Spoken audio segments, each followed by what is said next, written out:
Hello, explorers. Welcome back to the Feywilds, where we don't ask questions. No questions.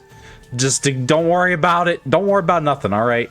Listen, hey, let's all focus on the fact that Komodo had a 31-month sub. Let's do that instead. Thank you. Don't worry about Kitsuri. Listen, we had a little chat. She's a lot nicer now, okay? Don't worry about it. She's just she's a very happy person now. She's a lot less vindictive. Wait, that's question now. What did Renard do? I did nothing. Nothing at all. Hey, let's instead just change this. Start channeling Phoenix, right? Why would we need to do that? We don't need to do that. Well, listen, yeah, tonight on D&D Tales of Apocrypha, we're doing the Underdark. More of the Underdark. All the Underdark. Hopefully, we will escape the Underdark. That might happen today. Don't worry about it. I am excited for the Underdark. Ooh, okay, let me move that here, move that there. Okay, so let's go ahead and swap on over. There's been a couple things that have happened, so I will let Starion recap for us. With that, let us switch on over. It's fine, I'm just gonna keep it like that. It's fine. It's always fine. Fine. It's fine all the time. Fantastic. Fantastic. Hello and welcome everyone to another session of Tales of the Apocrypha. I'm your Dungeon Master, Starion. And joining us is our incredible, wonderful, lovely group of people. Why did my music stop? Hello, God? It's me, Yulia. We ate it. I'm sorry. It was so delicious, and I just wanted a little snack. It's fine. It's just a little musical snack.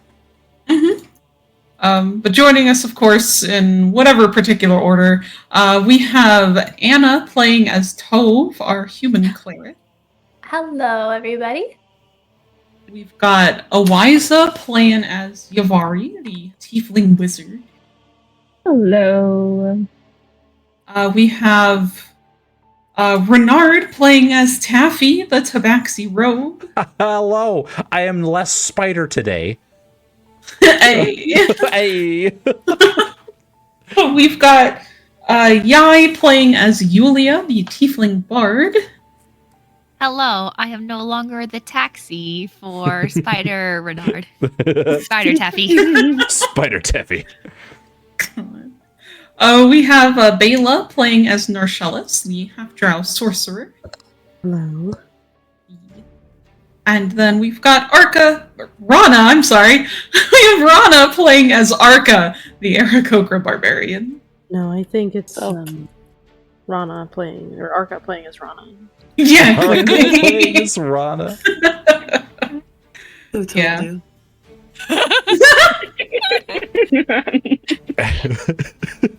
Oh, That goodness. was so threatening.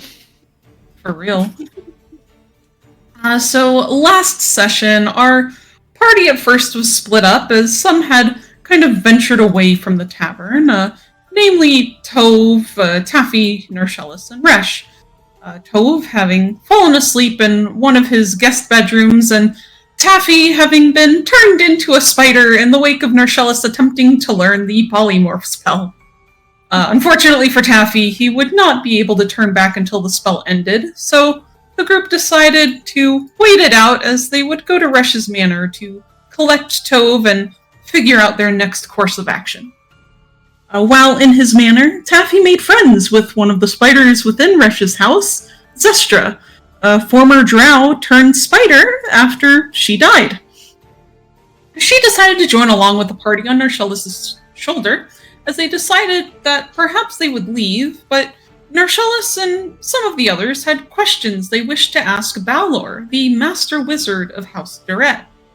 Upon their arrival into the Duret estate, they met Hilarine, the current mother and leader of House Duret, and a powerful priestess of Lolth. She was accompanied by her daughter, Ashai, Resh's mate, whom appears to be rather meek and a quiet soul who flinched away from her mother's threats. After a brief chat with the drow and finding out the whereabouts of Balor, the party went up to speak with the wizened wizard. only for Balor to insist Nershellus get back to his studies of the prestidigitation cantrip, while the rest of the party was able to question him about what he... From asking about Nershellus almost had his first kill. He really did. He was so close.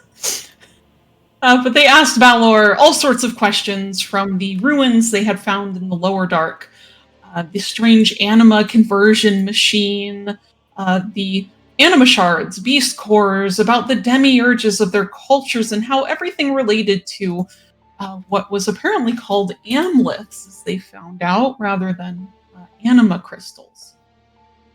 As the conversation progressed, Balor seemed to have a moment where he no longer recognized the party around him and almost completely forgot what was going on. Before they could end up going in a circle with their conversation, Nershellus herded them all back downstairs as they mulled over this new information that had been dumped upon them and what it might mean for them in their futures. Downstairs, Ashai happened to be there, spending some time with her youngest daughter. The youngest of 3 children she'd had with Resh. Ashai was rather crestfallen to hear that Resh would be leaving soon, which seemed to have the older drow in a rather conflicted state of mind. And even as Nershellus pulled him aside, insisting that he should stay with his mate here in Mithranve, Resh could not give him a straight answer. And now, as we begin tonight's session, Resh still stands before Nershellus, contemplating over the offer given to him and the words of his mate, having just told his younger brother he'd need time to think about it. Before any other words could come from his mouth, a proud presence strides into the room, and from one of the doorways across the way comes Hilarine, accompanied by a male drow walking in her shadow, who's dressed in fine clothing and silver jewelry that dangles from his dainty wrists and about his waist. Her eyes sparked with interest at the sight of Resh, and lifting one hand, waved off her daughter. Ashai stole one last look to her mate before whispering to her daughter and ushering her quickly from the room, which leaves Hilarine there with the space of privacy with the adventuring party. And she looks over you all, her bright eyes half interested and half aloof as she speaks. Well, you are still here. Oh, I should probably turn you back to the direct manner so we're not just on the title screen. Huh? There we go. It's okay, we'll use our imagination. The theater of the mind. It's fine. It's fine. It's mostly still theater of the mind. Just Yeah. with some nice pictures. And so Hilarine will say to all of you, well, you are still here. I hope the old wizard was of some sort of help to you. Not that I particularly care. Really, it is quite the interesting coincidence that I should see you all once more before you depart, as I have a gift for you, Resh. Oh boy. Here we go. Is it a gift he wants to accept? It's an offer I he don't can't think he refuse. has a choice, man. No, he does not. And Resh, upon being addressed by her, straightens his posture, and his face turns back into his usual stoic mask from the emotion he had been earlier. He straightens his back, folds his hands politely behind his back. And what is it you seek in return? Oh, I'm sure you can think of something that I would want, Resh. Really, I shouldn't have to spell that out for you. And she snaps her fingers, and the male drow that had accompanied her steps forward, holding out a sealed envelope to Resh. It's made of black paper and sealed with royal purple wax that was pressed into the shape of a spider. But I am giving to you and your traveling companions the opportunity to view the upcoming performance, Death of the Valsharess. I am sure you will quite enjoy it. And why is this such an opportunity? Well, tickets for this particular show often sell out years in advance, you see, and it just so happens that I do own my own box seat within the theater, the nicest one, in fact, with a lovely view, and I insist that you all enjoy it.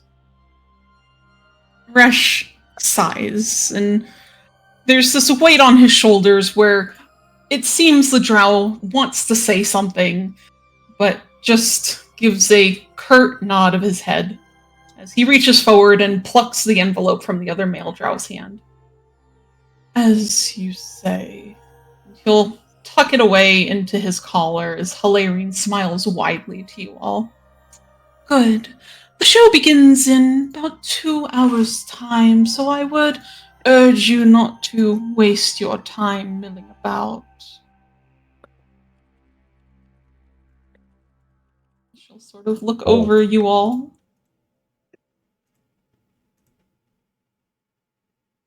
Is a little scared to look at her in fear of saying something that she might regret.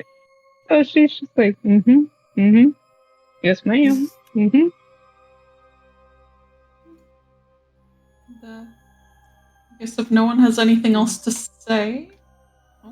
Taffy's just like, I don't want to make this problem anymore. Every time I try and talk, it's just, Scary spider lady. Scary spider lady. Yeah, Anchor doesn't, he doesn't know how to speak without accidentally pissing someone off. Oh, I don't know if I want to say anything either, because like They're just like nodding, like, yeah, we'll go to the play. No, All right, yeah. that's cool. All right. We're just, Yeah. You know, you've just already smile like and a wave. very quick thank just smile and you. wave. mhm. Thank you, my lady, or something like that.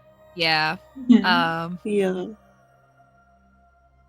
I could probably say like, truly, your generosity does know no bounds. Hilarion smiles at that, kind of seeming rather pleased about the compliment, and she'll just lift a hand and kind of wave you all off. Oh, thank God. And Resh will kind of look at the party and nod towards the door, silently saying we should leave. It just kind of starts backing away. Mhm. Yeah. Yep. Arca is gonna head off and he will whisper to ourselves, what the hell is the death of the Valsaress about? And Narcellus will just sort of turn to look at him like, why don't you just come with us and watch it? What's it about first? It's about the death of the Valsaress! It's in the title, Arca. I kind of lean over to Arca.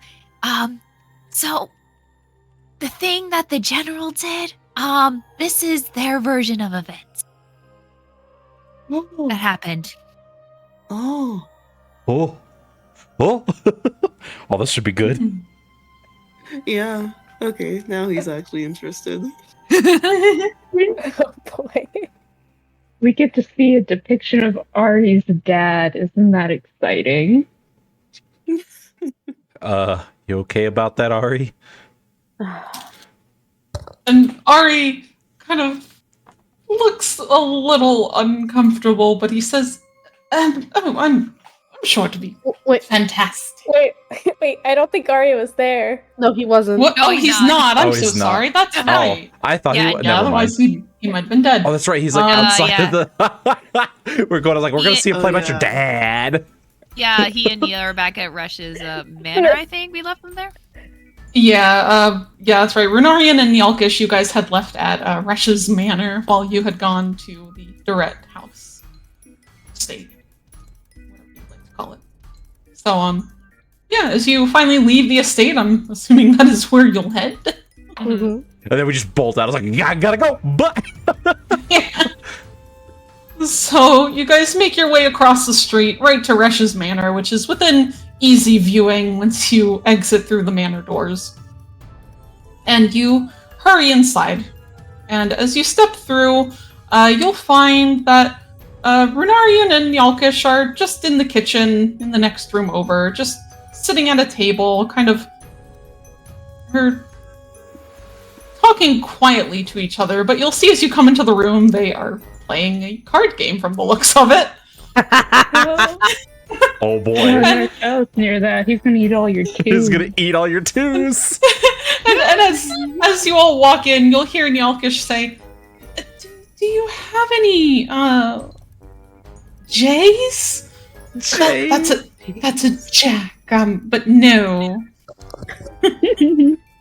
And they both, like, look up as they hear you all come inside. Oh, hello everyone, how'd it go? Narcellis will immediately go over to the table and look at Ari's hand and be like, weird. What? I don't have any. No, it's just... You don't seem to have much of anything, really. Say, have you found your twos yet? Have you found your twos yet? Yeah, inside in Marcel's stomach. Exactly. No, I have not found them yet.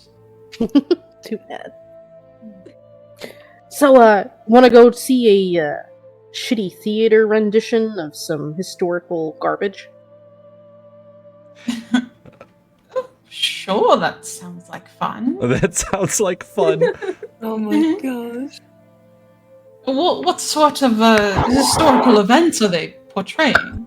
Oh, it's a great tragedy. You know, it's things like pre-Dark War. You know, it's gonna be great. You're gonna love it. I hear it's romantic. Ah, okay. Well, I'm all for it then. He'll lean down, his mouth right next to Ari's ear, and he'll go, "No, just you and Tove in a dark box, watching a romantic tragedy, blood everywhere. It's so romantic." Ari will just like give him a playful like shove on his elbow or something on his arm. Like, oh shush. And he'll get up and collect all of his cards. As Nyalkish will kind of walk over to you all and say, so how did it go at the Doret Manor? This is very enlightening. That's good. Taffy got turned into a spider again. Yeah, was- I think I've unlocked a new fear of books that I didn't know I had. Yelkish just People looks willingly at- drink. Oh, sorry, go ahead. No, you go. And you know, people just drink Obliviacs now. That's a thing. Obliviacs? Yeah, you know, the stuff that makes you forget and kind of just. And she wants to say more, but she realizes she's talking to a kid, so she's like, it just makes people forget. Huh. Yeah. People are strange, aren't they? Seems to be working for him. Yeah, hey, Narcellis, did you ever learn presentation? He'll turn and he'll just glare at Yavari like, you know, you think it's so damn funny, but when that's the only spell that you've been learning for 2 years straight, even after you've learned it, it stops being funny. Okay. Oh. Fair enough. This poor man. Right. And, Ari will then say, well, when are we supposed to be going? Apparently it's soon, so we should probably head on over. Yeah, like 2 hours, I think she said. It won't take us that long just to get to the theater. Oh Hmm. god. Well, then we should get going.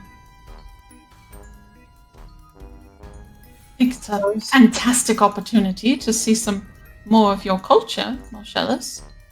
It's really not. Yeah, sure, we can. Let's go. And Marcellus will try to usher everyone out of the manor. Is what's how do you pronounce your name? Nicholas? I don't Yalkish? know. Nelkus? Is she staying in the manor? No, she will like follow along after you guys. Or Okay. did you mean to ask that in character? I'm sorry. Oh no, that was out of character. Oh, okay. Yeah, no, she and Runarian will both come with you guys now. Eh.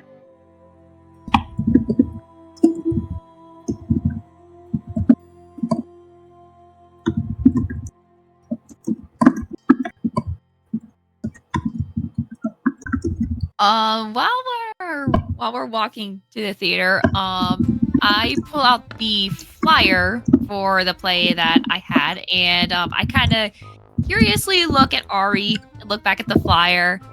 And I do this like 2 more times, and then I kind of walk up to him and is like, "Hey, Ari, and I kind of like turn the flyer to him. Who do you think this resembles more? Out of curiosity." And he'll look at the flyer that you're holding out to him, and he'll see the front of it, which you see there's one drow with very dark skin, black hair, and there's another pale-skinned elf with fiery orange hair. What's the computer doing? Made a weird noise. It's fine. And he'll say, "Oh, I guess that looks like someone trying to be a younger version of my father." I see. This play is gonna be great. Huh. Interesting. I mean, then again, all wood elves tend to look very similar, so it's fine. I'm sorry, I didn't mean to laugh. The So sound this- of guard. I'm gonna lean over to Narashellis and just quietly say, is the plan just not to tell Ari what We we're can going figure to it out as we go. Okay. Listen, boy. it'll be far more fun when I know the concept of the play if he doesn't. I mean, you don't. Well, I mean, if you think it's gonna be funny, you know. Oh, I already think it's cool. I'm sure it'll be very enlightening. My lips are sealed. And I'll just tuck the flyer back into my my pocket for prosperity. Marcellus will kind of stick to the front of the group as they walk along, kind of casting the occasional worried glance toward Resh, but he's not really directing any of his responses or questions or even statements toward him at the moment. But he's just sort of gonna turn back toward the group and he's like, "So, I'm guessing that this is all of your first time seeing Drow theater." Yeah, I can't. Yeah. I mean, I saw a couple plays in Abydos, but yeah, I've been really can't say I've experienced the theater scene here in the Underdark. Anything So- gonna jump out and surprise us?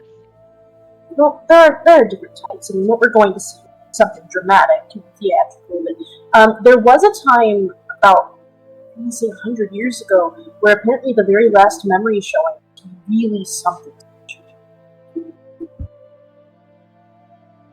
Huh. The what? The memory showing. They would take a drow who was scheduled to, sacrificed, string them up in the Colosseum, or what we call the amphitheater. They would string them up in the amphitheater, and acid would drip down onto their forehead until we could see their brain, and then they would use a spell so we could watch out their most painful memories. I mean, I wasn't there for it, but I was important. Oh my god! Oh, Wow. Yeah, the boss fascinating. dissertation.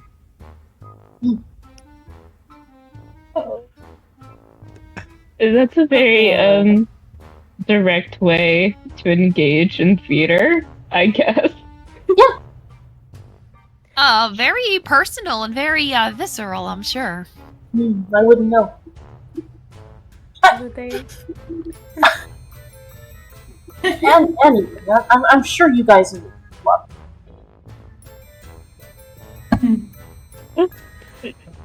I mean, Yeah. I don't, is that like Sure. do all theater people know this kind of a spell? No, I wouldn't say so. Besides, it's not really used anymore. But I would say, Oh, okay. you know, it's fine. We'll be high enough that nothing should be worth. Just Okay, that's that's good. There's not like a splash zone, right? well, of course there is. Oh, well, at least we have the box seats. Every theater has one, Taffy. It's kind of common. Okay, Apparently, yeah. no different down here. To be fair, the last play that I actually went to see, only about 10 people died. Oh, That's such a Oh, low number. Like actual people, not like the characters they were portraying. Well, both of them. Yeah, I mean, when the actor has to die for the character, how else are you gonna make it believe? Huh? I see. You're really committed to the bits. I see. Yeah, very committed. I mean, Isn't exactly something that my people are particularly. Is there audience participation? And if there is it mandatory? It's not mandatory, but you will probably see a few people run up on it. Oh, okay. Okay. Oh, okay. 10 is such a low number. I hope we aim for as low as 10 this time around. How do they practice for these plays? How do auditions go? Do they just like find extras off the street or something? Well, from what I've heard about this play in particular, the reason they only put it on once a year is it takes forever to find the guy who's gonna die. Oh, I see. I can't imagine why. I did speak. Actually, the Minotaur that we that helped Nia the other night. He's actually part of the group that funds this play, believe it or not. And The Black Brigade? I believe that's what they were called. But I met another member of it last night who gave me the flower. His name is I think his name was Biscuit. Biscuit. It's good. I mean, I can't really knock him for. I mean, my name is Taffy. True. He was oh, sorry. Go ahead. oh no, go ahead. Yeah, he was quite proud of the way that of the work they put into this, and apparently it's something of the pinnacle of the festival that they like to do every year. So I'm sure it's gonna be top notch from the high praise that I've heard. Who knows? Maybe Veron will go. Rush will speak up at that as he says, well, it said he does attend on rare occasions. There's even a box reserved just for him. Let me guess. It's so dark you wouldn't be able to see it even if he was. Probably.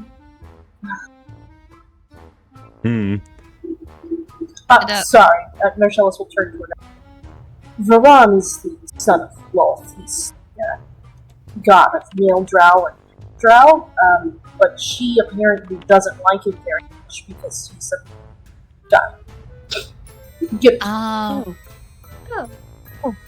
Supposedly she cut her own son's tongue out, but I don't know how true that is.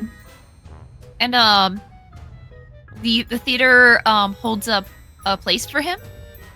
Well, the whole city of Mithronde is very in tune with their worship of Veron. I would say he's probably the chiefest deity of this. As you can tell from House Direct, the Lolthite society still has its flaws in pretty much every denizen.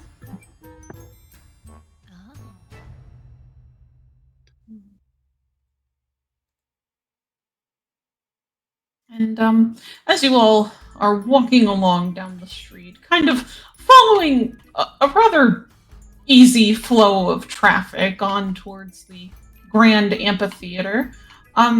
Taffy, you happen to notice out in the crowd, Uh-oh. from far ahead of you, probably far enough that he wouldn't be able to hear you, you see the familiar back side of a head of a green-skinned kobold. Oh. Oh, Oh, Apparently no. heading in the direction of the theater. Oh my god! How? How is he everywhere? Oh my gosh. Just Is he- casually visits the Underdark. Is he wearing a trench coat and like a investigator hat? Like, Yeah, again, you kind of like try to. Well, actually, here, roll a perception check. no. God damn it. Oh, This Uh, man is so efficient. he's It's so terrifying. Right. he's so good at his time management. Teleportation magic that he Come from the Underdark? That could be What was your question, Oh. babe? Ooh. So don't kobolds come from the Underdark? Yeah. It's fine. it's fine. Token. 19. So yeah, you kind of peer around the couple people walking in front of you, and you do see his features are kind of like half hidden under a hat, and he's wearing a rather large trench coat of like this deep red crimson color, like with the black trim on it.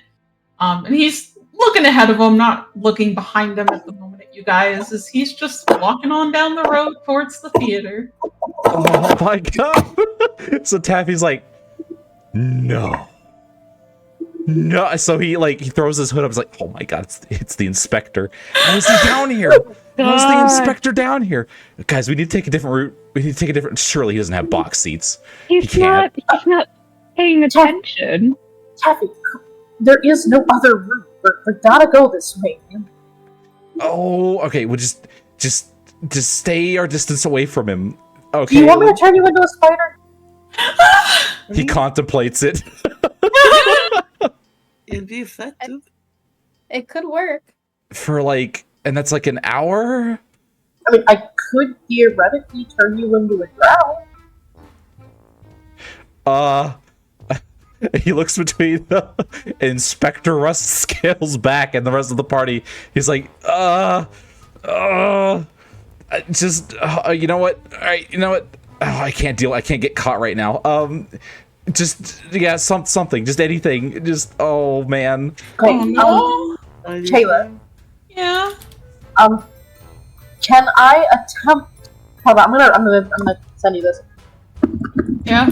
Feel free.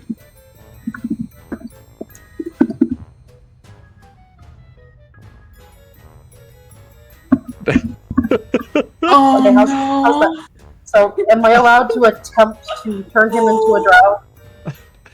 Am I about Yeah. to become a drider? All right. Uh-huh. So, Marcellus will put his hands together in front of him and sort of make the correct gesture, use his focus, and aim directly at Taffy. And he's not sure if he's gonna get this right, but he attempts to turn Taffy into another drow. Oh my god. Right, and the anima comes, swirling out of your fingers and wraps around Taffy as it has the last time you cast polymorph. And you're trying to picture a drow. Really, no drow in particular, just a vague drowic shape. And Taffy, you feel your body growing warm once more, as you had before when you were turned into a spider. And you begin to feel yourself change and morph and shift, and you realize you're getting shorter again. Which, okay, makes sense. Most drow are rather short. But then you keep getting shorter. Oh boy. Uh-oh. And shorter. And next thing you know, as it finally comes to an end, you find your gaze is about level with most people's waists. And the rest of the party, you all find now that rather than your tabaxi friend, now stands a tawny feathered owlin of about 3 feet in height. An owlin. He kind of has a similar build to Arca. He now has talons for hands, and it seems he has a couple of talons poking out from his boots. And a pair of, dusty colored wings are like folded against your back. You kind of look like a, oh god, I need an owl. What kind of owl? Hold on, I got you. Give me an owl, yeah. Barn owl. This is perfect.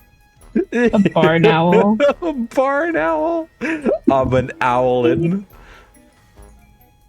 Short so king. Short Fucking king. funny, to be honest. Okay, so how about... Hold on, I'm having trouble finding the names of the owls. All right, here's the Yeah. question: can I still talk? Yes, you have just been turned into an owlin.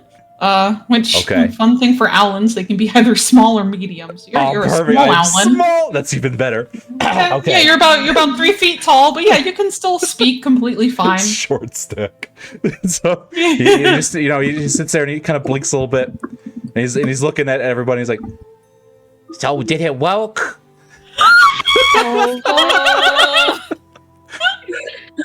Am I at Amari wow? burst out in laughter. She just starts laughing at him. And Marcellus just says suddenly, "I'm so sorry, I looked at Arca." Wait, am I a bird? And I'm looking around at my featheriness. Amari is like almost Yes. toppled over in laughter. Oh, Taffy, I'm so sorry. Wait. And he, hoot. And he, No. he leans over, look at Rusk, and I was like, "Wait, this is fine. This is okay. It'll be fine. I'm just a little smarter. I'm a little. I don't know how to bird. As long as what scale doesn't suspect me, it will be fine." Do you have a sudden craving for mice? He stops and thinks, I could go for mice right now.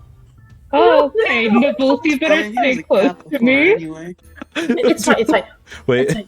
That guy won't know who you are. You just it's just Arca. If you hold his hand, if you just hold his little claw, it'll look like your son. It's fine. Oh. Oh. oh, Okay, yeah. that will work. And he just waddles up to Arca. Taffy, you're my son now. I'm sorry, what'd you say, Arca? Taffy, you're my son now. Okay, I could do this. It's perfect. The son I never know I wanted. He just reaches up and he just grabs Arca's hand. Oh no. He just does a little Sorry. smile. Aw, Aw. this Argo leads him onwards. And he's not used to being short, so he's doing this little penguin waddle. Oh, This is kick. you're so cute, Taffy. This is the most adorable thing I've ever seen. Oh, you'll fix He's it. just wipe- looking at his as I hands, wipe it. wondering what went wrong.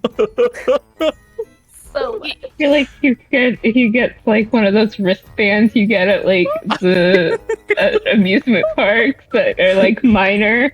I'll be accompanied. This went right. Arca is a wonderful big brother, so it's no surprise that he makes a wonderful father too. And I just nod sagely in my own words. just what scale will never suspect a thing. He lifted all, my boy. I'm like full on like wiping tears out of my eyes. Yeah, Arca's adapting to this so well. Oh god. This is perfect. Excellent. So yeah, you now take your new owlin friend in tow as you all continue on down the road. I'm gonna like move this token way up here, Taffy.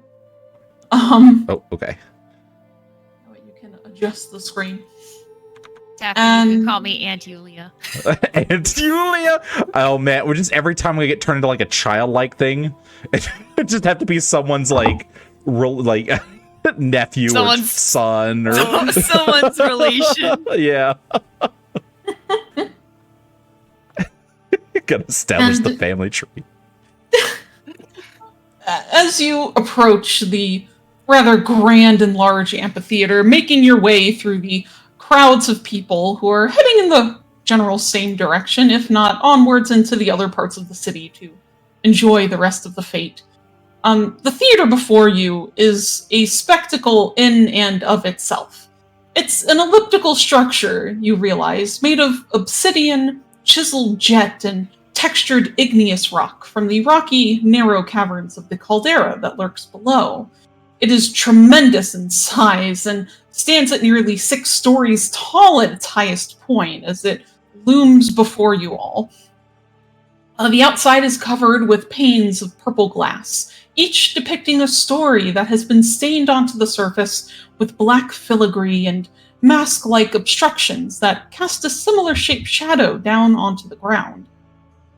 As you approach one of the many gated entrances, a slender drow holds out his hand as though to inquire wordlessly for your tickets, his fingers outstretched, his face masked beneath a pair of painted, grinning mouths.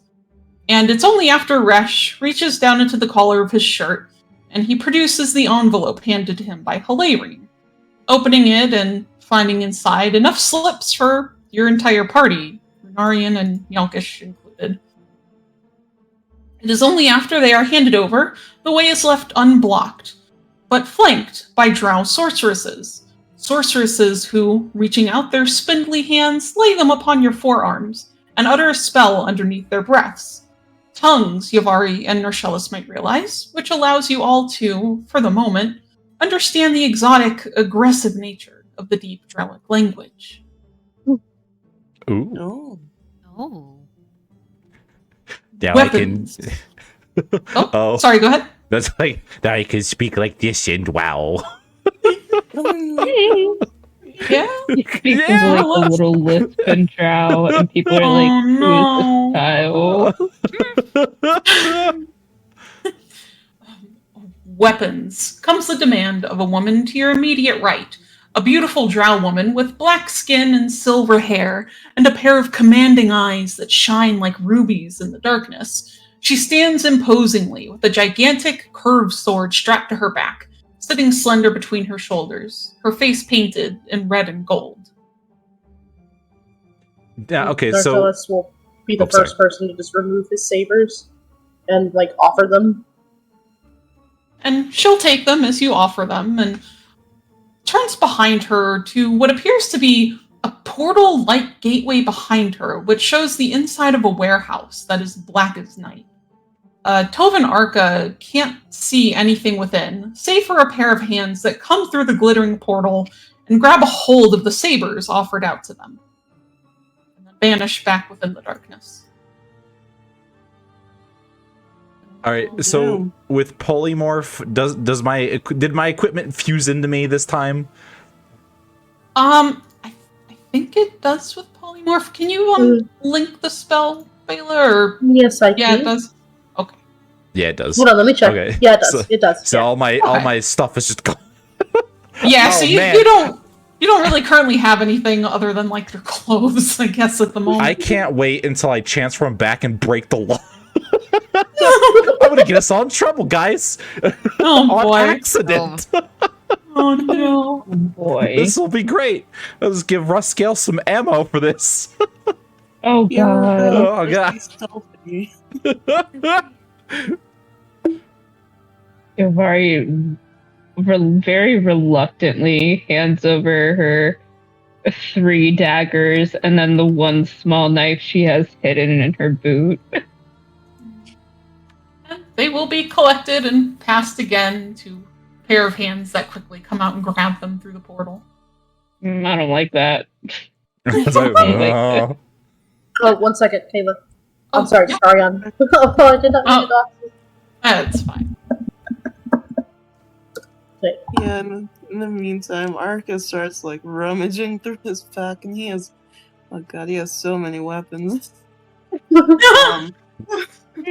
So first thing he does is unstrap the great axe he's been using and sets it down. Then he rummages through his pack, pulls out another great axe. He pulls out 2 hand axes, How? 7 How? javelins. It's like that scene in Pirates of the Caribbean. How? A staff, a dagger, pulls out a short sword. Jesus Pulls out Christ. what looks to And then a be dinky like pistol. A bear trap. what kind of Mary Poppins bag do you have, Arca? Just to be able to strapped hold it in all of weapons. that? This is all of this the bag. This is just like this is Arca's armor. Yeah, this is Just all his weapons. hiding in his feathers, I'm sure. Yeah, Yeah. Arca had a bag of holding the entire time, and she Arca didn't is the say bag of anything. holding. We Bag ever of lose our weapons. bag? Feathers of holding. Yep. Pulls out like needles and then like acid and then a pistol and then a wizard spell book. Not for casting my spells, God. but just to beat someone to death with. You know? Not true. It's so true. Oh, that's funny. Tove will hand over her dagger and her warhammers reluctantly, but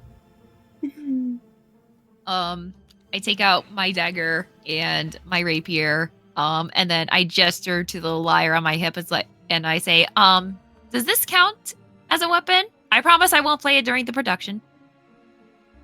And she kind of looks at it for a moment before nodding her head and saying, yes, we must take this as well. Slowly and reluctantly, I put the lyre with the rest of my weapons and hand it off. It is all handled very nicely as it's passed along.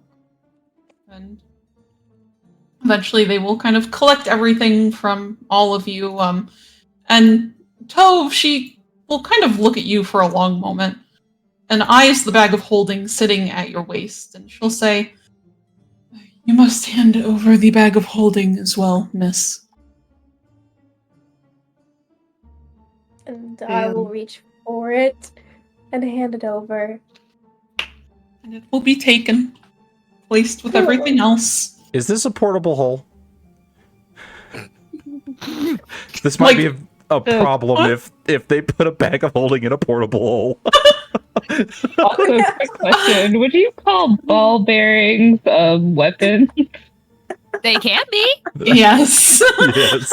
Damn it! Okay, you've already curses under her breath. She goes, "Ah, shit," and takes out her 1,000 metal ball bearings and 2 big handfuls, and goes, "Yeah, yeah, you might want to also keep these just in case." Oh, and 1 more dagger of returning. It's all taken. The ball bearings kind of awkward to pass off, but you somehow manage.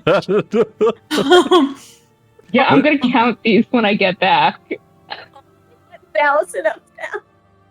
Oh, 1,000. So, can I see in the hole? Yeah, you can see, and the rest of the party can see, who has dark vision. You can see through this weird shimmering portal. The darkness seems to kind of lead itself into what looks almost like a warehouse. It's a very wide open space. You can see there are sort of boxes lining one of the walls that you can see through the portal, and you see figures moving this way and that, kind of passing off weapons and equipment to one another. And you can see the ones who take your gear and weapons seem to be storing them in the same crate. That way it is easier to find at the end of the show. Okay, so this is probably just a portal. It's not a portable hole. Yeah, no, it's definitely more so a portal that just leads to a storage area for Okay. all this stuff. Oof. All right, we're good. They just pull the bag of holding through, and then just just space time crumbles before our eyes. No big deal. So finally, all of your weapons and other such things handed over, you are ushered inside as a huge portcullis before you lifts its heavy black iron gate. And shuffling inside across a plush carpet, you find yourself surrounded by rows of towering, tiered seating that spirals up into the dark. So far upward that as the rows climb above the violet lights that glisten along the flooring, you can no longer see their occupants. Oh. Whoa. Whoa. Ooh. There is, however, one location that seems to catch your attention. It is a large, curtained-off box seat that is in the center of the amphitheater, entirely black, with the drapes drawn to create a cool, damp ecosystem within its confines, and barred for entry to anyone who would dare to step inside. Even from the ground, you can see a plethora of masked guards standing diligently outside of the rectangular room's doorways, each one armed to the teeth. You all, however, are led to a narrow set of stairs, steep and perilous to tread as there is only a thin, brittle railing to guide your way. But as you climb and near the top, you see another of those rectangular box seats that seems to be waiting with its door left ajar.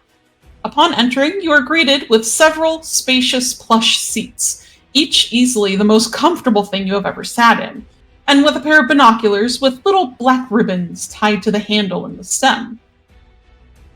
And it is at this moment, I'd like everyone to please roll a d20 for me. Oh boy. Just a d20. Nice. Nice. Leave me alone. Leave me alone. Oh, ouch. Okay. I win. I win. What's my prize? Trauma. Yeah. Are we getting high again? We're getting high. Oh god. Please, Oh, I no, hope not. Oh dear God.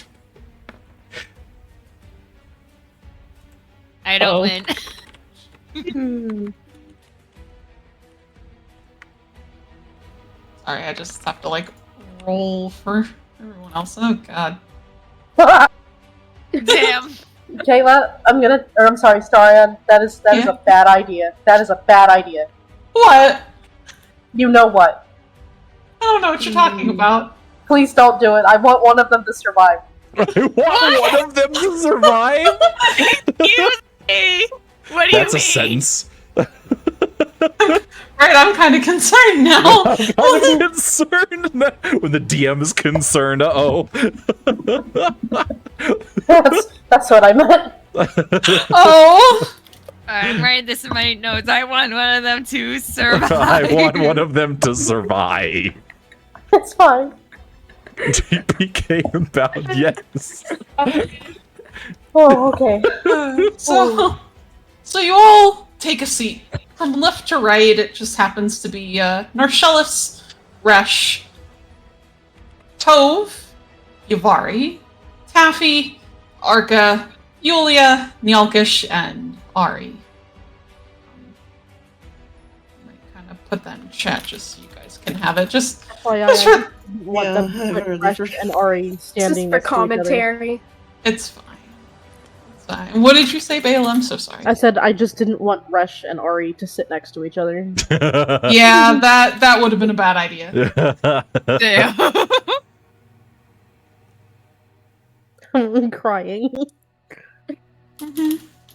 So what is, did you explain Yeah, what I this got order it. was, or is this the order of how we're seating? This is the order that you're sitting from left to right. Oh. I don't know why it posted it like that. That was weird. Oh, good. Taffy's sitting next to his father. Yes! See, there you go. You've Perfect. got somehow The dice yeeted worked it into, out. into non-existence. Yeah, you've already she's not there. on here. That's You've weird. already I'm gonna decided post to sit in a different, What? different booth. I don't know why it is doing this. This is being so Hang on, weird. hang on. I got you. Okay, so it's Resh, Narshella, Narshella, Oh. Suresh, Taffy, Yavari. Well, Tove, Yavari, Taffy. Tove, Yavari, Taffy, Arca, Yulia, Nyalkish, Lunarian. There you go. Yay, everyone's There here. you go. I don't know why I was being weird like that. But for now, the show has yet to start, but as you're all seated and the lights go down, the room grows cool and quiet.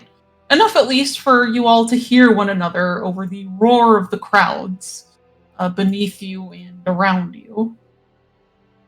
Narshellus will lean forward and sort of look at the rest of the party and be like, "So, how is everyone feeling?" I'm excited. I am also excited. Taffy's like, kind of like, is there like is there a guard railing in front of us? Let's see. Hold on. That's a dang good question. Actually, Arca has a Taffy on his shoulder so Taffy can see better. I was about to poke his head up over the. Yeah, there is like a rather short guardrail, probably made of like carved out of obsidian. That's not completely solid, so you can still see through it. Mostly down at like a lot of the crowds beneath you. But even with your rather short stature, you are able to see over it and down to the round circular stage that sits in the very center of the theater. Okay, he kind of he's kind of like sitting up straight, like this is very big, or maybe I'm just very small. Both are true facts. I do. It's very dark? Like, is it, how dark is it? Is it like this, like drow dark, like super dark? Thankfully it is. Like, it's very dark, but it is thankfully light enough for the couple of people in your group without dark vision. You are able to still see dimly, but you can see. Okay. How long is this play again? Just a couple of hours. You should be back to normal soon. Oh, okay. And then like I'm looking around, trying to pick out Rust's scale, but I don't know if I can see him or not. Just nervously. Yeah, with the sea of people. Yeah, with how many people are here, the odds of you finding Rust's scale are non-existent. Okay. At the moment, but he hasn't shown up yet again, so That's probably good. fine.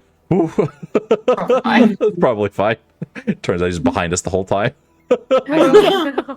So you're saying there's a chance?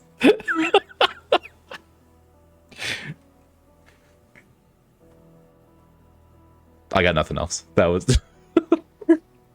But Nershevas is going to look at Tove and he's going to say, like kind of leaning in next to her, he'll say, hopefully any of the violence that happens isn't going to bother you.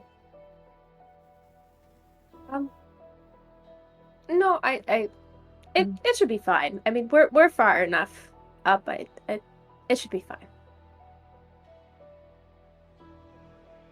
All right, if you say so. Yep, it'll be all good. And if I need to, I can just close my eyes. Sure. You can close your eyes, but your ears can't stop from hearing the scream. Yavari. Sorry. Do you need an emotional support animal? Nibbles is here. He has very good company. I'll be fine. Okay. You hear a little squeak coming from her hood. He's adorable. Love him.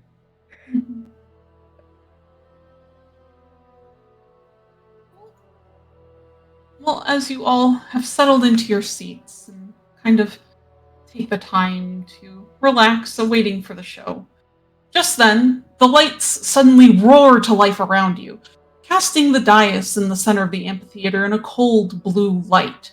Music dances from the theater ceiling as a long crimson bolt of fabric suddenly descends from the darkness above, and you see there a man with pale skin and a painted face, with straw-colored hair sticking out in each and every direction, his foot wrapped in crimson silk as he flails and tumbles down from the vault as though mad, as though falling to his death, only to halt mere inches from the stage floor, arms spread for balance and his form as straight as a pin.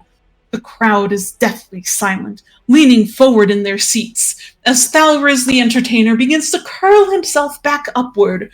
Through the glass of your binoculars, you can see he produces a lute, strumming it skillfully as his legs begin to cycle, wrapping his bound foot in yet more of the crimson fabric, until he is hanging some several feet above the stage, laughing and grinning for all to see. Despite his distance, you hear his voice clearly as he speaks. Welcome, welcome, welcome to another Night Court feast. And what a feast it will be! A feast for the soul, a feast for the eyes, and for your bloodlust, dear patrons. Let your pride flow forth, let your hatred be unbridled. For tonight you shall witness our greatest wound, the death of the Val-Charesse. From the corners of your eyes come the grinning faces of more acrobats, 20 in number, as they begin to spider climb across the glittering, glowing ceiling and tumble toward the stage. Some of them are in costume, bouncing gleefully in their aerial nylon as they spin gracefully onto the stage. One of the aerial dancers has untangled herself from the fabric, a long, slender woman with black skin and white hair, wearing a three-pronged crown across her brow, and the dress of a rich and powerful priestess of Lulth. She carries the snake-headed whip at her side, standing seductively in the corner of the stage with one hand upon her hip. The crowd erupts into applause and roaring shouts. All this turns to raucous screaming and angered hissing when the next dancer drops down, landing threateningly and aggressively beside her. It is a pale-skinned Sharkai with dyed fiery hair, dressed in golden armor with a voracious-looking mask. His face is completely covered by it, his eyes glowing green, and the mouth drawn back in a sinister, fanged-toothed grin, and the ears sticking out far longer than any elf you have ever seen. And you recognize this one in particular, Yulia, as being one of the drow depicted in the flyer you had been given for this play. The roar of anger grows that much louder, and you see near the base of the stage that a drow male has rushed toward it with some sort of weapon drawn. A spectator climbs, unhindered by the guards, up onto the stage and is holding his curved blade above his head. "We are all Lulth's meat, butcher," is all you hear, screams from the warrior's lips as he attempts to hack the actor in two. Oh. God. Only to be met with a square kick from the masked actor, who is pulling himself back and away and drawing what appears to you all to be a jeweled greatsword. He raises his blade and suddenly cleaves the drow in two. Oh. Even from your seats, you can see the blood splatter across the stage. The masked man screams in carnal, primal glee, holding the bloodied greatsword above his head, much to the delight of his fans who join in the raucous jeering, whooping, and whistling from their seats. Do we applaud to this? Are we allowed to applaud? Like, what's the Yeah, protocol here? absolutely. Absolutely. Yeah. Well, I'm very committed to the bit. Marcellus is going to lean forward to look at Ari to see if he has any reaction. Ari is just kind of sitting there looking a little wide-eyed and has a hand currently raised to cover Nyalkish's eyes. Okay. If he wasn't gonna do it, I was gonna do something, but okay, he's on it. He's on the case. Yeah, he just kind of leans over and whispers to Nyalkish, I'm sure that was just an illusion. It's fine. Taffy's kind of scrunched up in his chair. He's like, he's got his free wing because he's still holding on to he's gripping Arca's free. Oh no! And he's like, as soon as the dude gets cut in half, he winces and puts his free wing above his, in front of his face, but he's still looking between the feathers.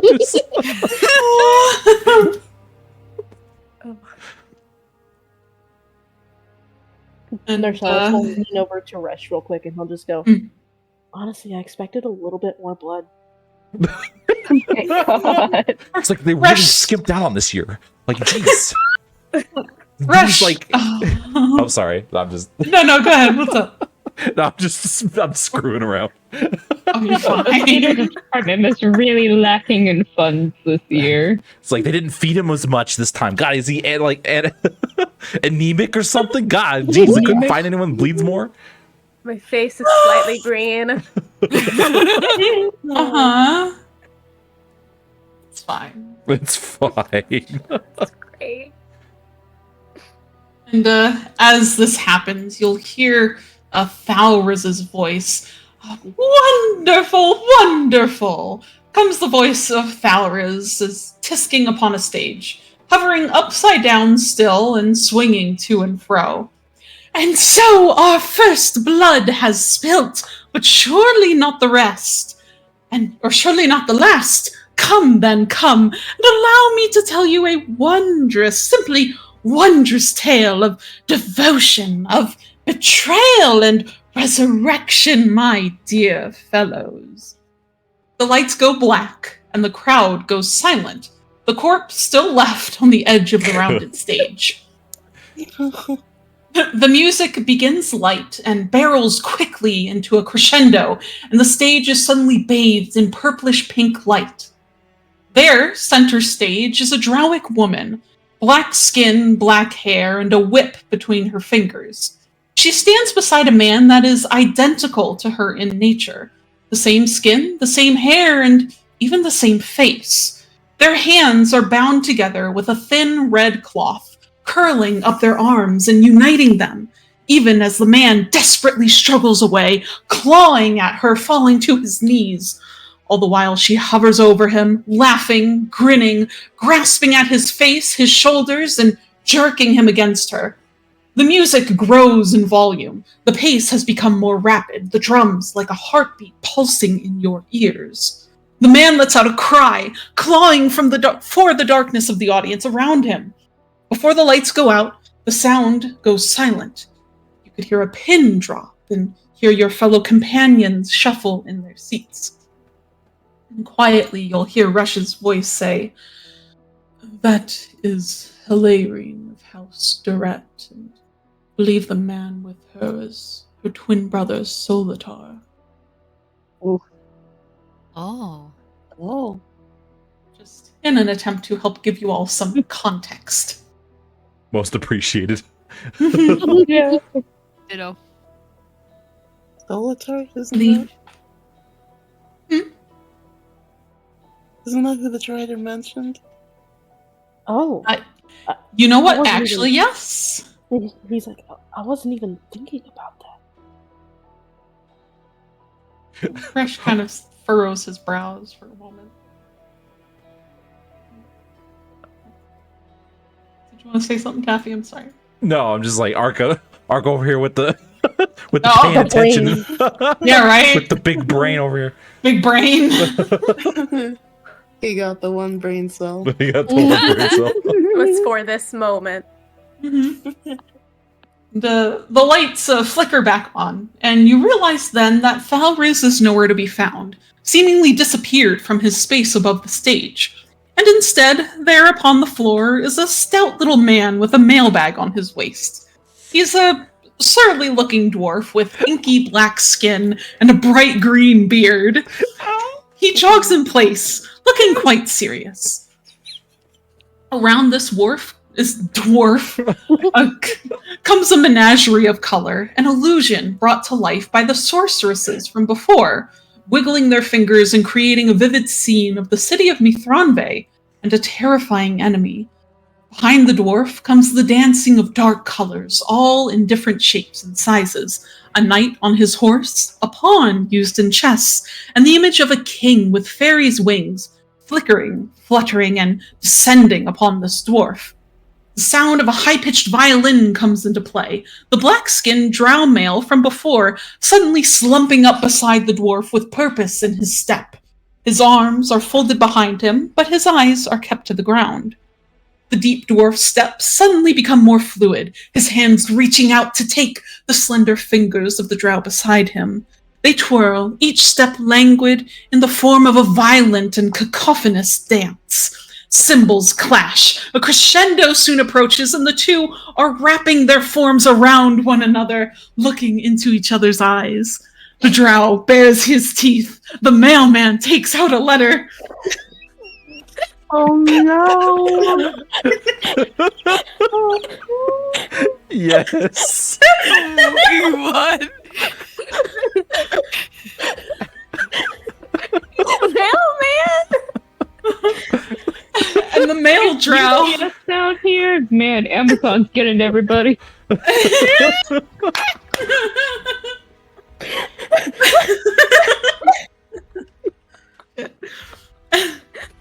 And the male drow falls, stumbles, reaching pleadingly for his short friend.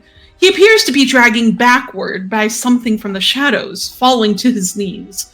A pair of hands come from what seem to be nothingness and grasp about his ankles, pulling and jerking him back until he collides with the body of his sister. The woman laughs, throwing back her head and cackling at his misery.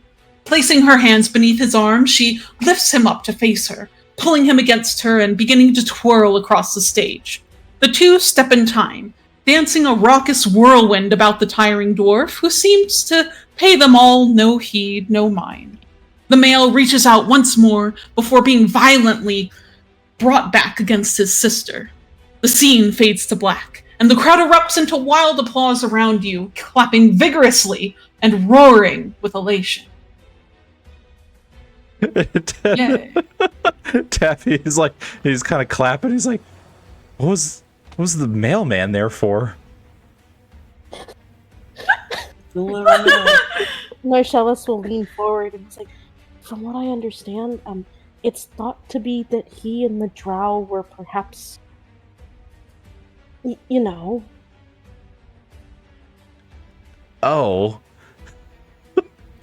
You can only take this sort of thing with a grain of salt. I mean, it is a historical retelling. True. Taffy just scratches his little owl chin. And as the stage lights begin to come up once more in a sort of tinted rosy color, all of you, other than Yuvari, as I check all of your passive perceptions, I'm sorry, Yuvari, all of you might happen to notice the box seat that was protected by guards up at the very top, somewhat illuminated by the rosy color of the lights. You see that there's a figure crouched on the top of that box seat, kind of crouched down with his hands in front of him, almost like a watchful gargoyle that one might find above the rooftop of a manor. He has long red hair, and his face is covered completely by a mask.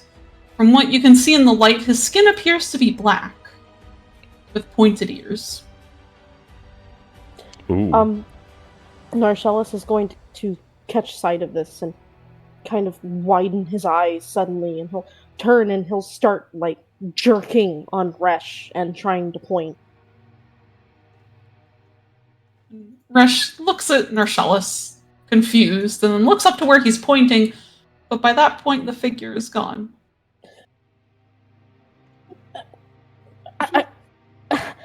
No, What? I wasn't the only one who saw that, right? Taffy's squinting over with the dude. How much of a passive perception did we all see it? Yeah, I rolled a 12, so if your passive perception is 12 or better, which I think Okay. everyone's is other than Yubari. Oh. I'm double checking real quick. Yeah, Oh see, yeah. Taffy squints is like, Oh, yeah. well, yeah, I saw someone over there. He was only there for a minute. Who was that? I saw Veron. Veron? Hurrah. Oh. Yeah, I saw him also. I didn't know who he was, though. There was someone on top of the box, but it could have been one of the actors. No, Michelle just kind of falls back in his seat. He's like, nobody's gonna believe me. I believe you, Taffy. I mean, Wait. Narcellis. I'm losing my mind. Too many Self-advocating. prestidigitation spells. You I'm not forgetting even who you are. who even am I anymore? He'll kind of look at Ashley. Isn't it like a good thing if I get a glimpse of him? I mean, we all did, right? Yeah, there was definitely someone there. Yeah. He had red hair. And a mask, yeah. Yubari's apparently just watching the show, not really. Yeah. She's very enthralled enraptured. with what's happening, right? Yeah. A patron of the arts. Love But, that for her. But at this point, as the lights turn on in this rosy color, you see the masked Sharkai is back on stage, standing in what appears to be an illusion of the blood pits. He raises up his jeweled greatsword, turning out to look at the crowd with a silent, resilient stare. His golden mask glints as he leans, bending down until he nearly squats upon the stage. It isn't evident why he has taken on this stance, until there are enraged shouts from the audience, drow that raise up their weapons and charge up onto the dais as the other had before. Oh. Oh. We've all seen this before. Whoa, yeah! I'm fully looking away. Yeah. Oh, one man with flaming red hair rose up his blade, shimmering and shining in the dim light as it came down against the greatsword. Around you, the crowd grows restless, watching the battle of swords and golden armor as it rages across the stage. The drow he fights gets in a good hit, slashing the masked man across the shoulder and drawing red blood. But the masked marauder is far too skilled, and raising his greatsword above his head, gets in a diagonal hit that severs his opponent's head from his very shoulders. Winces Oh again. wow! It hits the ground with a thud and rolls across the stage, the body left lifeless and motionless at its feet. That... Oh, sorry. Oh, I'm sorry. Real quick, just Resh will say, if it was not obvious, that is Coranial. Ugh. Oh. Are these like? Are these people like convicts or something? That like, do they sign up for this play? No. Oh. What do you mean no? People just No. volunteer? I told you, dying isn't like it is for my people, like it is for yours. I mean, everybody dies. If you're gonna do it, it might as well be dramatic. So are y'all turning into spiders? He's like looking Yeah, up at this, like looking around for spiders. Yeah, there are probably spiders right now in the dark heart. Oh. I kind of... Oh, sorry. I need to go and ask Zestva next time I'm a spider. Taffy just trying to make this a regular thing, apparently. It's just a, Listen, it's, I'm we just have gonna be the a right spider. to know what Session is thinking. How else are we gonna do that? Taffy knows the dance, you know? Taffy knows the dance. Professional spider speaker. Mm-hmm.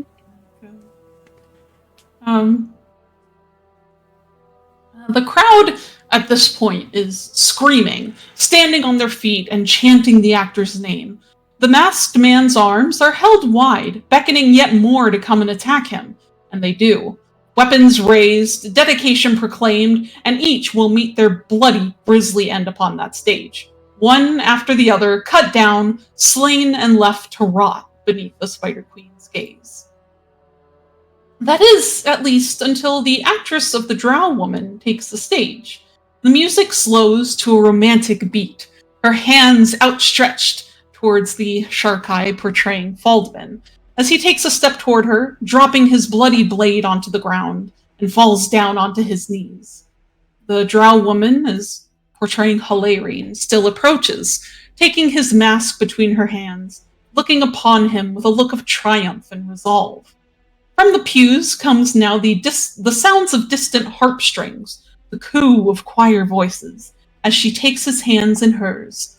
Like two deer loping through a forest, they bound about the stage, his form led by hers, their footsteps followed only by the clap and clatter of the drums. Their forms intertwined, down comes the aerial cloth once more, blood red and shimmering in the light. It is Hilarion that takes it between her hands and winds it around them both, tying herself to Faldvin at the waist, and roughly grabbing him by the throat, her teeth clearly bared. And in then comes Solitar, reaching out his hand toward his sister's ascending form. Outward he reaches, grasping and clasping at the red fabric as though to pull her back to earth. The whistling of arrows is soon to follow as the two disappear above the stage, with Solitar's actor suddenly struck between the shoulder blades by this very same weapon. Blood spurts from the wound as soon as it is removed, only to have two more fired from the very same direction. The music goes dead silent. The crowd is holding their breath. You can feel the stuffiness in the theater caress your ears as he falls, thumping on the dais at his knees, his hands pressed into the ground.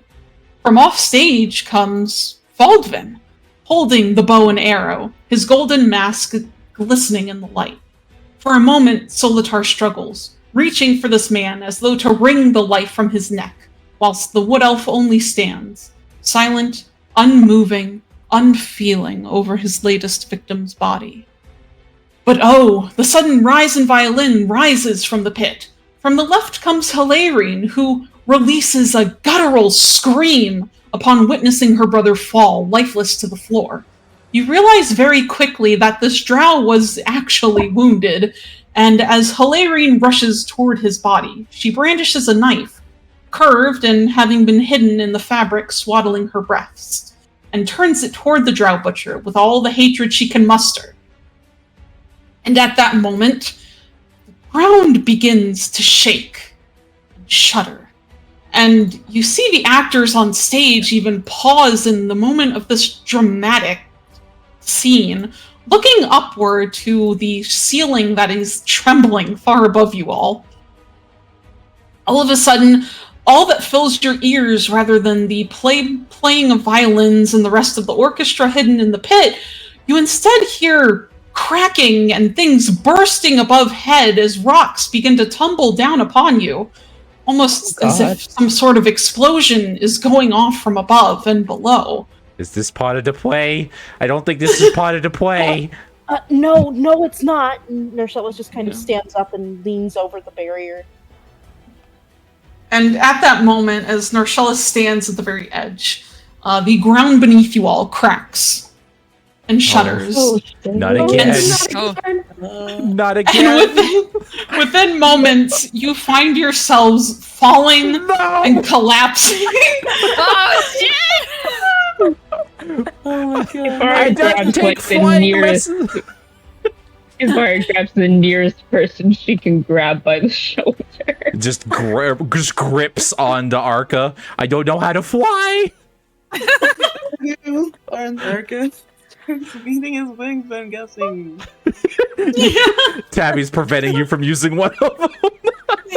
She's just grabbed onto it. Will grab onto the nearest person near him, but he will turn as he's falling and just scream out his brother's name. Oh no.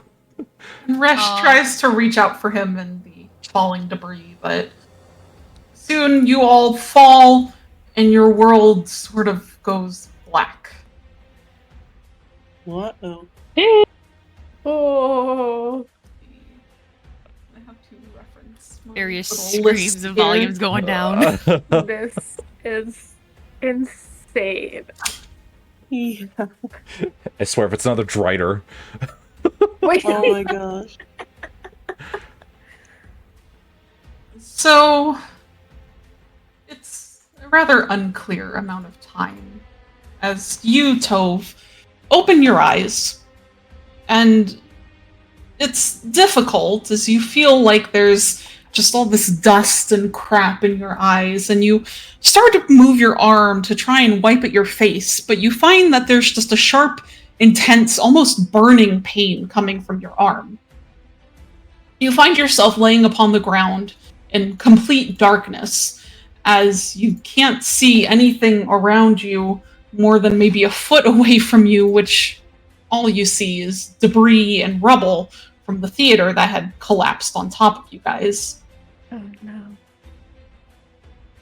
And at the moment, really all you're aware of is the horrible pain in your arm, as well as wetness somewhere else on your body that's probably coming from another cut. Oh boy. Okay, I think shoot. I'm going to because obviously if I'm trying to move my arm, it's is it stuck? It's not stuck, but it's painful. It hurts. Oh, great. That's fantastic. Okay. I am going to just kind of call out into the darkness, and sort of just say sort of weakly like a hello, is anybody there? And from that darkness, you hear one set of footsteps as someone comes over to you. And you cannot see who it is, but within a moment, there's a sudden flash of light as someone casts a cantrip. Dancing lights. And you see these 4 little orbs of light suddenly glow and kind of illuminate the space enough for you to see. And you see you're in a rather small space, kind of contained on all sides by this fallen debris. And now kneeling before you is the form of Resh, as he's kind of peering down at you with creases in his face, and from what little light can be seen, you see he looks mostly unharmed, covered in some dust, some soot, as he looks over you and he says, "Are you all right?" And sort of like blinking my eyes, like adjusting to the sudden light. I'll just sort of say, my arm, something's wrong. And if I look over at my arm, like, what is the damage? So, oh god, I don't even know how to describe it. Uh-oh. Uh-oh. This is So- fun. You'll look as you look down at your arm. Hold on one second.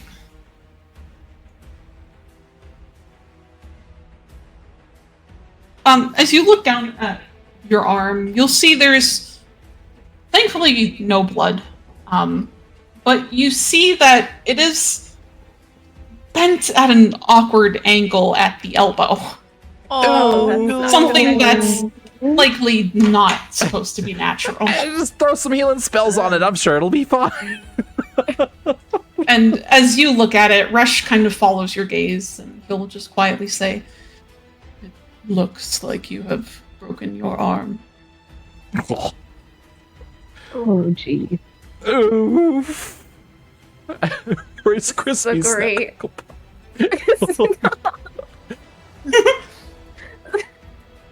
So, Rush, how's your field surgery? It's probably fine.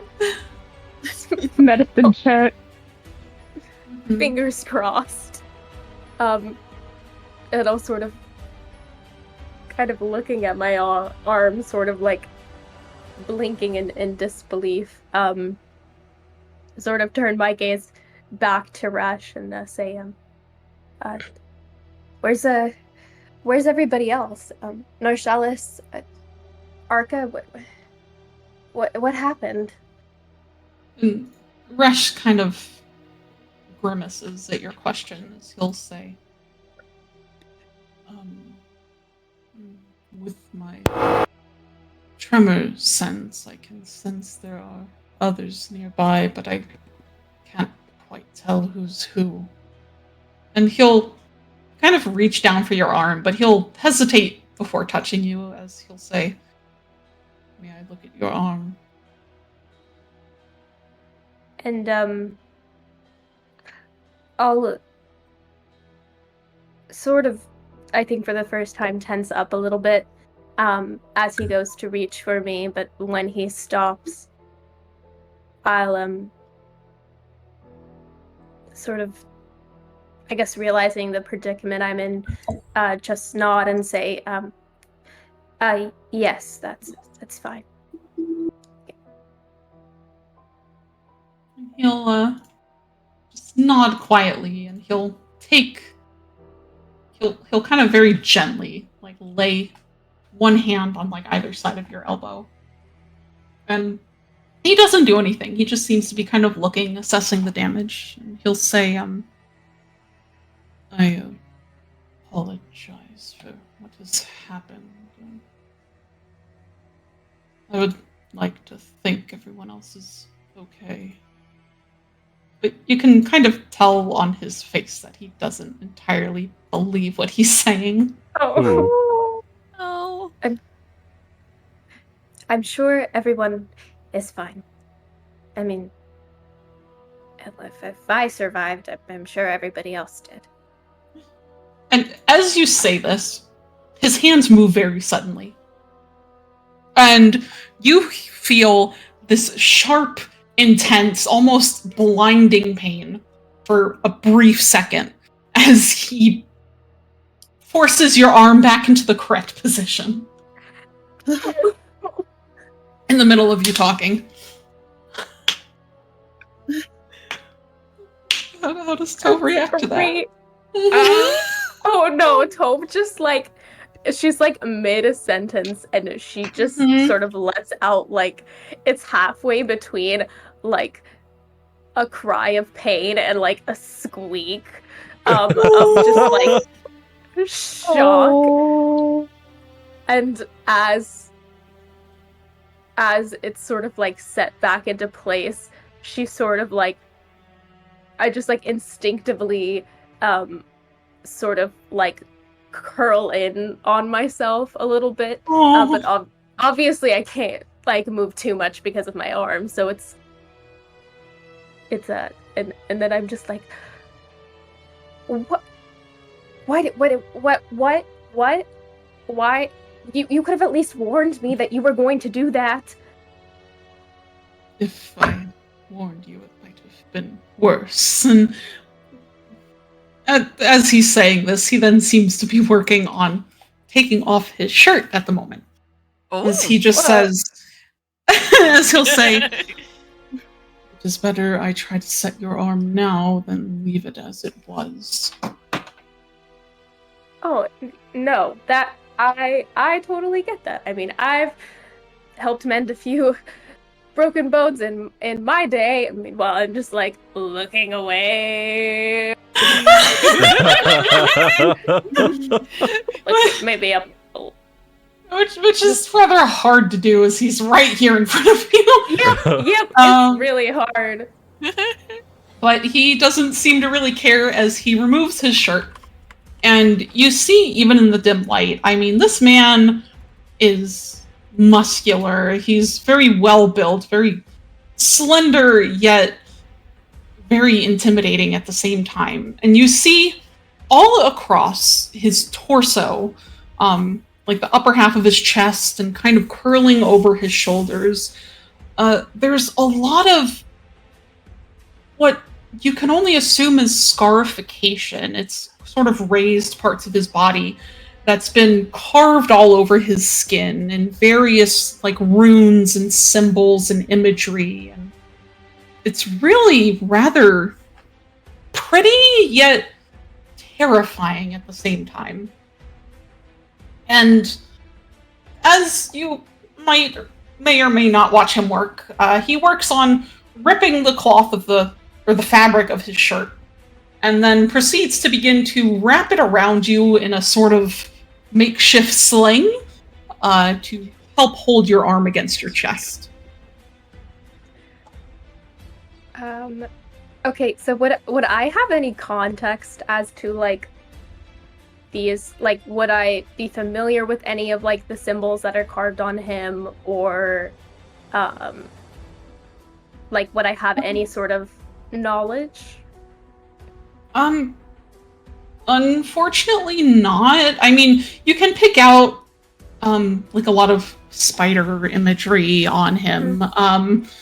There's another almost spider-like symbol that looks kind of like a spider that's been shaped into the form of a diamond, that you see upon him in some places, but everything else is kind of a little lost on you. Actually, wait, hold on, let me check something real quick. Okay, no, that's a checking of tongues would help, but that's only spoken language. But yeah, no, all the rest really doesn't make any sense to you. So I guess as like Rush is working, like initially I'm just trying to look at like anywhere else but at him, because it's just there's a shirtless dude in front of me, and it's a whole thing. But like obviously like as he's just sort of working and I'm just sort of sitting there, you know, my eyes sort of like linger on him a little bit and on the scarification, like on the scarification that is on him, but I don't really make a move to necessarily ask what it's about.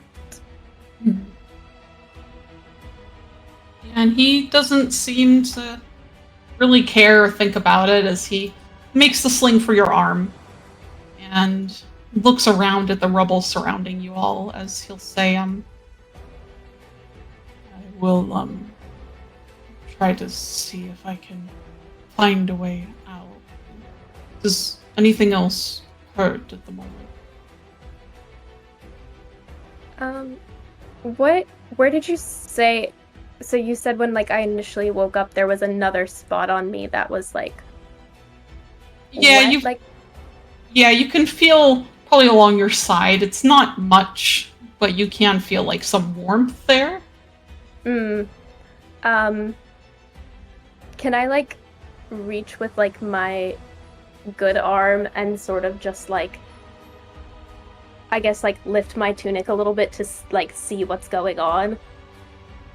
Yeah, you reach over, you lift up your tunic, and you see on your side, kind of like right under your ribs, it appears you were cut by some falling rocks. It's not, at the looks of it, it's nothing major. It does sting, but otherwise doesn't seem incredibly life-threatening at the moment. I mean, Just painful, not like a broken arm or anything. Thankfully, yeah. Got out lucky this time. And I'll just sort of shake my head and say, I think anything else I have is superficial, so I should be good. And then I'll pause for a moment and say, are you hurt anywhere? Rush will just quietly shake his head as he gets back up on his feet. No, I'm fine, just some scrapes. And I'll slowly make my way to my feet as well. Sort of like dusting myself off a little bit with my good hand and say, "Oh, right. So I guess our next move is to try and find a way out of here, huh?" I guess so. And he'll kind of start poking and prodding around at some of the rocks, trying to look for a way out. But in the meantime, Nershellus, as everything has settled and the dust is cleared and you finally find yourself waking once more, you see you're surrounded by mostly darkness. There's not much next to you. You can feel there's just this painful pounding in your head, and even as you open your eyes, everything is blurry and seems a little sideways, though you're fairly certain you're holding your head up correctly. You feel bruised and battered all over, but there is a particularly strong pain coming from one of your legs.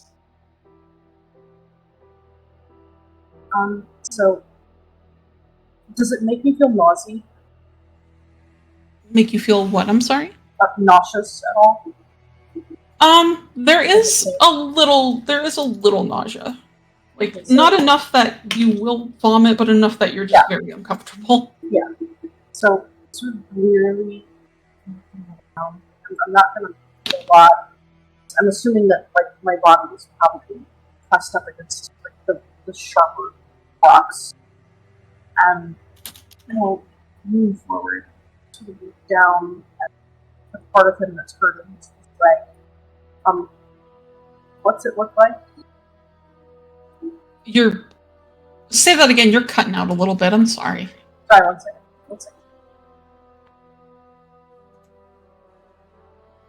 Okay, hold on. So I'm moving forward, kind of wearily look down at his leg. And, as you look down at your leg, appears to be the left one that is feeling quite awful. You see the top, your thigh, I was gonna say the top part of your leg, I forgot what it was called. Your thigh seems to have a bend in it that should not be there. Ooh, Oh, fantastic. fantastic. Oh. And reaching up to my head, pressing my hand against my head, do I feel anything wrong with it? Is it okay? Reaching up to your head, you feel immediately the warm stickiness of blood. Fantastic. I'm going to die. It's only a concussion. It'll be fine. Oh god. I'll kind of start scraping. Like I'm in intense pain. I can't move. Like I'll just sort of like drag my hand forward back across, like get my eyes to focus on it, all out of me. Hello, Fresh. Hello, Ari. And the one to hear you will be Yavari. Yavari is, as you kind of come to and you manage to struggle up onto your feet, you feel rather beat up, but examining yourself, you realize you're still in mostly good shape. And Oh god damn it. yeah, the first that fucking hurt. And yeah, you hear Narshellus's voice kind of calling out through the darkness and kind of moving over some rubble in front of you and carefully maneuvering over some broken large shards of rock. You find him laying there on the ground. His head is bleeding profusely, and he seems unable to get up at the moment. Oh shit. Hold on. Will, by the way, out of character, will healing elixir fix bleeding, or is that just for like the HP point? Yeah, I mean, a healing elixir would probably at least help to kind of close up wounds. Question. Yes. Was all of that in the bag of holding? Oh, What was in the bag of holding and what wasn't? There's a lot of stuff in the bag of holding right There now. is a lot of stuff in there. All of my potions are in there. no. Huh? I think Yubari still has like one potion left. It's like an actual factual potion. In case of emergencies. In Because case I of, realized like- she can't cast spells without her spell book. Yeah. They took away the weapons, but they didn't take away the potions. So that's kind of a flaw in your security. But whatever. It's fine. It's fine. Oh, so Yubari is going to immediately like just jump in, grab her last healing potion, and kind of cradle Narshellus up just so that he can actually like not choke on the healing potion as she holds it up to his lips. Come on, just drink it. It'll make you feel better. It'll Oh, that hurts. yeah. Like, keep his head back and just sort of drink very slowly. And like he'll feel it go down his throat. Just goes like, noise. And while he's doing this, Yubari is taking inventory of like all of his injuries, and her eyes land on his leg, and she goes, "Shit." Narcissus will reach up and grab the wrist that's holding the bottle up and just like wrench it away. We've already I can't do it. Where's Resh? I know. Where's my brother? Here's Resh. It happens so fast. I don't know where your brother is. Where's Resh? He's. I can't tell you because I don't know. No, Please I hold- can't. No, I can't be alone again. You've already. Where's Resh? Just hold still. Ivari will reach down and attempt to, with all of her might, kind of just use her claws to rip up her cloak or her cape and try to use that as like a makeshift tourniquet for his head wound. And even as she's like tying it around his, he's like scrambling with his hands toward the walls. And he's just like, "You've already go find Resh and make sure he's okay. I don't care about my head. Stop." I promise you, we will do our best. We need. No, that's Get not out of good here. enough. You've already. We have to get out of this cave. We will look for him when we are safe. And I can't move. I will carry you. No, I will carry you. You- It's fine. You know what happens, and he'll like reach out and grab, and say, "You know what happens when I die? The last time, I need you to go, okay?" No, I am not leaving you here. Do you understand that? You are not going to be alone.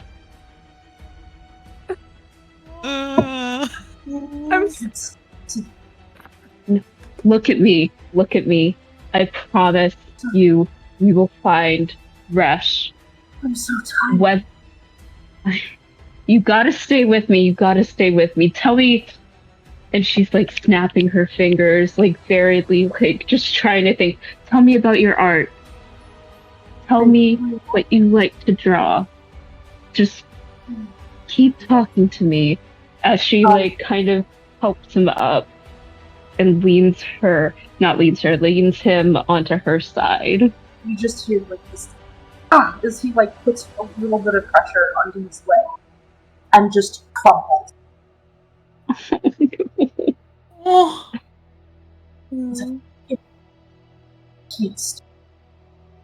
I can't stand them. Would I don't know if Yuvari can do this. Yuvari kind of haul Narshellus up on her shoulder? Give me a strength check. Oh God. Let's go. Blow the anima shard. Yeah, use the anima shard. Listen, we're using an anima shard for this because I don't trust me. Oh God. Okay. The friendship shard. Sending so many good vibes to the dice gods. Please. Oh, 16. Oh, that works. Oh. Oh. So how exactly are you picking up Narshellus?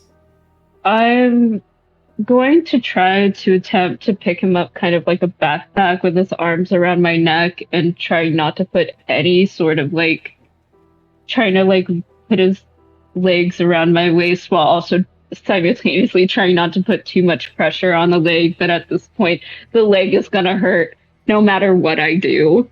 Mm-hmm. So just trying to backpack him. Oh.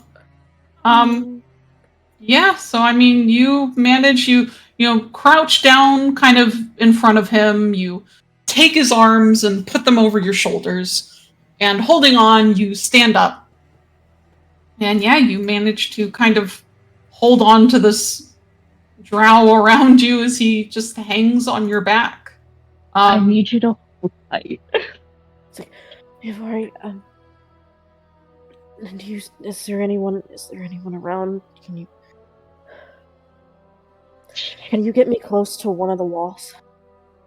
Yeah. Yuvari, struggling just a little bit because of the added weight, starts hobbling over to one of the walls and gets close enough where Narshellus can reach out his hand.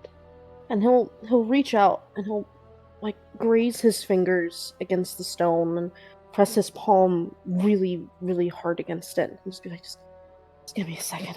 I'm trying to focus. It's fine. Can he sense anything? Roll a d10 for me. A d10? Mm-hmm. So you reach out, press your hand against one of the cool rocks, and though the healing elixir did help to seal up the wound on your head so it's not bleeding quite as badly, your head still feels like it's swimming, and you reach out with your tremor sense in an attempt to try and sense anything else around you that might be moving. You sense, other than you and Yuvari, you pick up on a signature. It's faint. That's a sort of pale reddish pinkish color of someone of rather small stature, which you kind of assume might be Nyalkish, though you're not 100% sure. You see someone else moving off to the side. Their signature kind of coming up in a what color? Kind of a more light pink color. A much taller figure that you think might be Yulia. And you pick up on one. It's very faint.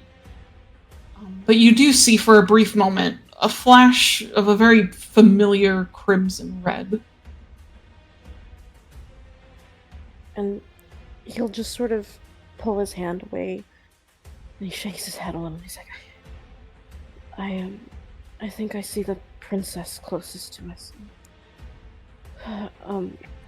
maybe Yulia, another draw, I think. I can't really get anyone's attention. Which direction were they in? To the left. Ivari doesn't even hesitate. Starts walking towards the left. Thank God she has dark vision to help. And he'll ask Ivari, he'll say, do you have anything made out of metal?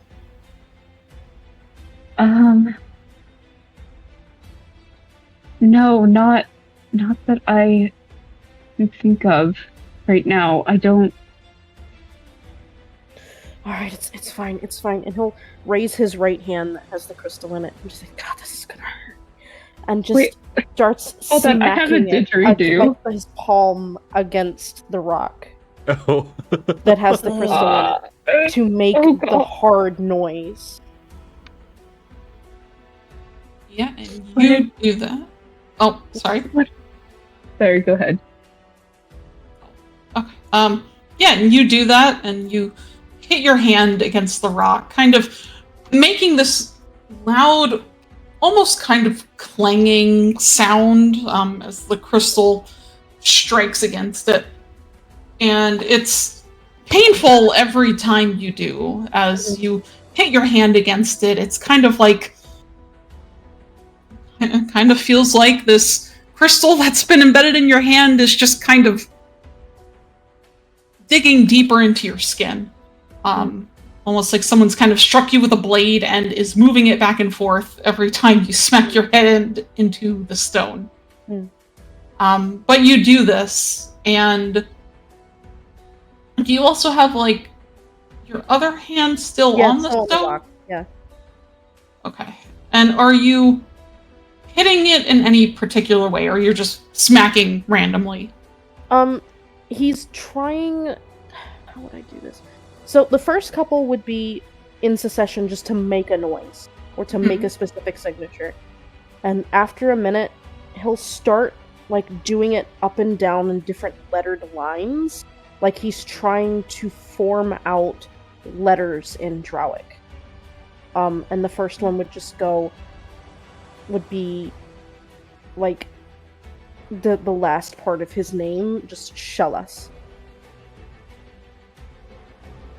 And you do this, you're tapping, and then The whole trying time to... he's, like, gritting his teeth down, just in intense pain. What are you doing? And you do this, and there's kind of a brief pause after you finish spelling out your name. And then you'll pick up on that crimson red color again, tapping in response. Kind of using the same sort of technique you did to spell out your name, they spell out Resh. And Narshellus's body just relaxes against Yavari, and his hand will just sort of fall back, and you just hear like this intense seethe, and like he doesn't even realize at this point he's in so much pain that like his face is wet from just tears, and he presses himself against Yavari and partially against her hair, and you just hear, we have to find a way out. I don't know what I can do. I can't think. I can't cast. It's okay. Okay. Just tell me what you were doing. Tell me what you felt. Resh is alive. Do you know where? Left far. Alright. And Yavari's trusting Narshella says she's carrying him and is really worried, but trying not to show. But she starts just walking left as far as she can possibly reach. She's like, keep on talking to me, kid. Your hair smells weird. Yeah. Thanks, it's the brimstone from being a tiefling. We all usually have that smell. You don't say. Mm-hmm. Yeah, thank you, Yaldabaoth. You're a You're real from- one. You're from Aket, right? Yeah, close. Have you ever been to the Emerald Alliance in the Nabitos? I've taken a gander once or twice while I was there. My dad's there. Your dad? Yes, his name What? is Cairo. Cairo. What does he do with the Emerald Alliance? I don't know. I never met him. Well, It's I'm just I'm really tired, Mari. I need you to not fall asleep, Marcellus. I need you to stay awake. Tell me more. About What did you remember when I asked you about your art? You Yeah. do art, right? I thought I overheard that. Yes, I draw. What paint. kind of thing? You like to paint? What do you like to paint? Landscapes, murals, religious iconography. Ever done any self-portrait? I've tried. I just hate how I look. Oh, I've tried, but I hate looking in the mirror. Too human, too drow, too much of everything. between you and me, you're just Narcellus. Doesn't matter what you are. Yeah, it does. Look at Tove. She sees me as a drow. My brother sees me as a human. It's fine. And Yavari just, sorry, didn't mean to interrupt you. You're fine. Yavari reaches up and, well, she's already holding on to, like, his hands, but she squeezes just a little bit tighter in reassurance and pats it before she continues making a sharp left. Yeah, and you will kind of continue to carefully pick your way over the rocks as you try to go in the rough direction Narcellus had pointed out to you. Meanwhile, elsewhere. Taffy. Oh boy. Oh no. Oh my. Oh boy. Your eyes open to mostly darkness. There's kind of a faint pink light coming from somewhere, though you can't quite see its source. And as you wake and you kind of get yourself back up on your feet, you realize now that rather than your owlin form you'd been in, you appear to be a tabaxi once more. Thankfully, rather unscathed. You feel rather beat up, like you kind of might have gotten run over by something. But you're alive in one piece. Oh, I'm gonna feel that in the morning.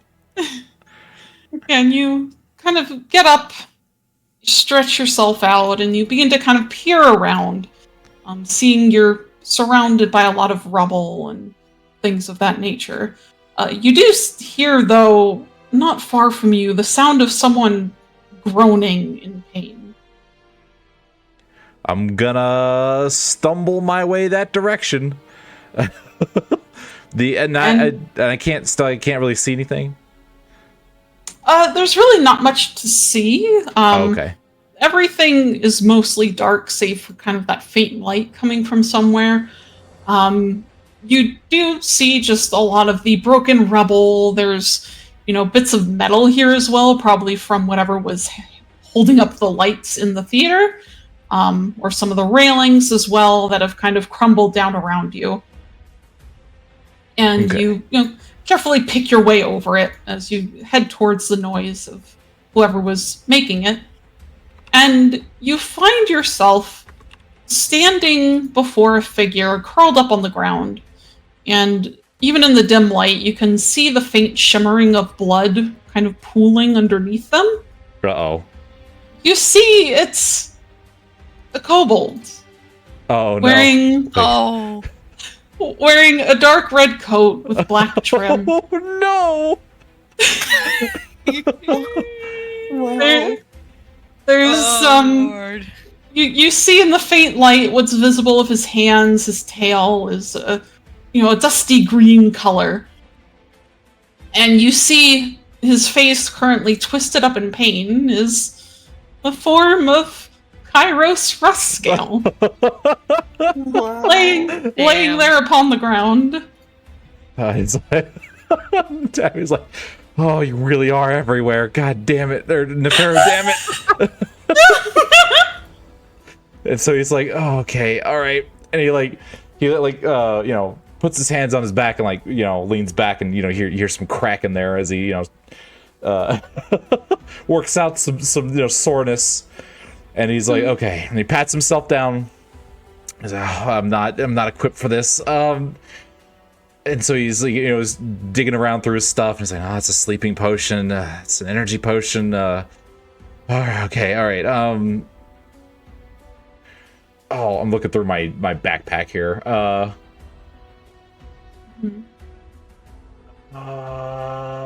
I don't have anything. All right. Oh man, I could break into somewhere, but okay, let's see here.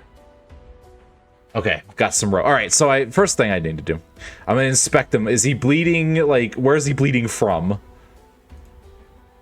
So do you get closer, or are you kind of like keeping your distance for the time being? Oh, I sigh and I get closer. So you kind of get up towards him, and you see that there appears to be a iron pole of some sort that has jabbed itself into his chest, which is where he is currently bleeding from. Oh, that's not good. And as you get close, he kind of looks up through narrowed eyes as you just hear him faintly say, "This is gonna be my end, isn't it?" Hello, Inspector. Good evening or afternoon. How you doing? Just try not to move. Just give me a minute. What? Oh, wait a second. Is that you, Cat? Yep, fancy meeting you here. I don't know what you're doing here, but you look like you've seen better days. You don't happen to have any first aid kits or anything on you, do you? Might have something in my bag. All right, don't move. You'll see. Yeah, you'll kind of look over him, but you don't see any sort of bag. But feel free to roll perception or investigation. All right, let's see which one of these is higher. Perception. Perception is gonna be higher. Okay, I'm gonna roll that with my anima shard.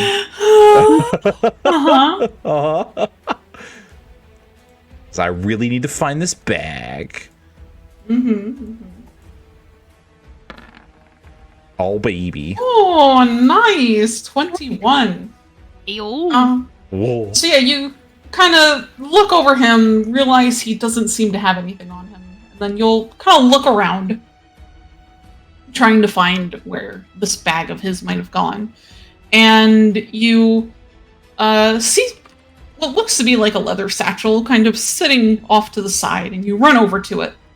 And you grab it, throw it open to kind of look around for the contents within. And you feel around. You're careful as you do, but you do feel there are shards of broken glass in here, as well as something wet that has spilled out into whatever he had in here, which seems to have ruined a journal that was in there. Oops.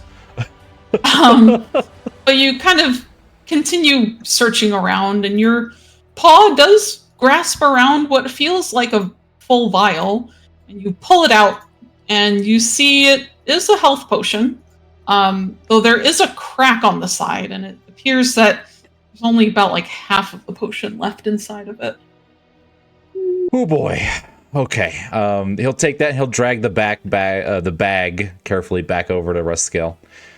And he kneels back down. All right, buddy. We got half a healing potion. Do you think this is gonna be enough? I don't know if we should remove the thing in your chest and then drink it. I don't know how fast acting these are. No. He'll like kind of shake his head very weakly, and he'll just say, "No, I think it's better you just leave me here." All right, buddy. We both know I ain't gonna do that. I don't leave people behind, as I'm sure you're aware with my, escapades. All right, and so he pats him down, inspecting him as he continues.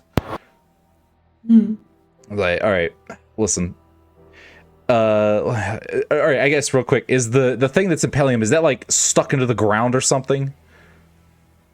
You look, but it doesn't appear to be. There's the part of it that's jabbed into him doesn't seem to be going through all the way, from what you can tell, but it's kind of hard since he is laying on his back for the most part. And you see the other end of it is just kind of sticking up into the air, probably a good couple of feet out of his chest. Ooh, okay.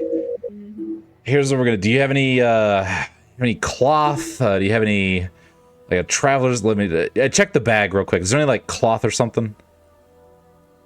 Yeah, you do pull out. He seems to have another pair of clothes in here, that are kind of half wet from the other potion that had spilled out into the bag. Perfect. It's already pre-soaked. All right, here's what we're gonna do. I'm gonna pull this out, and it's gonna hurt like hell. Then I'm gonna need you to drink this. And he kind of like puts it in Rustskill's hand.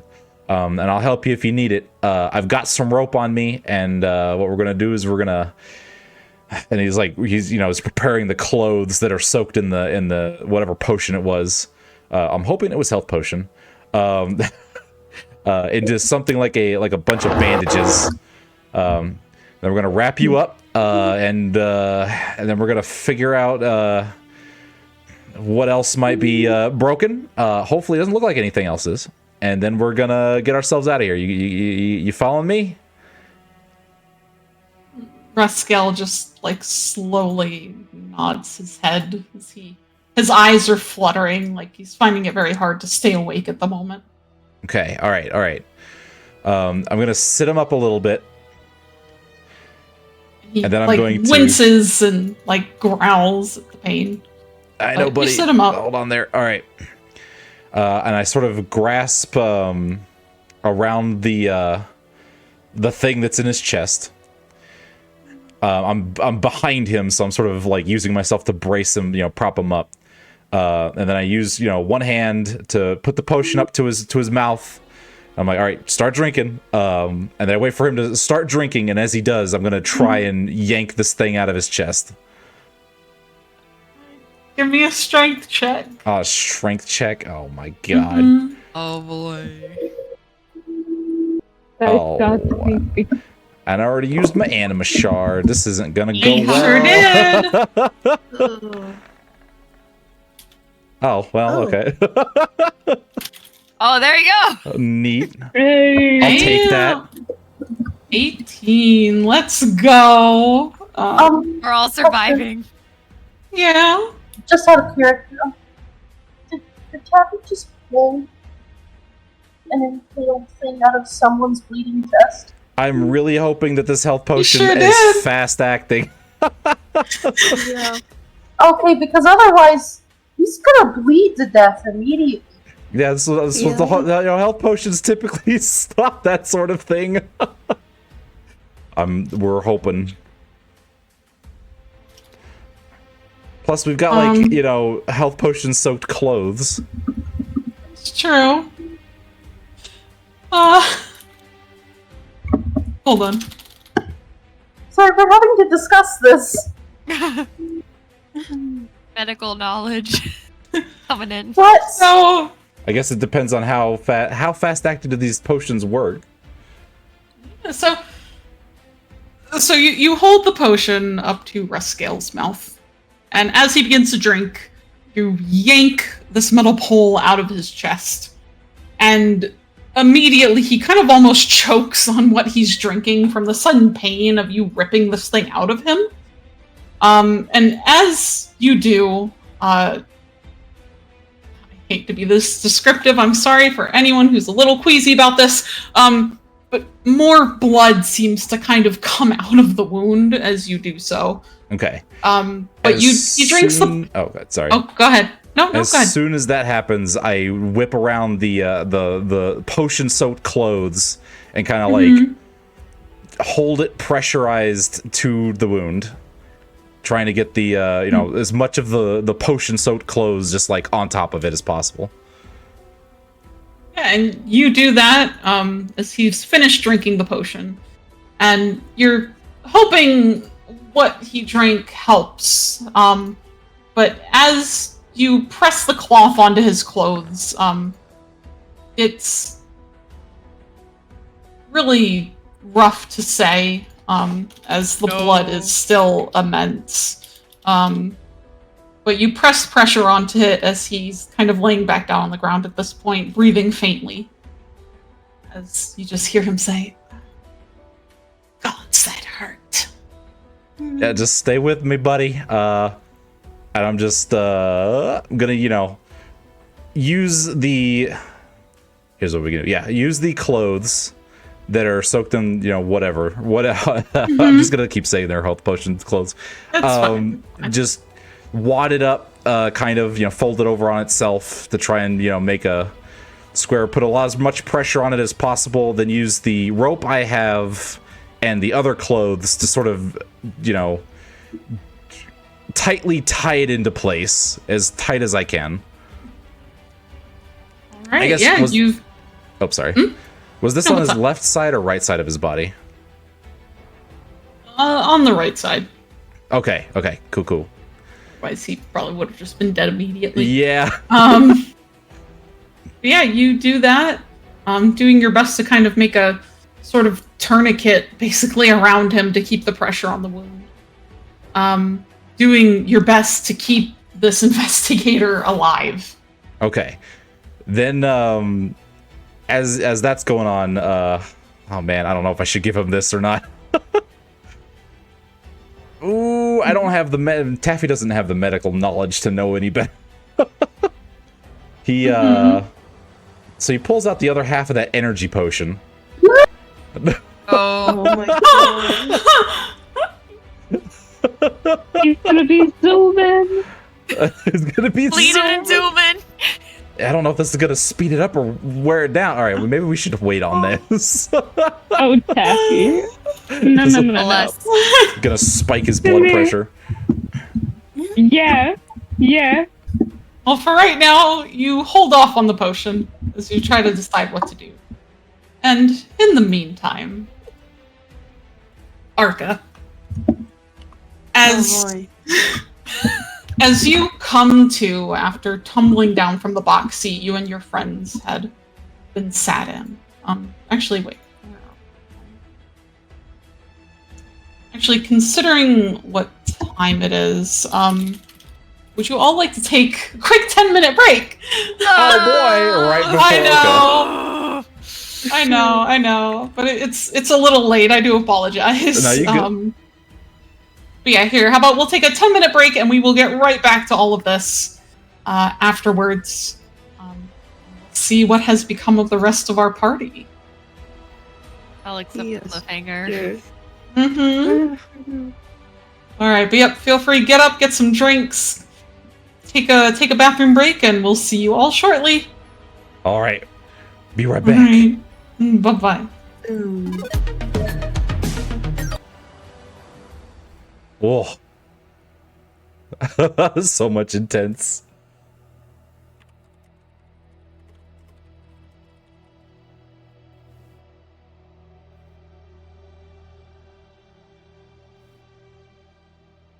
Oof. Okay.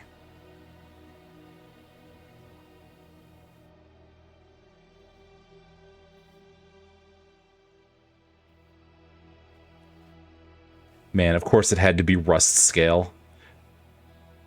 Holding bread rolls. He's not holding, but those are his gloves. Those be his gloves.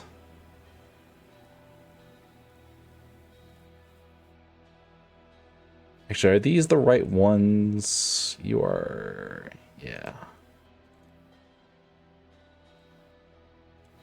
They are. Okay.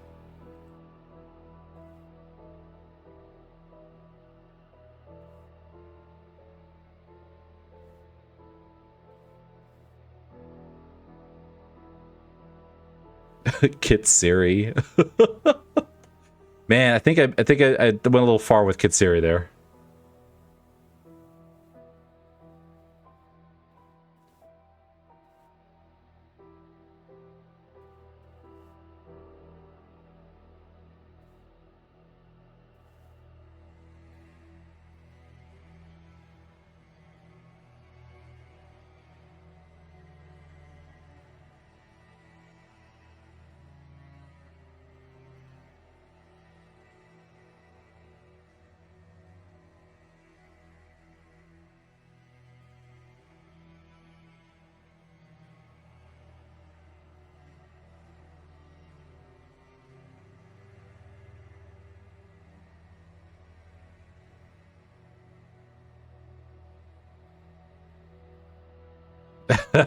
She's really nice.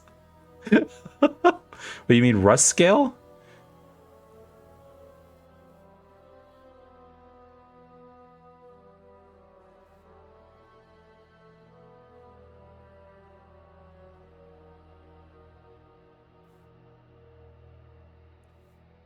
Who was really nice? Oh, Kitsiri. I'm out of it.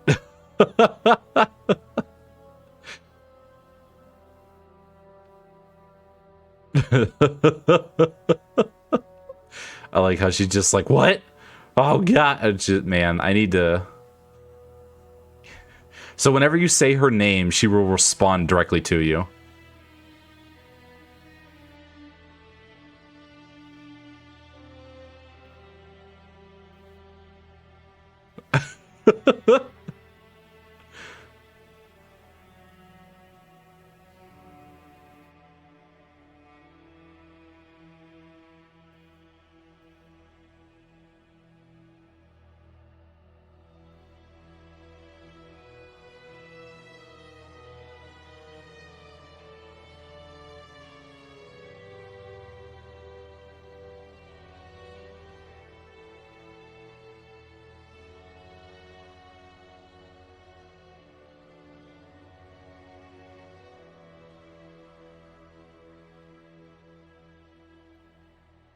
I'm debating on whether or not I want to drink the rest of that energy potion.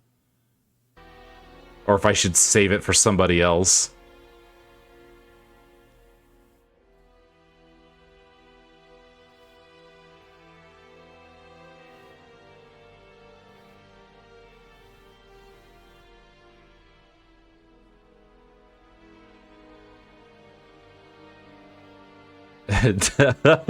Death saves?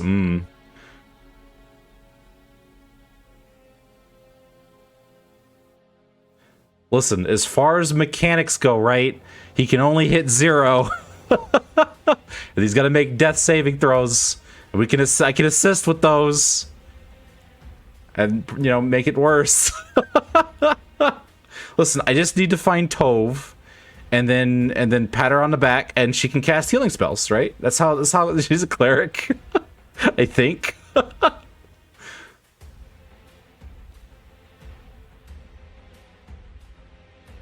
If we can get to our bag of holding, we can get the, we can get to the rest of our stuff.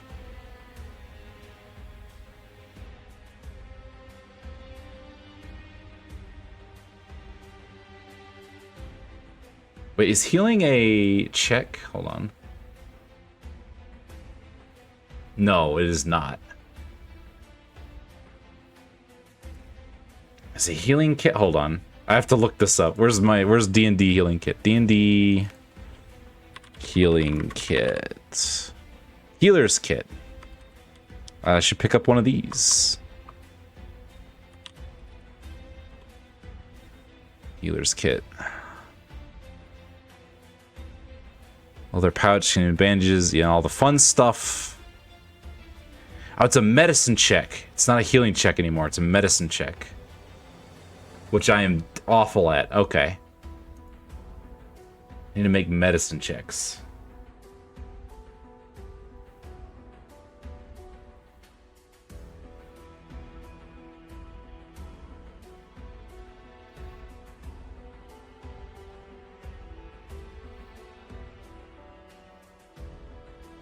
All this does is I can use expend one use to kit to stabilize a creature that has 0 hit points without needing to make a wisdom medicine check.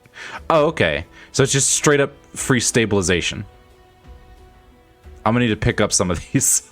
I like how Taffy just picks up stuff after he's had to deal with it. It's like, oh, I had to deal with potions, and I got a sleeping potion. Oh, had to deal with, you know, not having a rope, so now I got a rope. Had to deal with not having pythons. Now I got pythons. You know.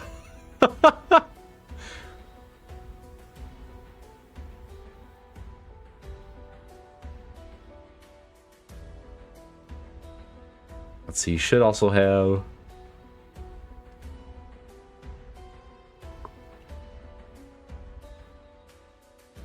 He's got like anima shards.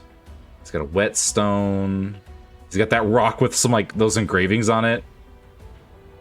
He's got half an energy potion.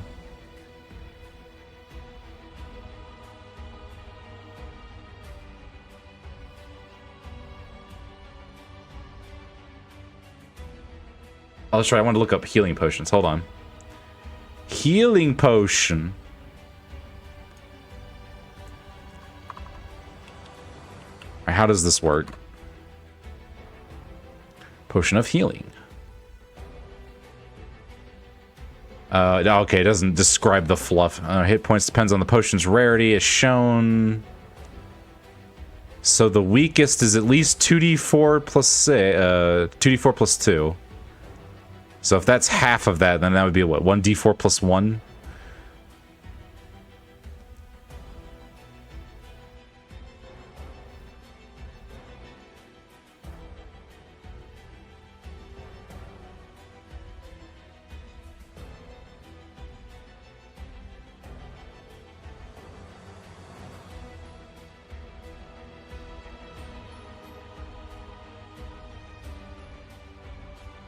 I'm actually kind of surprised that I survived unscathed. That was pretty, I guess kitty cat's luck.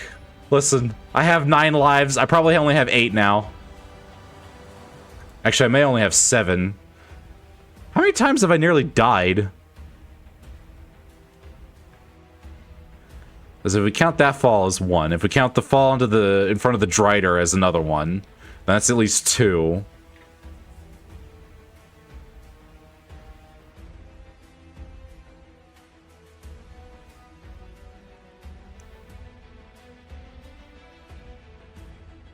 I'm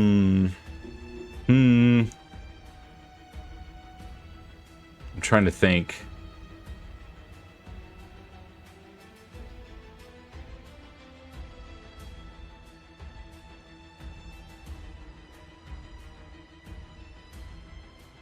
Let me ask. Let's see. Potion of healing.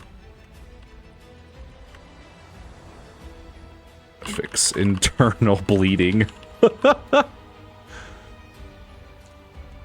Oh, here we go. Healing potions.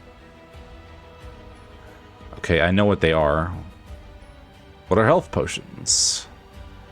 I know what that is. How does healing work? When a potion is consumed, immediately infused with positive energy that helps heal wounds. Energy can close cuts, mend broken bones, and even staunch bleeding. Okay, see, look, there we go. A potion might not be able to completely restore a character to full health, but they can provide a much-needed boost in the midst of combat or other dangerous situations. Okay, so theoretically, he is no longer internally bleeding. At least is, you know, at least it's half as much as possible. How do I use a potion of healing? Well, you drink it. Can you make your own?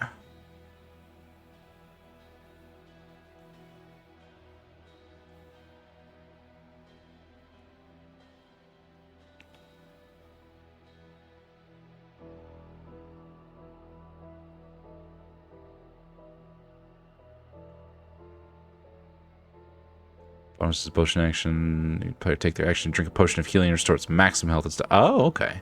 That's actually a neat rule. I like that.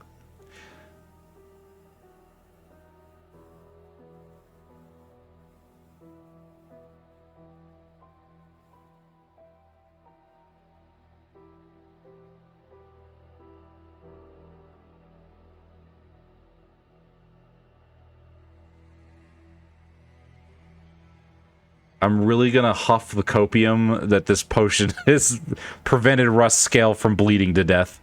What is he doing down here? Dang it, Russ Scale. Dang it, you just stayed at home. Where can I buy? How much does it cost? How many hit points does it heal?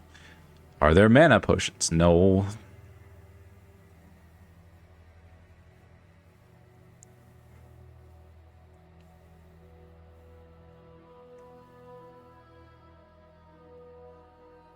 What does an elixir of health do?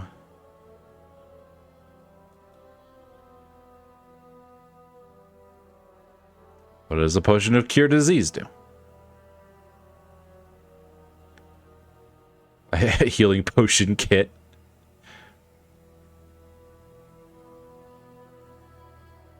It's an herbalism kit. Oh, okay, they're just talking about can you make them wherever you are?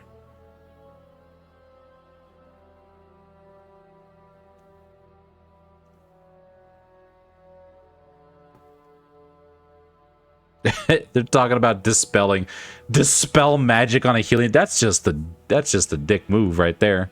I drink a healing potion. I dispel it. Could you not do that?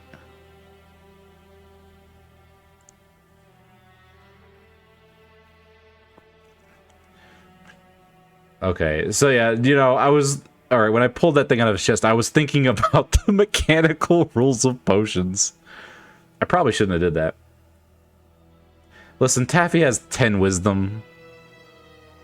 He didn't know any better. He's like, well, that doesn't need to be there. Potions are like contact grenades, right? Contact grenades. Hello, Reggie. How you doing? Thanks for stopping by. Yeah, exactly. They're just like contact grenades. You yeet them and they just do the thing, right? They just do the thing. Automatically. They explode into whatever. So, it's a healing potion. I just set off a healing grenade inside of Russ Scale. So now he'll be fine.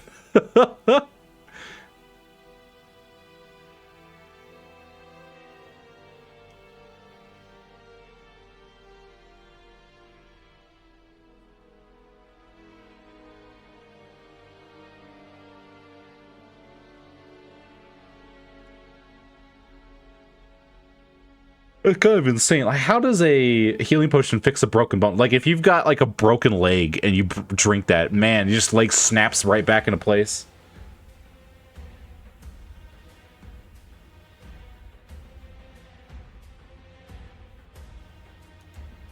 Mid-Suthermente. Posting memes. They're posting memes.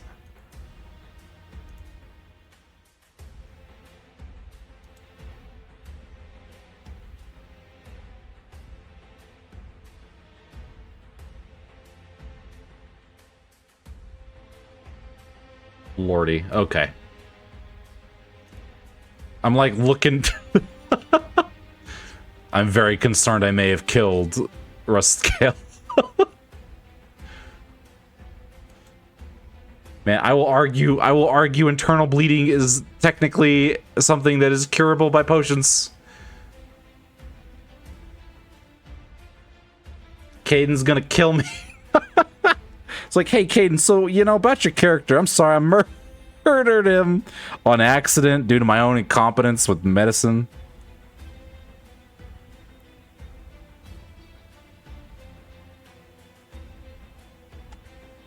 I can't wait for Ruskel to blame me for somehow collapsing.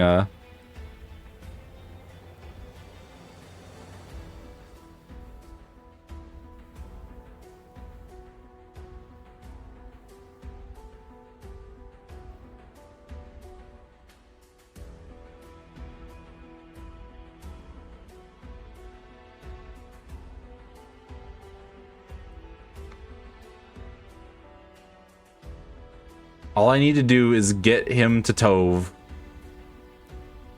And then watch as Tove screams in spell slots as she runs out very quickly. Actually, I don't even know if Tove knows healing. Wait, we can find Ari. If we can find Ari, he has healing hands.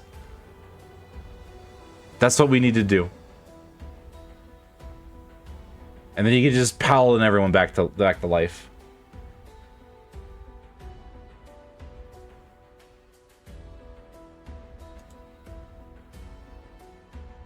It'll be perfect. I forgot he was a paladin. I keep forgetting he has like a class. I don't know how much healing hands he has left.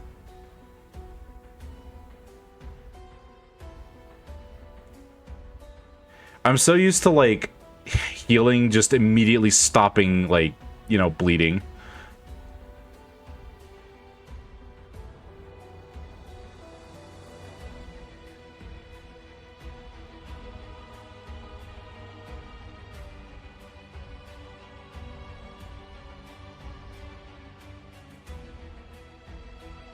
Oh, we ready? Okay, we ready. Here we go. We're swipping back. We're swipping back.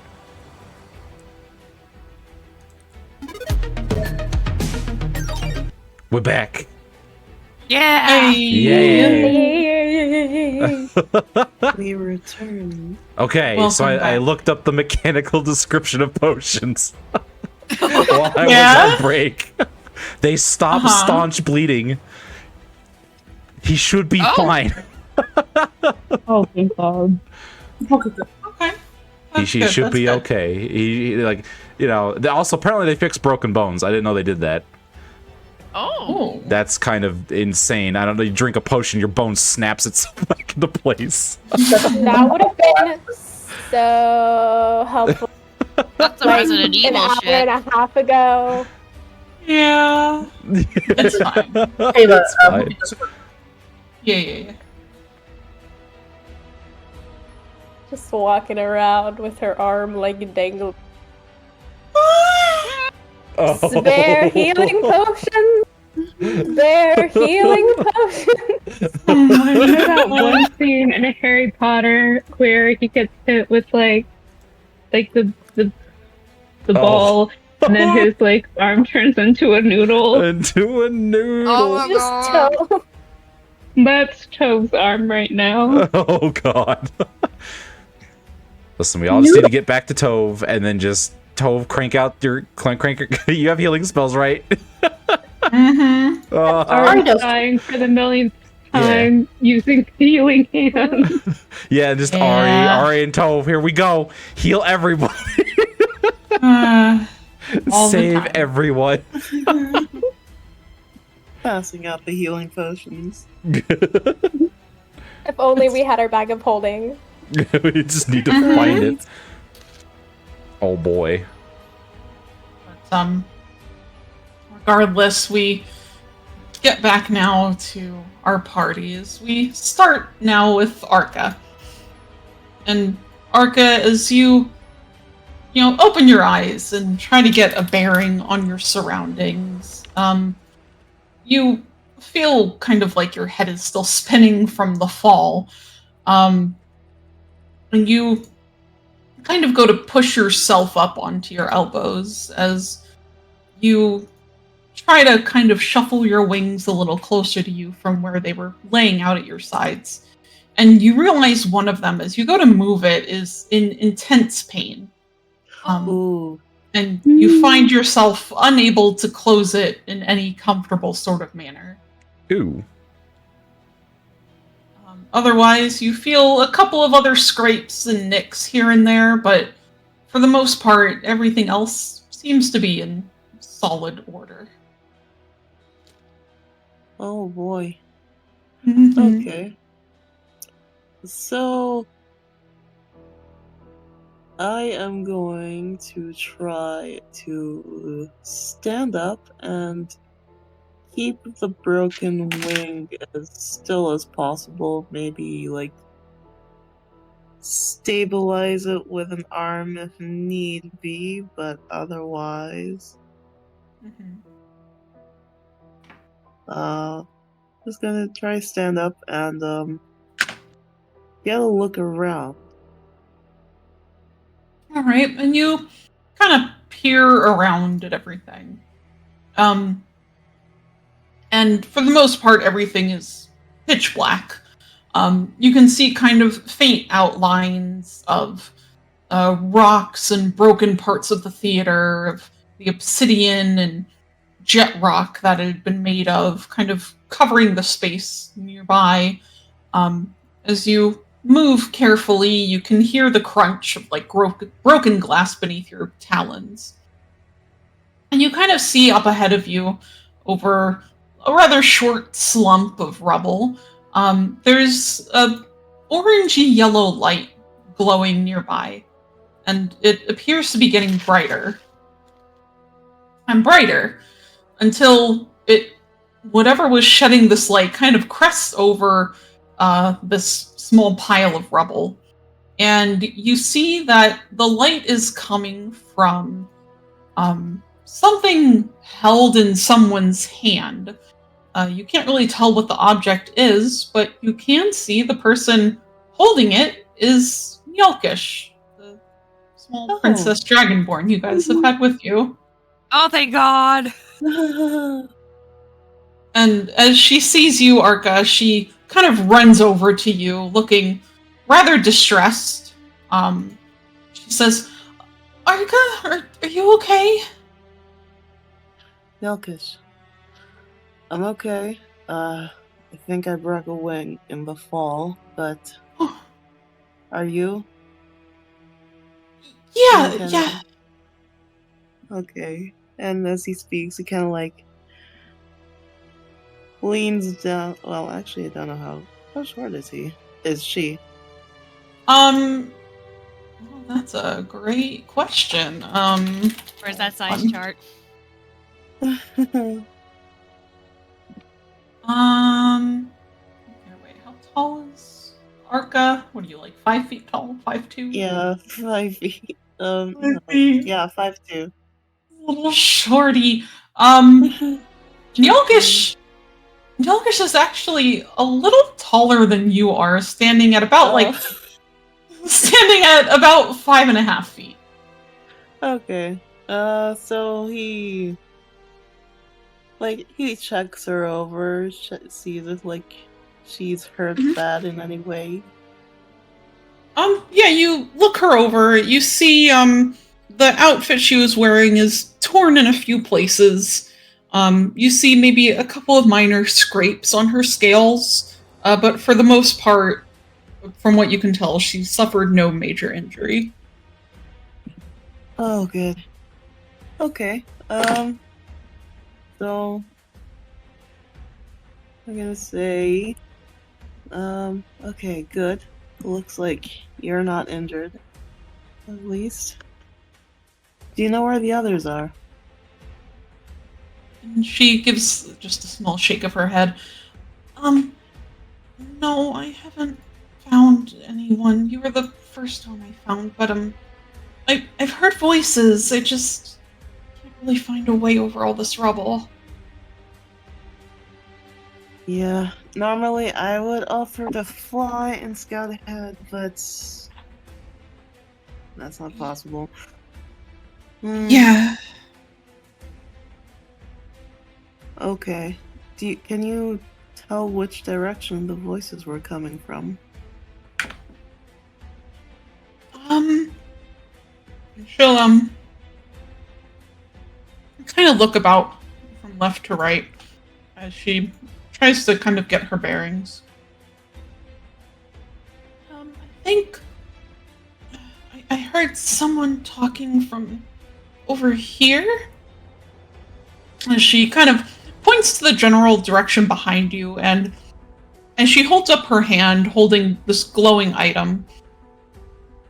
She helps to kind of illuminate the space behind you, and you see it's a rather tall wall of rubble, but there does appear to be like a column or a pillar that's fallen that does offer kind of an easier way up to the top of it. This rubble being probably about as tall as you are, Arca. Oh, fun. Okay. If we can climb over this,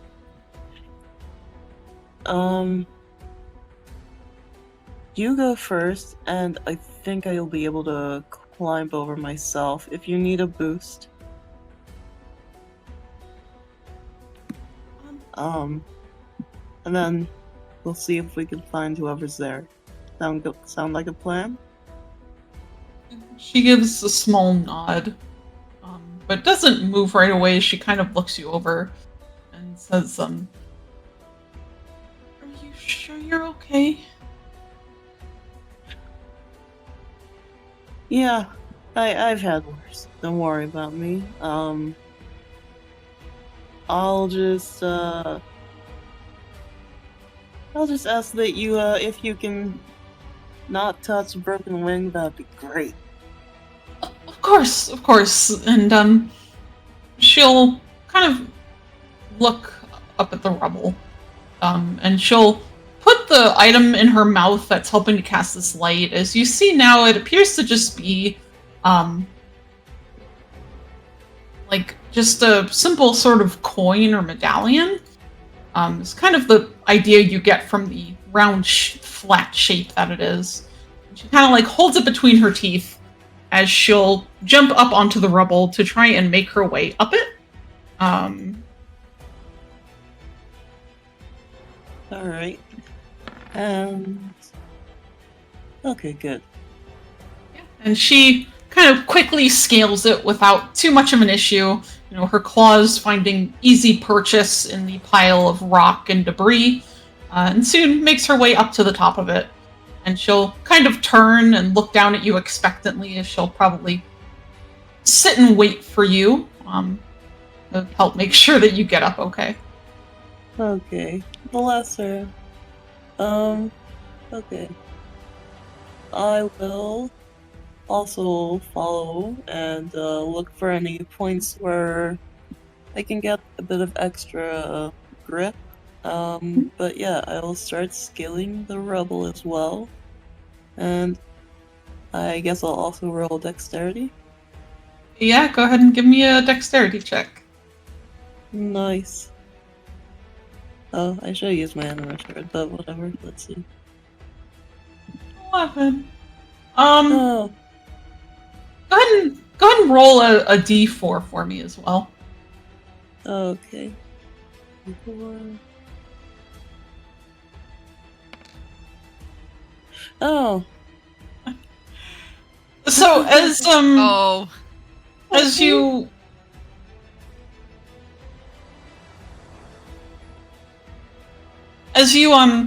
reach up for the rubble, you kind of dig your claws and talons in to start lifting yourself up and climbing your way up. And Nyelkish reaches down to help grab at one of your arms to help pull you up to where she is. And for a moment, you feel one of your feet slip as the rocks begin to give way beneath your weight. But thankfully, with a sharp pull from Nyelkish, she hauls you up onto the top of this pile where things settle down and steady out as you're able to get back up onto your feet. oh, thank goodness. Oh, thank you, Nelkis. She'll kind of take the little item out of your mouth and she'll say, "Of course, you okay?" Yes, much better than I would have been. You would have heard a lot of cursing if I had, fallen. Yeah, I bet. And she'll kind of peer around at your surroundings before looking back over at you, and she'll ask, "So, what do you think happened? I mean, it's certainly probably wasn't part of the show. It wasn't. I guess maybe there was some kind of structural instability with the caverns below, but you'd think they'd have checked for something like that before, like, such a big event. Yeah. And she kind of thinks for a moment before suddenly kind of perking up and saying, Do you think it was like um, the rumbling from earlier when we were in the Underdark? Maybe. I don't know what would be causing it, though.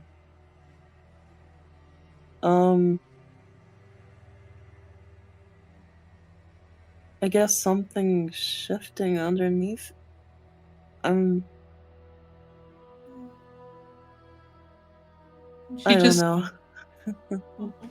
she just kind of nods in understanding as she'll carefully like pick her way across some, the broken glass and broken pieces of the theater.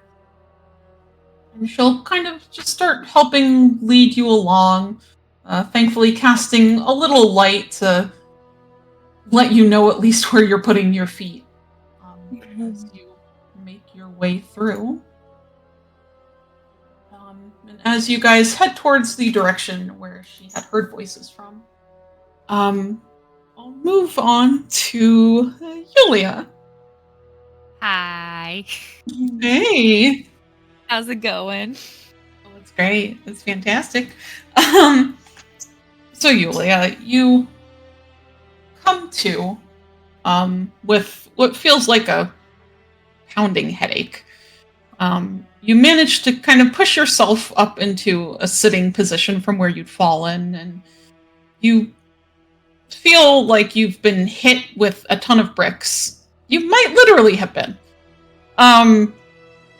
But as you move yourself, stretching your limbs and trying to work out some of the aches and pains, you think for the most part you're still in one piece as you're able to eventually push yourself onto your feet once you've kind of regained enough of your balance and awareness.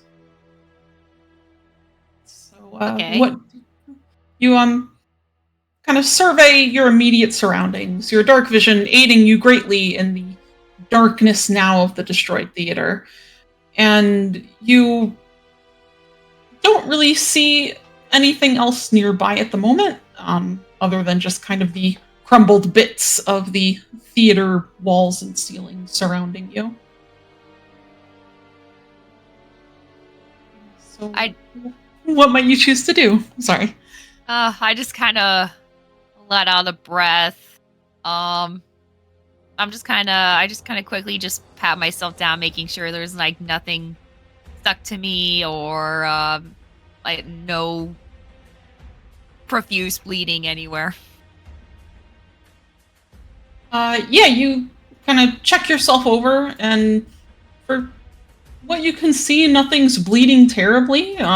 You see there are a couple of blood stains here and there, but other than some minor soreness and stinging, nothing is truly seems serious.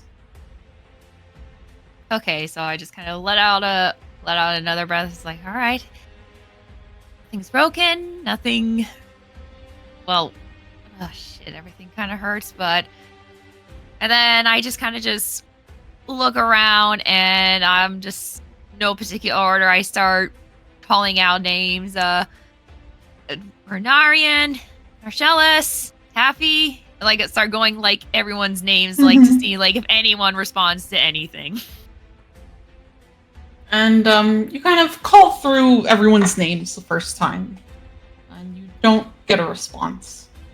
As you start your second round of calling out for everyone, as you say Runarian's name, you do hear what sounds like his voice saying, Yulia? Kind of coming... Oh, God. I'll say I immediately go towards the source of the voice, wherever he is. Awesome. Yeah, you kind of scramble over some of the rocks, making your way as carefully but as quickly as you can towards the sound of your friend's voice. And you find yourself soon coming upon him, and you see that he's kind of crumpled up on the floor at the moment. His orange hair, normally, bright and glowing with life, is kind of filled with dust and soot from the fall and wreckage around you all. He looks a little beat up, but not really too bad for wear until you get kind of a better look at his face. And you see that half of it seems to be covered in blood. Oh, shit. And you'll just hear Ari very weakly say, Yulia?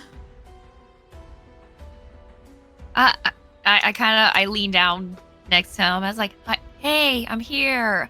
Oh, shit. How do you feel? What, are you okay? Feel awful. I'm very tired. Oh, that's not good. Just keep. I don't know what you want to talk about. Just keep talking. But I need to move your hair. You're bleeding really bad. I just need to see where it's coming from. Okay. Okay. Where is everyone? I don't know. I just woke up and I called out to everyone, and you're the first person who responded to my my roll call. So we'll start there. So I'll just lean forward and like inspect wherever the blood is coming from. Yeah. So you lean forward, kind of like gently pushing some of his hair aside, and you see going from like the top of one of his eyebrows and kind of back almost towards his ear is a very gnarly looking gash that appears fairly serious, but you're not sure if it is, as head wounds do tend to bleed a lot. But yeah, he's covered in blood, and he has that one eye closed just because of it. Oof. Okay. I'm just muttering out loud. And then I remember that I at least have my entertainer's pack with me, and I have spare costumes, so I will take one of them out and just with as much strength as I can muster, tear this thing to shreds to make enough of a bandage to at least cover his eye in like an eye patch style. Yeah, you go ahead and do that to at least try to keep his eye covered to keep the blood out of it. And he kind of winces away from you at first, but does his best to hold himself still as you work. I apologize. Do it as gently as possible while trying to apply as much pressure as I can safely do it. It's fine. I need to get up. I need to find Chalice. And you see he's trying to like move himself as he says this. Oh, I just say, hey, not yet. We're gonna do this very, very slowly. I don't really know if you're supposed to move when you have a head wound, or oh god, I'm not prepared for this. I'm probably not. I'm not supposed to. I'm sorry. But, Okay. And I'll just kind of gently trying to like keep him down. I was like, let's just wait a little bit. I can I guess I can cast more light and see if that can signal anybody. So can I go ahead and cast dancing lights? Yeah. Yeah, you cast dancing lights, summoning your 4 orbs of light, and what do you do with them? I kind of just let them fly as high up as they can manage, depending on like how far the rubble is, just to be like any sort of like basically making it as a beacon, like a flare.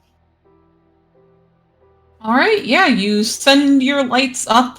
I think the range of the spell is like 60 feet or so. Or wait, actually, wait. Oh no, it's 120. Nice. So yeah, you kind of send your orbs up about as far as you can. Trying to keep them close enough so it's a little more obvious to your location, but high enough in the hopes that anyone else that is around should be able to see it.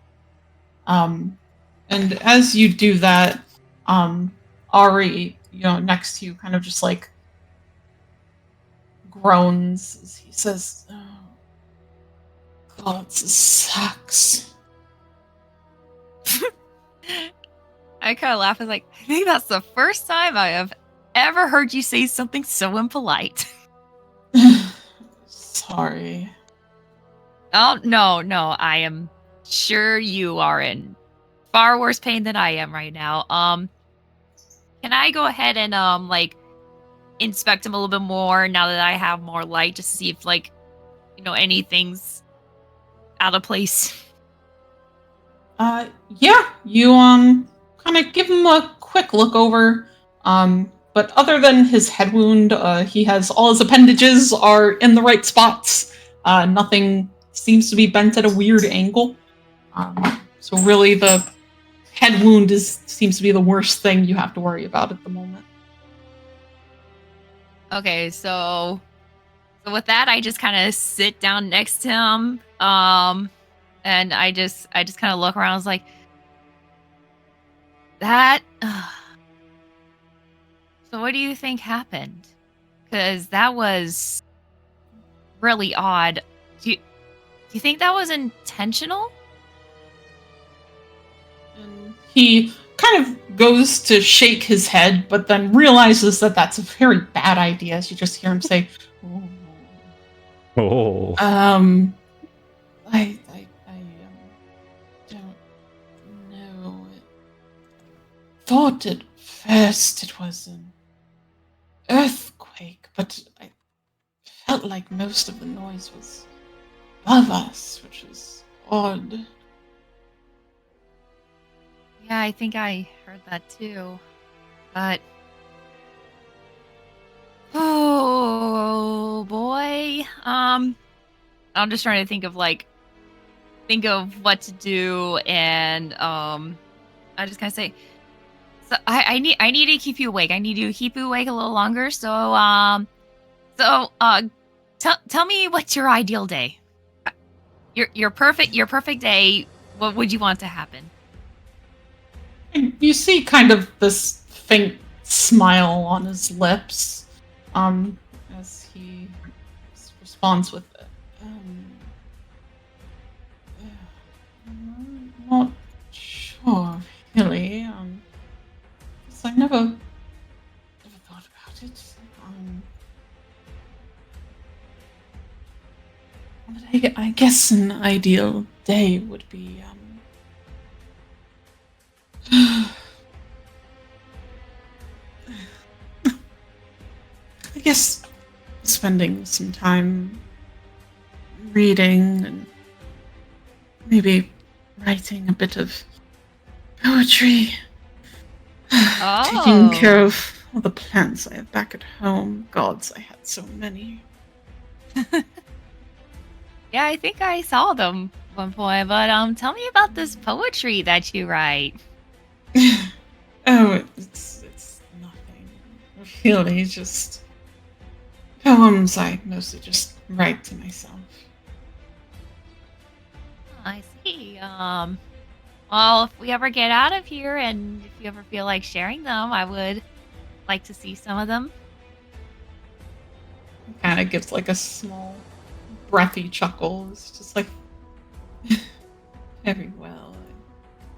I recite one now, but I don't think I can think very straight. That's fine.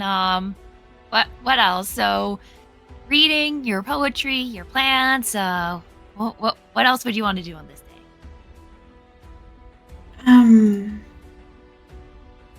Good question. And he just thinks. He seems to be thinking about it, though you're not sure if he's thinking or just doing his best not to pass out at the moment. As you see his head kind of nod at one point, and he blinks his eyes open very quickly. Other than that, I've always rather enjoyed being down by the water. It's always been rather soothing. Oh yeah, that's what I would give for the sound of the ocean right now. Makes two of us.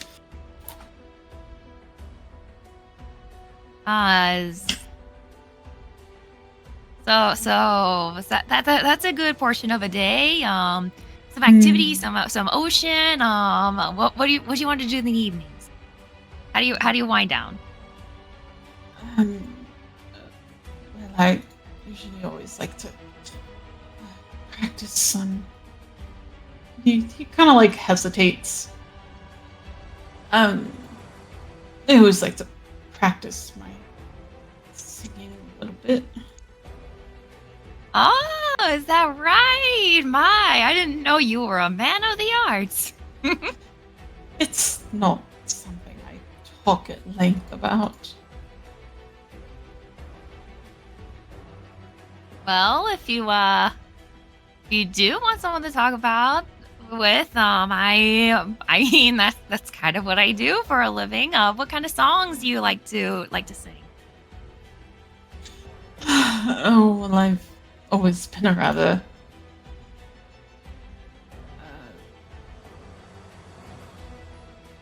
sorry, give me 1 second. That's fine. I've always been a fan of the songs about romance, I guess. And my father always used to say I was far too sappy.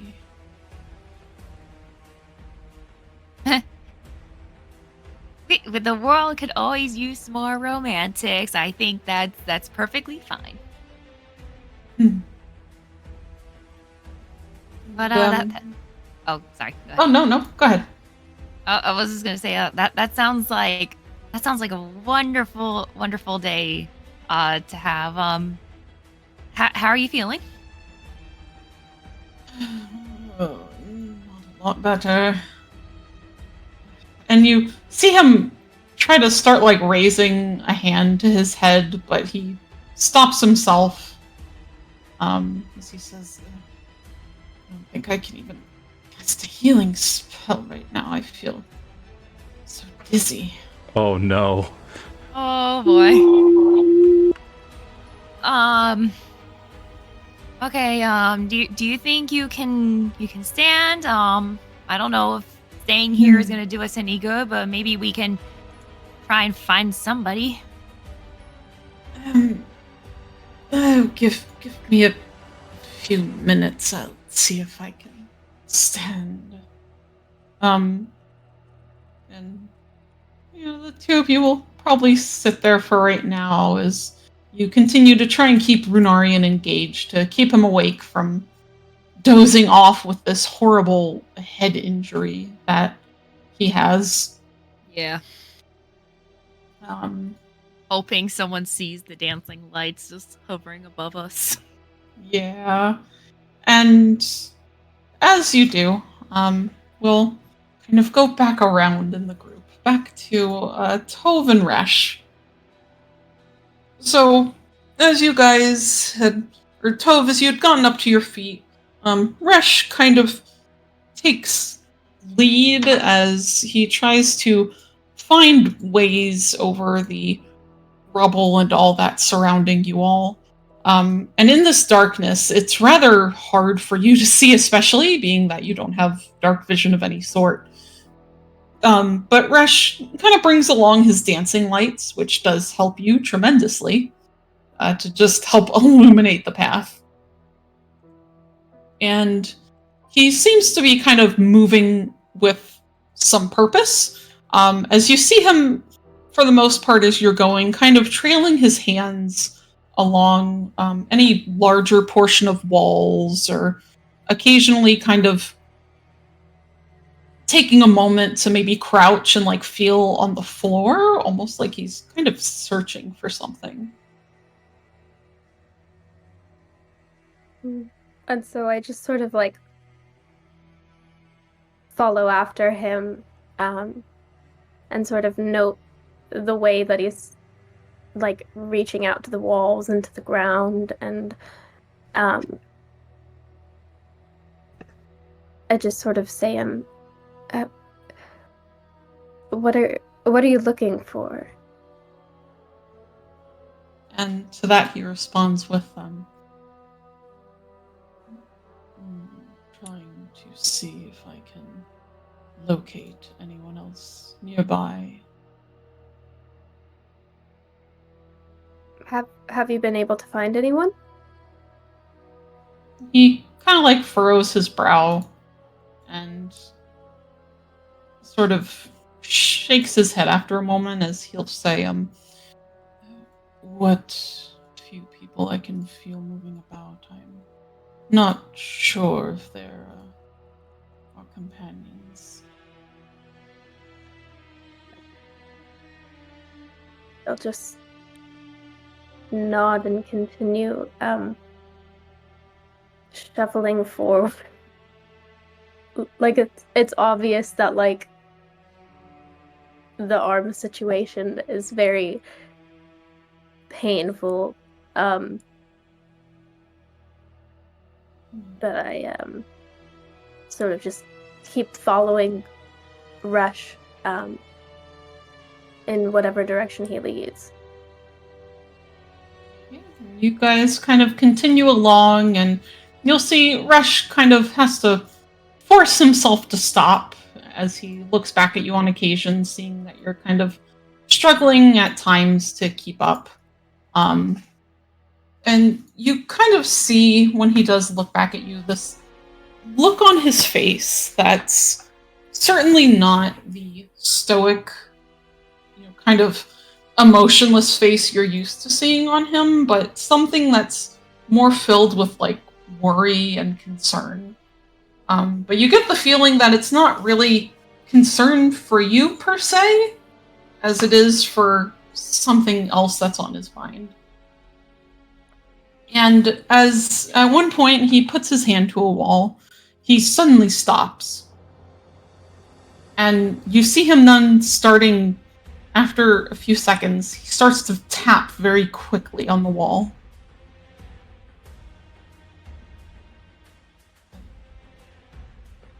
I think Marcellus is alive. Oh, that's great.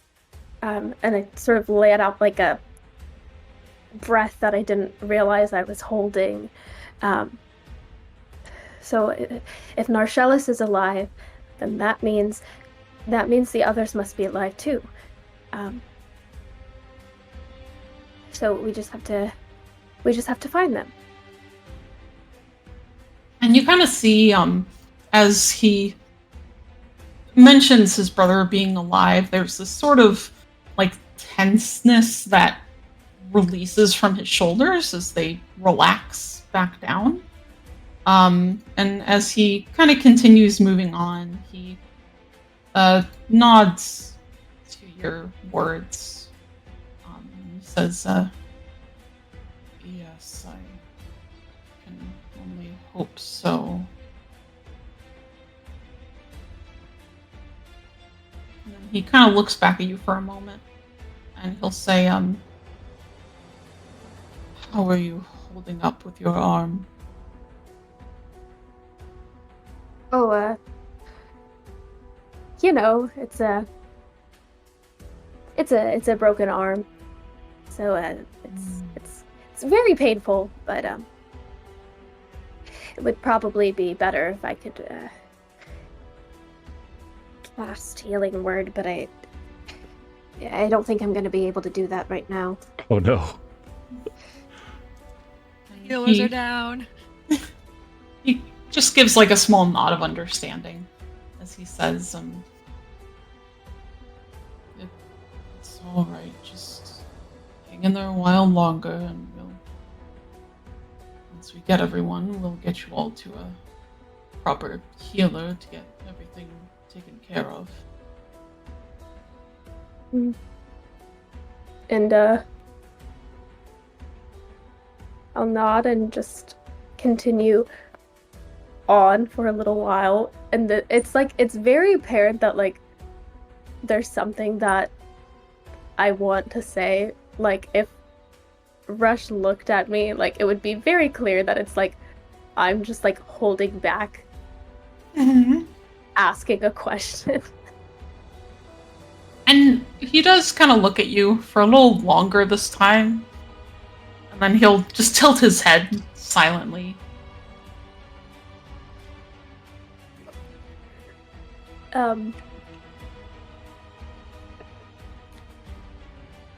I'm sorry if I'm prying, but your scars that are on your your like body, they're from the war. In a way. And he'll kind of like point to a couple of the scars around his the top of his chest, kind of like right underneath his collarbones, as he'll say, some of these I received when I became House Master Assassin of the Nokuvir House. And you'll see his fingers kind of trail over that like diamond-shaped spider symbol that you had seen earlier. Mm-hmm. And then he'll kind of like point out a few others as he continues on with some of them are from certain achievements. Others are from the number of people that I have killed. And kind of one of the things I should have pointed out earlier was as you guys were walking, since he's been mostly ahead of you, you would have seen as well that most of his back is covered in the same sort of scarification. Just like similar like markings. Yeah. Yeah. Yeah, like it's very like having been in the Carangul estate back in Valgard, it gives you the vague sense of like elvish design, making sense that it's drow. Just with a lot more like harsher, like sharper angles compared to that of the very wood elf-esque house that you stayed in for a while. Yeah, it's all very harsh angles and, rough shapes, but it's very beautiful in its own way. And Tovel's like all sort of nod as he explains the scars, and they're interesting because, well, I think they're interesting up until the point that he mentions having scars for the people he's killed, and like Tove, like I just sort of visibly stiffen, and my good hand, as if by instinct, sort of reaches to where like I would have kept my dagger, but obviously it's not there, and so it just sort of falls to my side, and there's a moment of hesitation I speak again, and it's like it's a level of like a mix of curiosity, but also sort of not wanting to really know the answer, but like wanting to know the answer to the question. And I just ask, the the scars for the people you killed, in what way? In the blood pits, or? He kind of smiles briefly at that as he'll say, "Not quite. The blood pits were not really my interest. It has mostly been either from house skirmishes, or most of it was from the Second Dark War."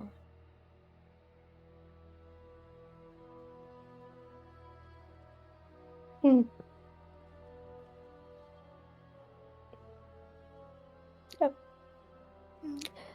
Oh. So it was people you killed in battle, wildlings and dragonborns and people on the surface. Yes. He kind of gives you a weird look. Like his eyes narrow slightly as his brow kind of furrows in a little deeper. He'll say, it is war, Tove. War that the Underdark did not start, but one that we were not afraid of finishing if we had to.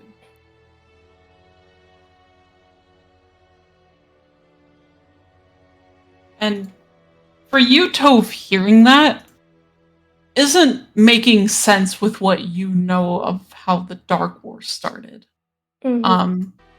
Because for you, what you've been told is that it started after, the first one at least originally started after Drow were raiding nearby villages, even though at the time of the first war, there was all of Darkwood, at the time Rolavin, all of Darkwood was controlled and lived in by Drow, who were just living on the surface. But, as a child growing up and into your adult years, you've always heard stories of how the Drow started invading and how they, were turning very hostile to their neighbors, and so that's how the first Dark War was ignited. And the second one, you remember, was almost much the same, that there had apparently been some military force gathering in Rolavin that Baldwin Coraniel was then sent to eliminate that threat.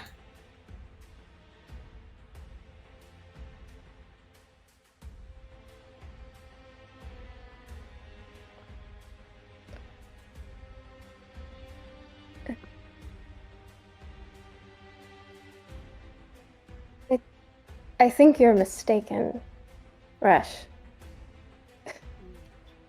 We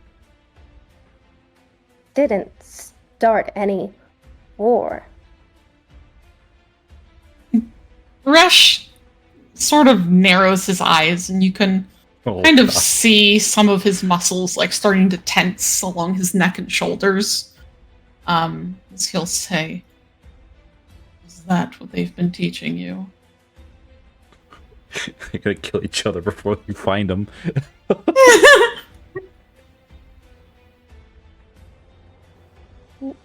Maybe. Maybe it is what they've been teaching me. But we didn't start any of the wars.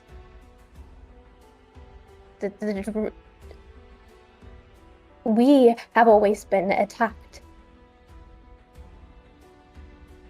And I know that. I know that. I lived that. As have I. And very suddenly he will step up to you, kind of closing the gap of space as he's now very much in your space. Uh-oh. And being as tall as he is at like 6'2", he's a fairly intimidating presence here before you. And his red eyes are kind of like glaring down at you from where he stands, as he'll say, if you were not aware, even now Laird seeks to start a war with Philisera with the death of your queen. Is that our fault as well? Oh.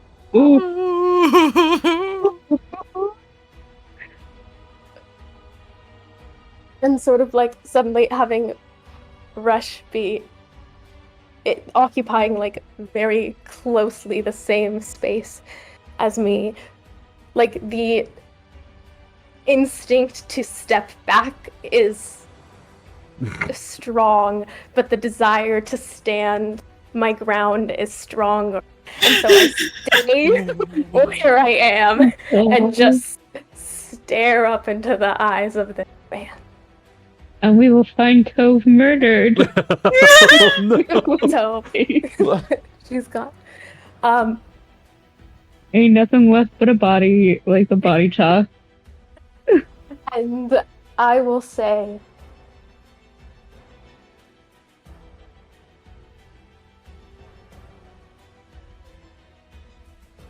and yet, wildlings still die at the hands of drow when a war hasn't started yet. And still drow die at the hands of your wildlings when there is no war. And he's got like one hand near his waist, but he doesn't move yet as he continues with, the first Dark War started at the death of our Valsharess, as you saw in the play where Captain Caraniel, at the time, snuck into Mithranve and stabbed her in her own home. The Second War started after he marched upon Relavin, a civilian settlement, and slaughtered people without want or concern for who or what they were. Men, women, and children, all drow. And now, your queen is dead, a circlet placed upon her body. My family blamed for something that we had no part in. Whatever this supposed attack you are speaking of is certainly nothing more than a figment of your imagination. A figment of my imagination?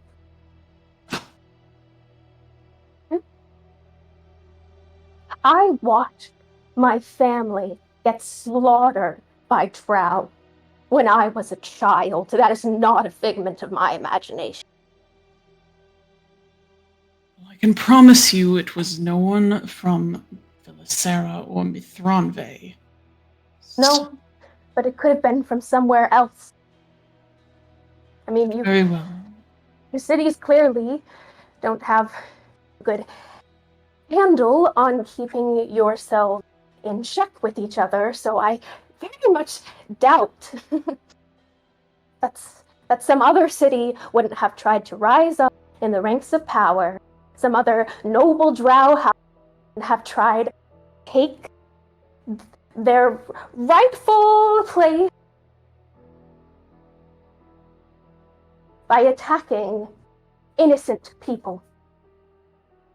Maybe we did start. Maybe I don't know everything there is to know. and maybe everything I've been told is, but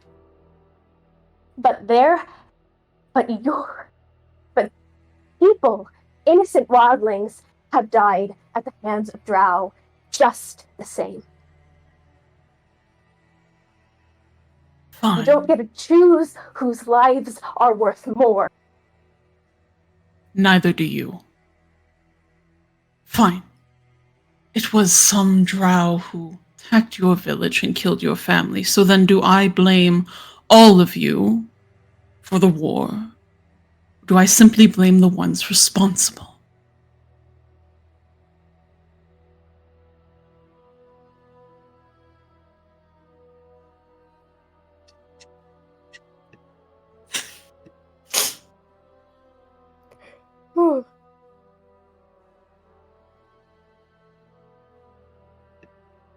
And as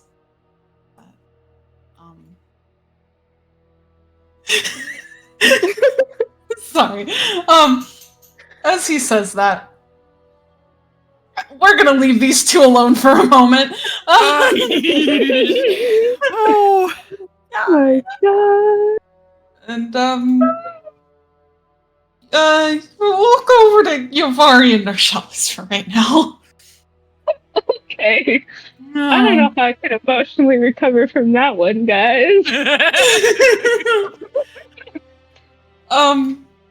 Yavari, as you've got Narshalis on your shoulders, and you've been carefully kind of making your way towards the direction that Narshalis had pointed out his brothers being in.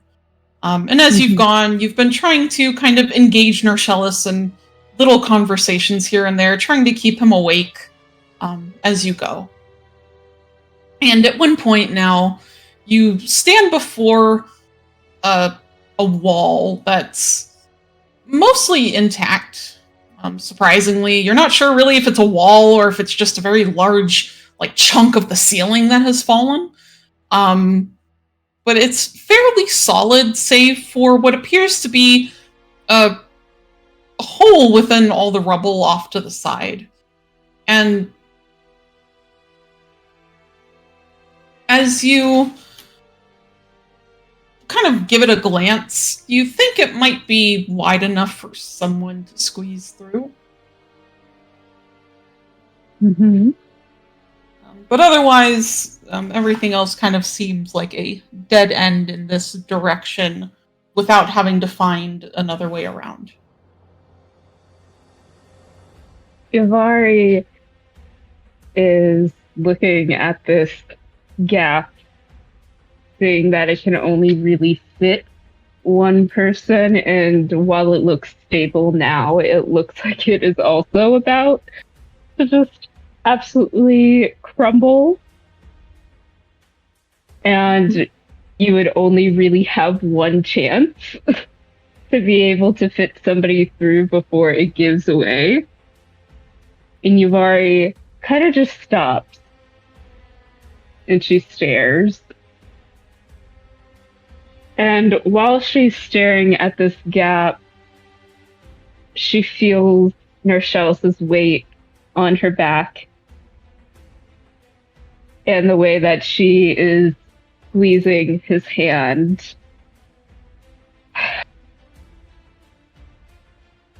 And she thinks to herself, it would be so easy to just leave.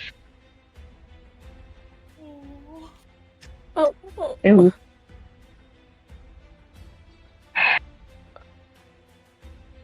but she continues to move towards this gap as this voice in her head goes, he's a dead weight. He has a broken leg. He is quickly losing consciousness no matter how many times I've asked him questions or just to keep him talking.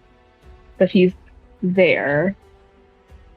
And as she's at this, at the mouth of this gap, she turns back to Narshalis and pats his hand and sighs. Nurse Chalice? Are you still awake?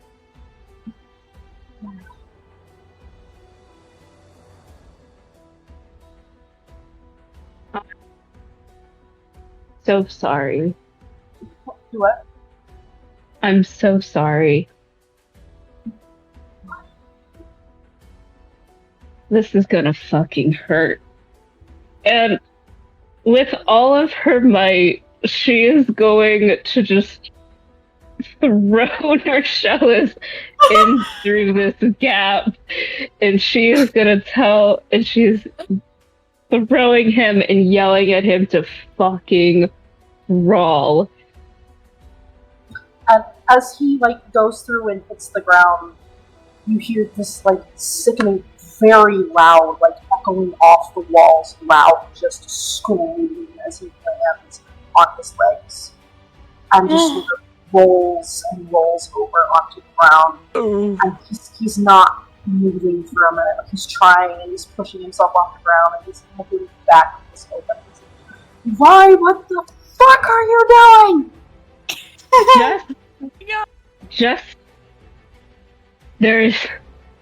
Just fucking trust me this one time. No, you can't do this. You can't do that. I can't walk. This is a dead end. There is no other way to go. You have another leg.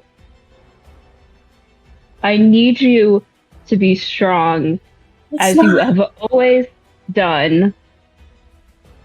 Okay? No, you can't do this. I'm gonna be alone. You can't leave me by myself.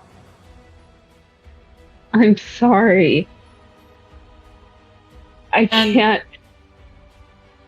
And about that moment, Narcellis, as you had rolled, you kind of managed to get yourself through this gap in the rubble, kind of knocking some of it aside as you're kind of yelling to Yabari through here. And just at that moment, as you hear her say, "I'm sorry," the rubble seems to have finally reached its breaking point, and the gap that was here left as an escape quickly crumbles and caves in upon itself. Uh-oh. And Narcellis at this point freaks out. He is alone. And he's crawling back toward this opening with his hands and trying to pry the rock shut and just freaking out. I mean, yes, he is a drow, but he is very human right now. He is half human. And he is just wrenching at what he can, but it's not coming loose. And he's turning literally back toward anything, and he's in so much pain, and just sort of rolls onto his back, and just starts screaming and yelling because he's by himself, and curls up, and he realizes I cannot walk. But he turns onto his stomach and tries to pull himself forward on his arm, and just pulls himself while he can feel the skin on his arms peeling from the scraping, and he's just fuck. What do I do? I am by myself. Everyone's probably dead. But he doesn't know what to do, and he's placing his hands along on the ground and just praying that somebody hears him, because his head's lightheaded. He's even more upset now. His heart's racing and he feels like he's gonna pass out. And as you scream, everyone else, you have kind of been hearing the faint distant sounds of people in pain, between moaning and shouts and calls for help in the distance. But you hear this sudden scream that sounds very close by, followed quickly then by the sound of something crumbling and crashing down. Yulia, you think all of this is very, very close to you. Oh. to the point where, like, you hear someone screaming, and it's almost loud enough that it nearly hurts your ears, making you realize that they're probably fairly close by. Though as you are still kind of kneeling over the form of Ari, who's still struggling to stay awake, he'll kind of look up at that noise as well. And he'll say, you should go see what that is. But are you going to be okay if I leave you alone? Can you keep yourself awake? I'll be fine. I'll think of something. Okay. I'll be quick as I can. Just keep talking about anything. Sing if you want to, if that'll help. And then I just get up and go. Wait, Yeah, Julia. what? Huh? Here, hold on. Give me 1 second. Okay. Okay. Yeah, so he'll kind of call you back and say, just try to help me up, please. Oh, sure, okay. And so I'll, looks like he, no arms are broken. I take one arm and like throw it over my shoulder to be more of a support for him, because obviously he's bigger and taller than me. I am not gonna be able to lift this man on my own, but like I can at least like, hold on to him and like, if he can get up by himself, then, at least help a little bit as a crutch. Yeah, so you take one arm over your shoulders, and carefully, with him kind of pushing himself up and using you to balance himself, very slowly he'll manage to rise up onto his feet. He's very wobbly at first and kind of leans some of his weight onto you. And then some of it as well kind of onto a nearby wall. And he'll say, sorry, okay. Just go slowly. I should be okay. All right, let's get going.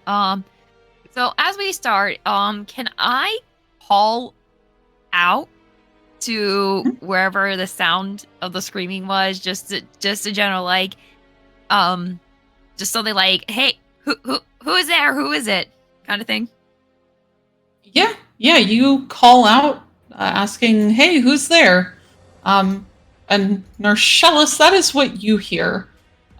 Fairly close by, you hear this voice of Yulia calling out for who might be around. And Narshellus will just scream. Just the one word, just screams out so hard that like his throat like closes up. Oh. Do I recognize that it's Narshellus? Yeah, I mean, it's hard to tell, but the tone of the voice sounds very much like Narshellus. And even Ari kind of seems to straighten up a little. It sounds like Narshellus. Oh shit. And I'll just call it louder. Hang on, Narshellus. We're coming to you, okay?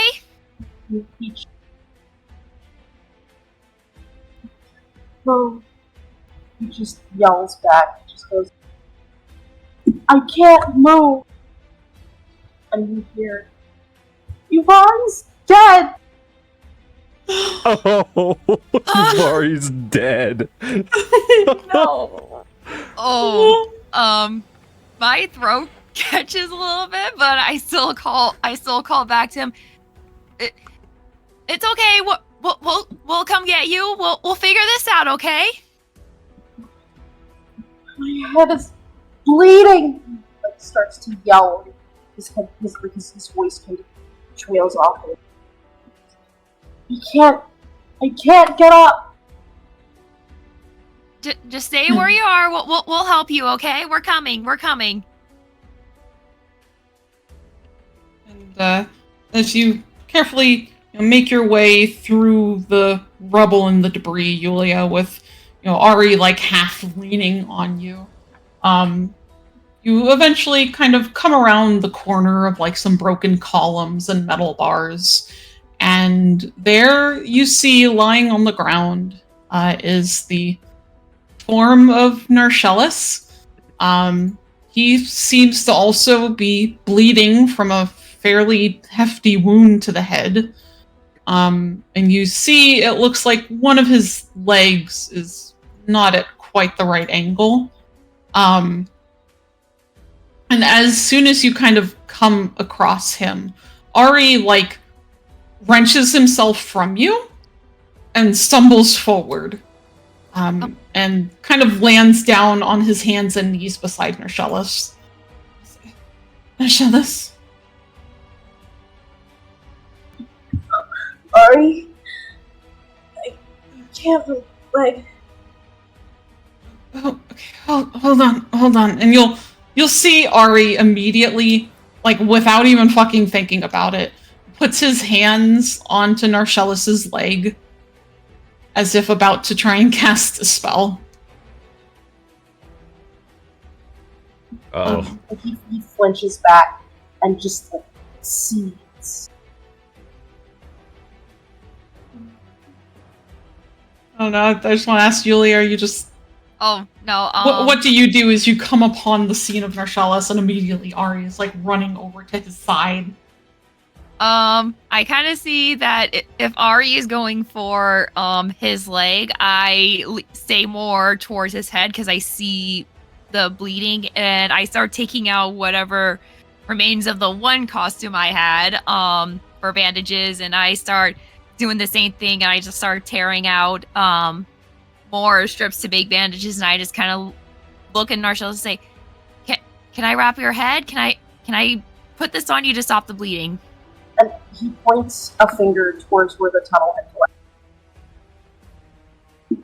And his face is like drenched in both like blood from his head and just tears. He's like, I don't know where Wishes.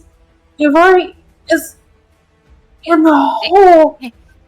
Hey, focus on me, okay? And then I just start using the bandages or makeshift bandages and just tying on his head. It's like, we'll figure this out, okay? We'll get you up, we'll get you patched up. Get away from me.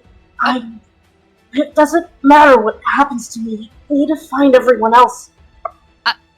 No, that's not how this works. I'm Julia? here. What? And you'll see there is like the faint glow of a spell kind of coming out from Ari's hands. And he'll say, I've got him, just if you want to go look for the others. You're probably the most capable right now. Are you sure you're still bleeding from the head? And I know. I'm fine. Really, I'm fine. He's probably not really fine, but he's trying his best to tell you he's fine. Can Marcellus do something? What would you like him to do? I'm looking at my character sheet. So I'd like to grab one of Ari's hands as he's casting and redirect it as powerfully, as hard as he can, as Narcellus can, back toward Ari's self while casting Empowered Healing.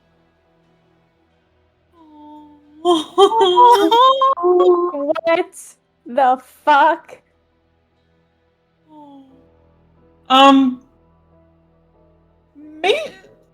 Make an Arcana check for me.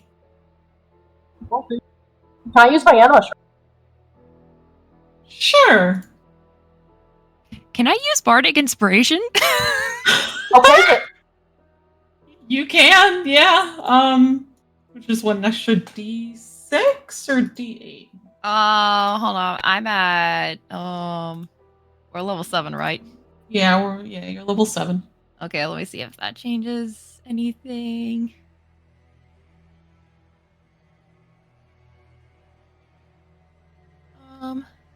That's a sad roll. Yeah. Because okay, so at 5th level it is a D10 actually. Okay, yeah, so go ahead and roll a d10 then, Bela. Okay. Narshell's just Whatever. empower heals himself. Okay, I got a 4 from Narshellis, so we'll use that. So you got a 10 altogether. So as you here, actually, just to where's Ari's little character sheet here? Give me 1 second. Here. We'll 10 isn't that bad. As you reach for one of Ari's hands, as his spell is starting to go off, you hear him kind of whispering something under his breath to cast it. You force. It's a very weird feeling as you can start to feel like the warmth of a cure spell kind of start to seep into you, but your anima pushes back against it. And kind of forces it back at Ari. And he seems shocked at first, as he's not expecting this feeling. And you see that the well, most of it's bandaged up now, so you probably can't see much, but you get the sense that the cure spell has gone into him rather than into you. And he blinks, looking a little more alert now than he had been just a few seconds ago. And then he furrows his brows down at you and says, Nashalis, please. And in response, Marcellus will reach up and, curling his arms around the back of Ari's neck, he will lift himself up and just press himself as tightly as he can into Ari's chest and arm. And he isn't making sound, but his back is shaking violently.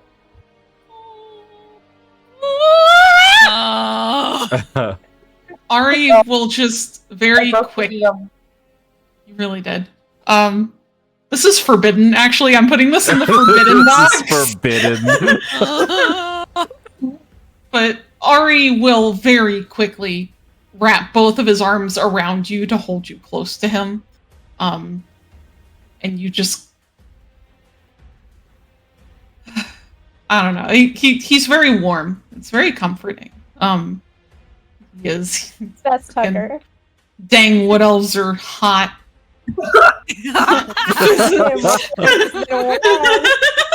Yeah. But Yeah, he basically just and aesthetically.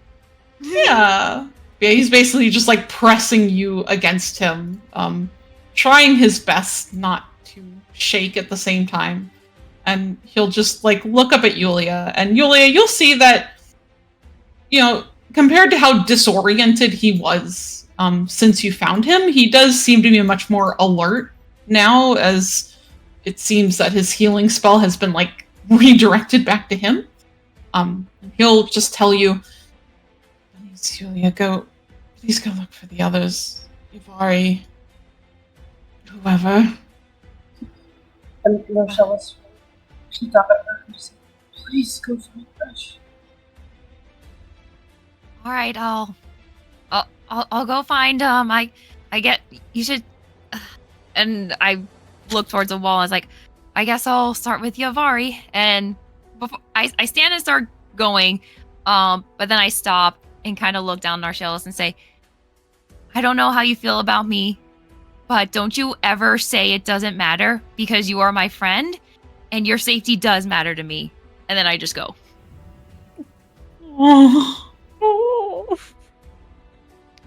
And you go and start trying to scale your way over the wall as Ari holds on to Narshellis and starts to channel another healing spell. One that he hopes will not get redirected back at him. Again. Yeah. Let's see.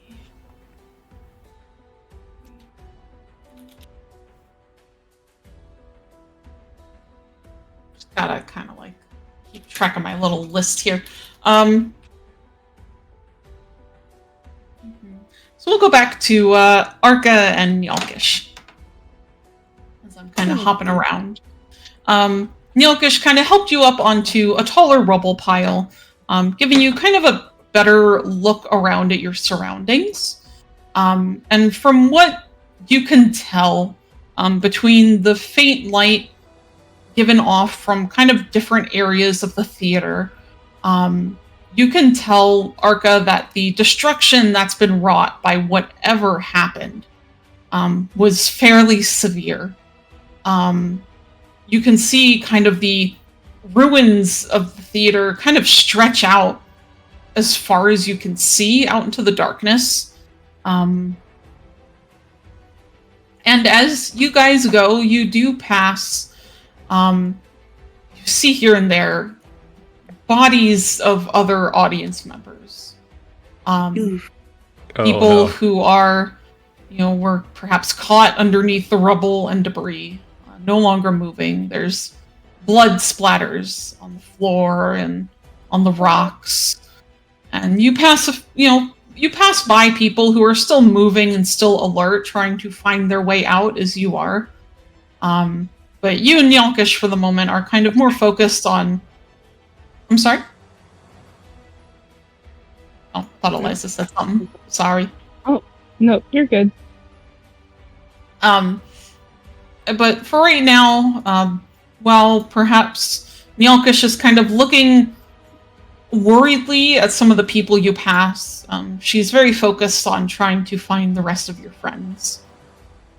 And as you guys go, kind of make your way carefully down some unstable rocks and debris, and Nyalkish kind of glances over at you from over her shoulder, and she'll just say,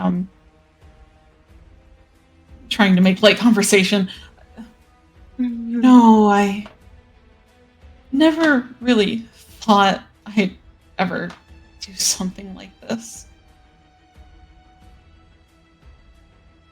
Yeah, it's a lot has happened to us, hasn't it? I honestly never thought I would end up in the Underdark. Yeah, me too. My mom always used to say what a dangerous place it was, but the Thronvey's been really nice and pretty. It has. I can definitely understand why your mother would say the Underdark is dangerous. It definitely is. But Yeah. in a way, it's inspiring to see how people still manage to stake it out here, isn't it? Yeah, with all the weird monsters that live down here. Yeah. My mom used to tell me all these bedtime stories about how the drow were gonna, pop out of the shadows and attack you or whatever. I always thought they were kind of ridiculous, and even now I think I'd be more worried about a spider than a drow. They're definitely a bloodthirsty people, but I think how do I say this? I can They understand. persevere. Yes. They're bloodthirsty and they don't seem to care about dying much, but they're survivors, for sure. Yeah, especially after everything they've been through, I'm sure. Not even including the war that had so much strife, having to deal with all this stuff down here. Yeah, they're kind of, pardon the pun, caught between a rock and a hard place. It gets a good little giggle out of the princess. And as she does so, Yulia, you hear this giggle from nearby. As you're attempting to climb over the rock and debris to try and find your other tiefling friend. And you do see, as you're kind of poking and peering your head around, this glow of light that seems to be getting closer to where you are.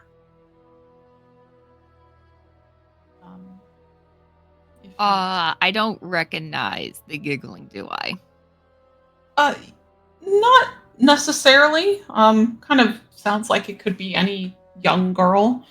But you do hear a pair of voices speaking. So it's a little hard to pick up on who it is with all the kind of background noise going on in the theater. I go. I turn towards wherever the giggle is coming from. I say, "Hey, is anyone out there?" Arca, you hear Yulia's voice suddenly calling out from the darkness ahead of you. Arca perks his head up and he calls back in return. Yulia? Yulia, was that you? Yulia? Oh, thank the Father! And I go towards them or climb or however I'm reaching my way to them.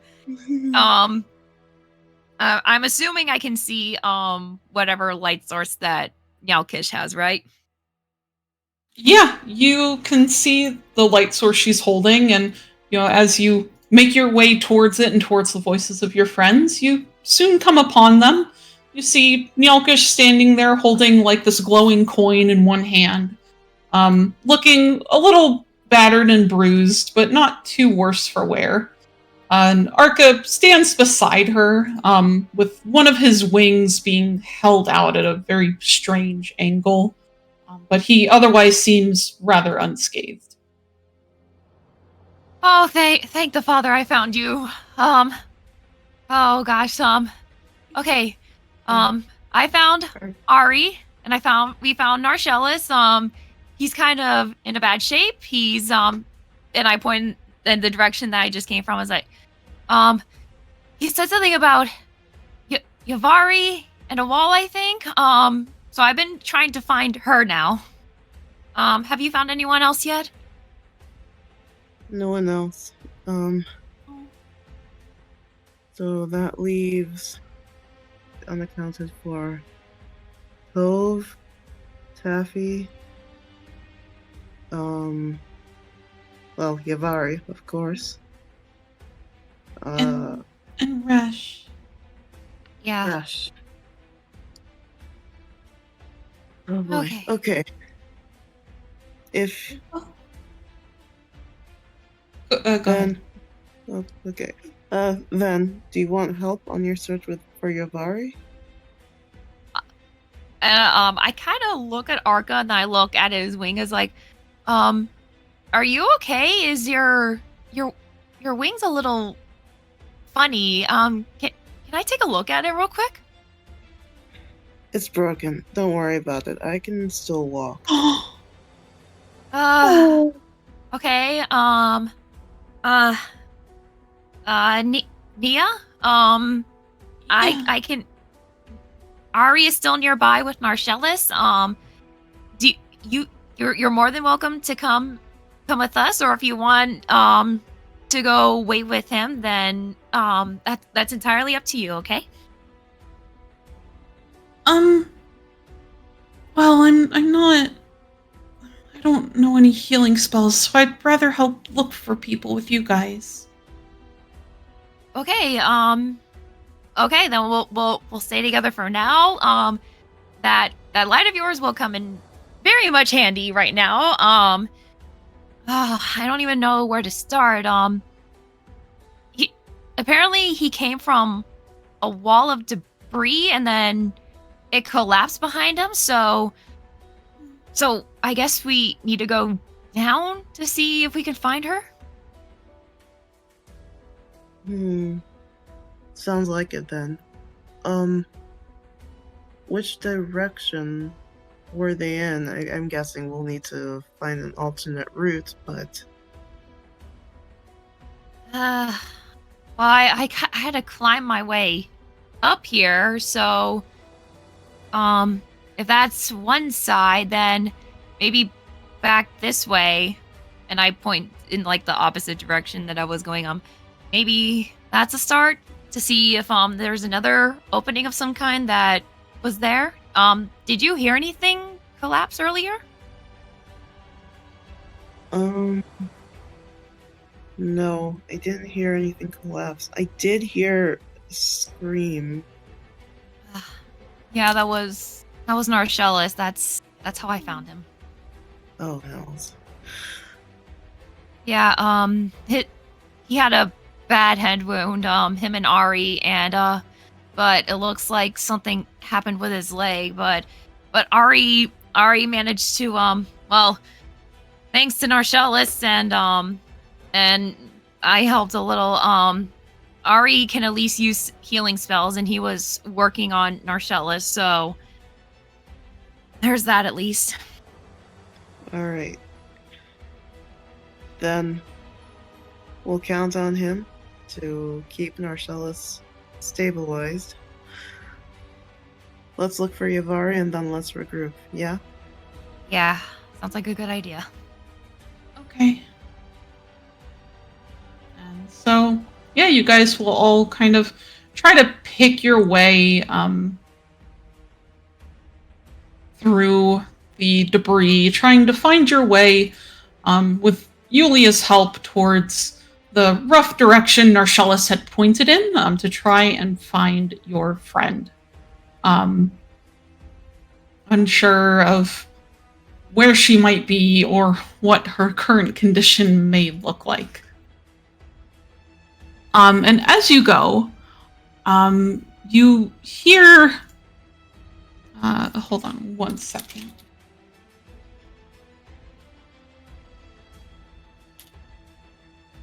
I have to ask Eliza a question. Oh, Eliza.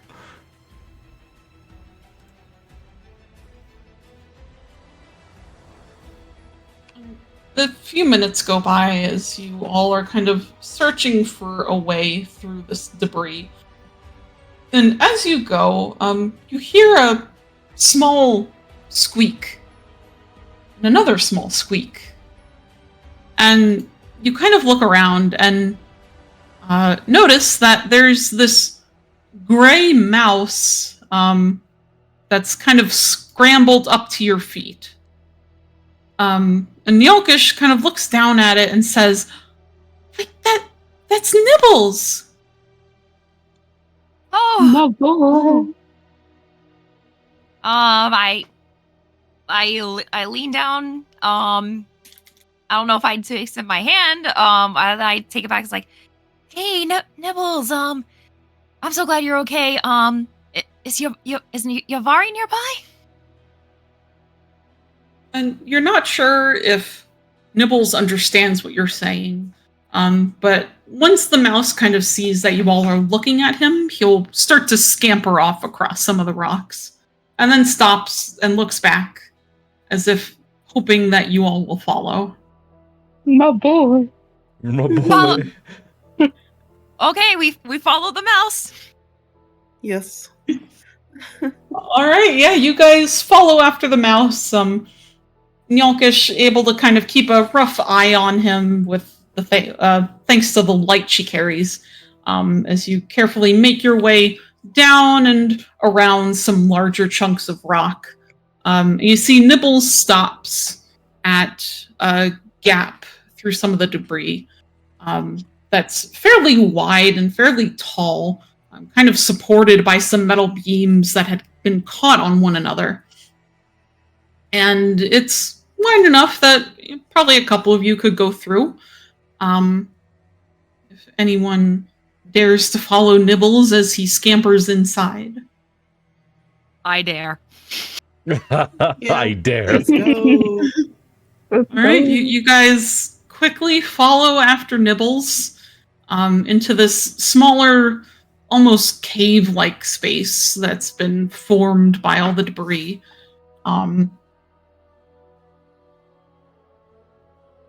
And you find Nibbles had stopped beside someone, which, as it's illuminated further thanks to Nyalkish's light, you see that the someone is indeed Yuvari, kind of laying there, currently unconscious on the ground. As you look over her figure, though, it does appear that she is still breathing. Oh. I'm assuming that I'm ahead of the group. I immediately kneel down next to her, and check if she's at least bleeding anywhere first, and then check if anything is out of place. So you rush over to her and kind of take a look over her body, and you notice that there's a small cut on the side of her head. Thankfully, nothing near as serious as what you saw previously on Ari and Narcellis. And then you kind of look over the rest of her, but everything appears to be in place. Your best guess is she might have taken just a rough hit to the head. Okay. So I just say out loud, okay, just small head wound, but she looks fine. And I reach out like I'm gonna start shaking her, but then realize that is probably a bad idea. So I just kind of lean close. It's like, hey, Yuvari, can you hear me?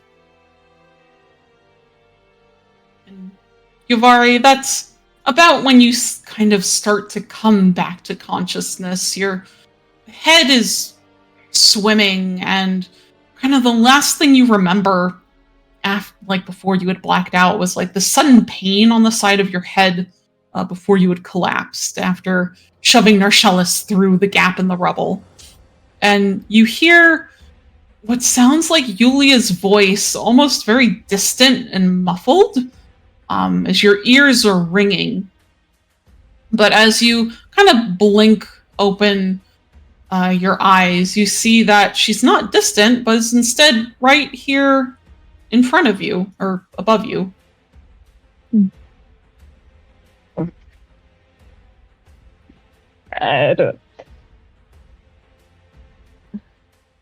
Is he okay? God, please tell me he's okay. Is who okay? Narcellis, is he okay? Oh yeah. If he's Okay. He's fine. He's fine. Okay, I'm gonna kill him.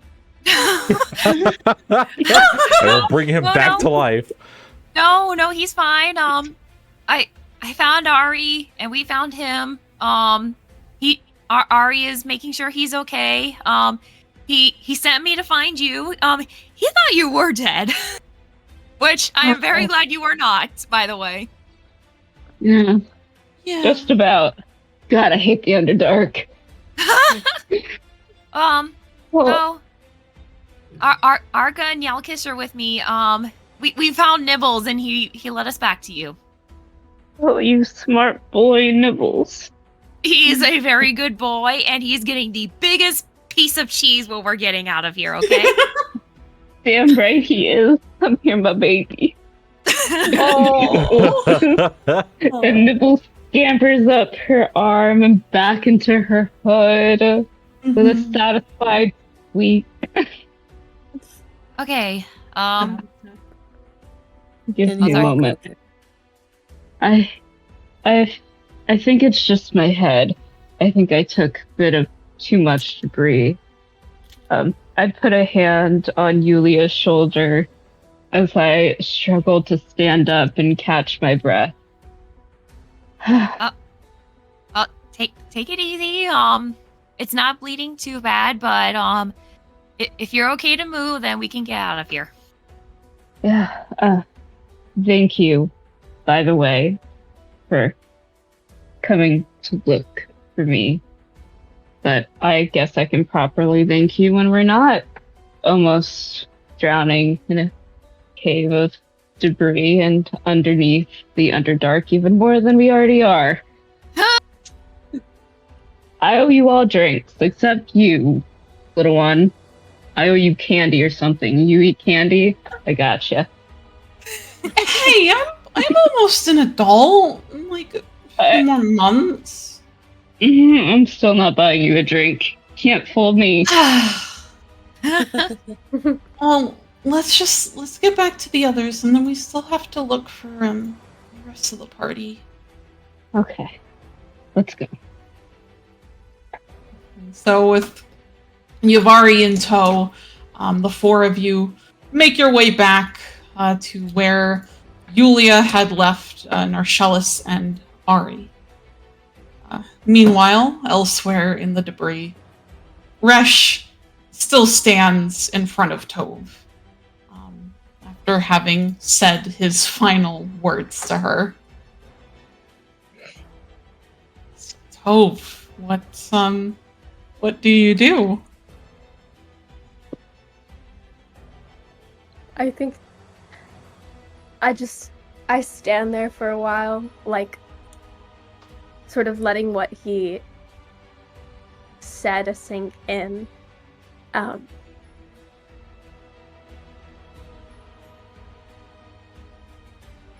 Before finally sort of breaking just the glare that I had been giving him and taking a step back.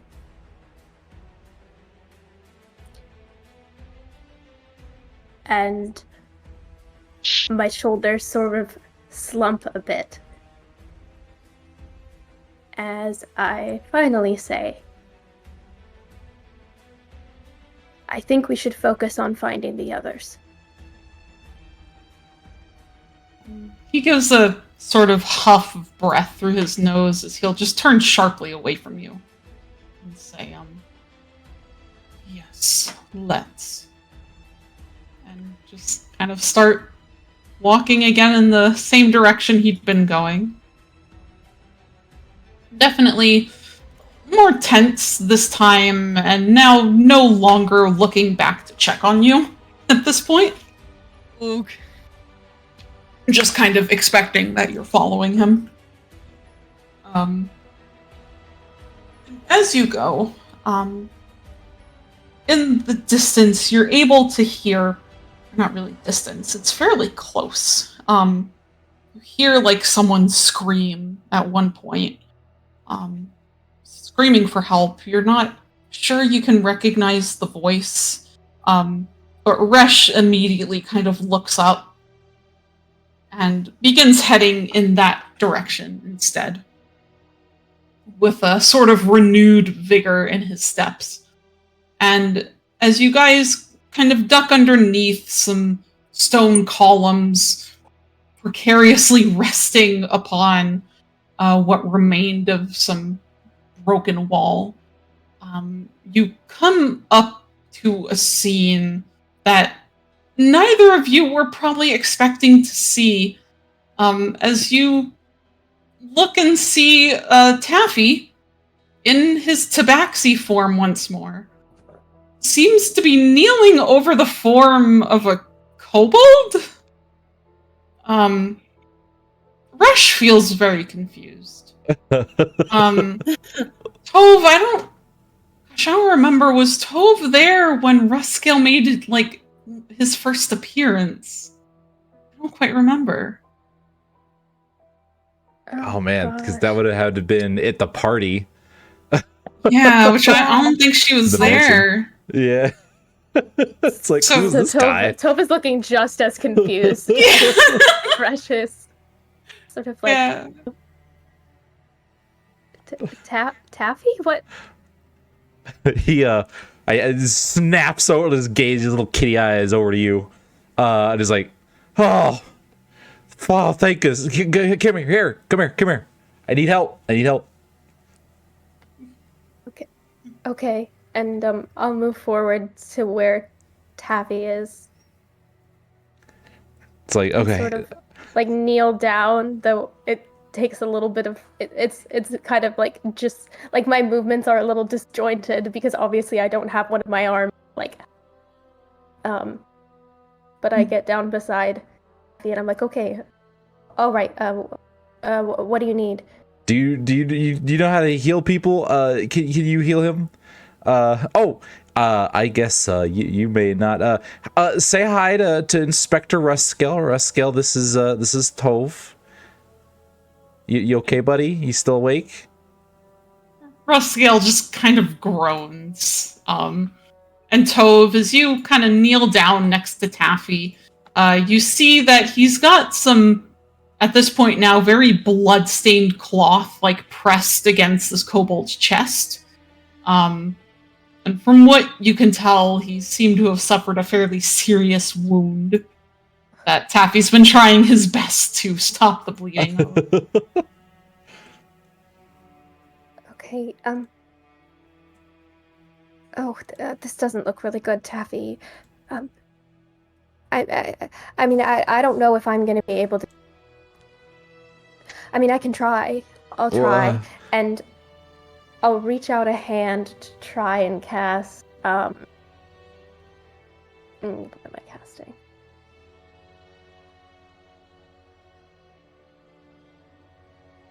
I'm going to try and cast, like, Prayer of Healing on Inspector Ruscale. Okay, go ahead and roll a Constitution check for me. Okay. Uh-oh. It may be bad. Okay, team, should I blow my anima shard on this?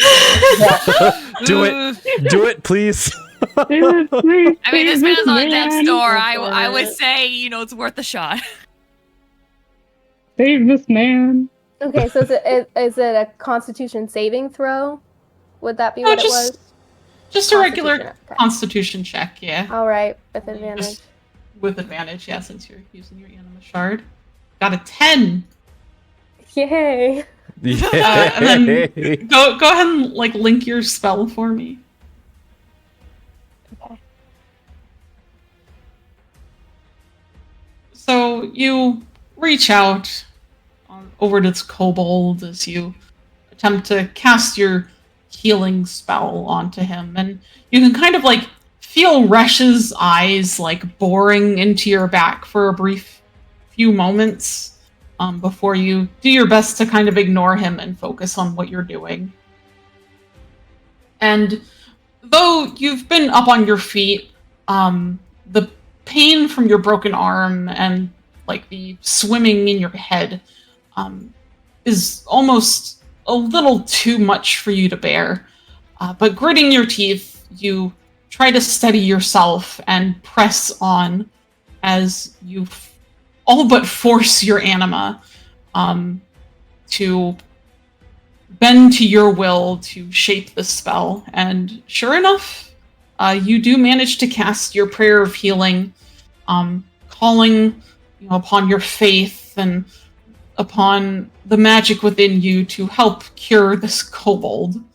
It's up to 6 creatures. Look at that. You could use it on yourself and Resh. If you wanted to.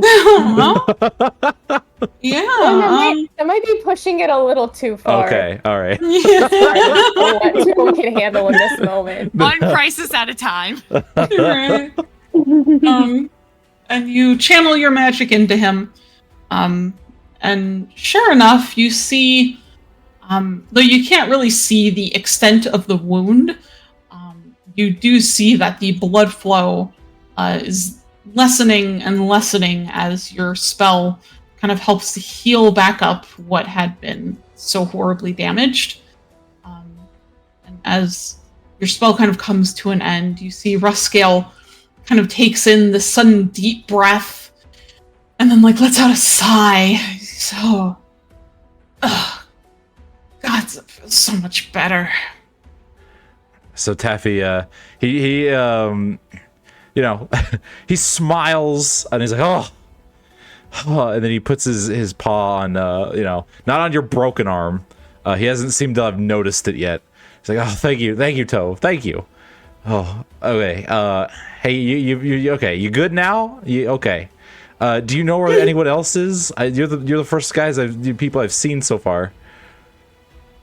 And I'm just sort of like at this point, it's like all of the energy that I had is just sort of like filtered out of me in this moment of healing.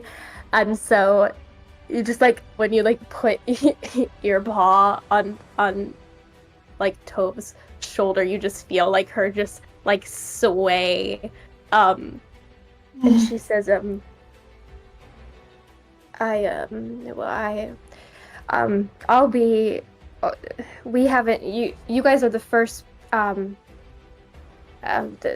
Oh shit! Whoa, whoa, care steady there. No, I'm good. I'm great. I'm fine. But you're the first people we've come across. Rush, he said he could. Narshella seems to be okay. Okay, cool. And he like looks over behind you and sees Resh. It's like, oh, okay, whew. Okay, Nars is still good. Right. One moment. So he goes and he digs through his stuff. He's a little fidgety. He pulls out his hooded lantern and his matchbox, and he starts to try and get it to light up, so that he can get a light going. So I don't know if you want to keep your spell up there, or not, but more light's always better. Plus, I can sort of direct it. Rush just gives a small shrug and says, "It's not a problem to keep it going." Oh, okay. Yeah, magic is awesome. Hey, Inspector, how you okay? You need, let's see if we can get you up. And he kind of just like groans and hisses as he looks up at you, kind of like sitting here over him, and he'll say, "Yes, it's my best option for getting out of here." Hey, you've been through worse. Come on, it's fine. It's fine. Here, let me help you up. And he kind of like uses himself as positions himself to be used as a crutch. And Ruskill's kind of giving you this very weird, uncertain look. Uh-oh. After a moment, he'll take your offered hand and let you help him back up onto his feet. And he kind of sways a little bit at first as he's probably lost a lot of blood and ends up leaning against you. And he'll say, "Never thought I'd need your help, this cat." Oh, there's the Inspector I know and love. Oh boy. Hey, at least you didn't try and catch me stealing something, Not that I do, but still. And he kind of looks over. Oh, don't worry. Oh, go ahead. Yeah, he'll just say, sorry. He'll say, "Oh, don't worry. I've still got my eyes on you." You know what? Down here is probably a good thing. Hey, he looks over at Tove to make sure that, she's okay and is standing up. Yeah, it takes her a little bit more effort than it did for her to get down, but she manages to get onto her feet. So he kind of narrows his eyes and looks at her and is like, "Are you sure you're okay?" I'll be fine, Taffy. We need to find the others and try and figure out how we're gonna get out of here, and then we can. All right. Quick question: did Taffy hear the scream too? Yeah. You guys would have heard the scream earlier. Probably it's been a little while now, but you still kind of remember the direction it had come from. Okay. Do we see any other lights? Yeah,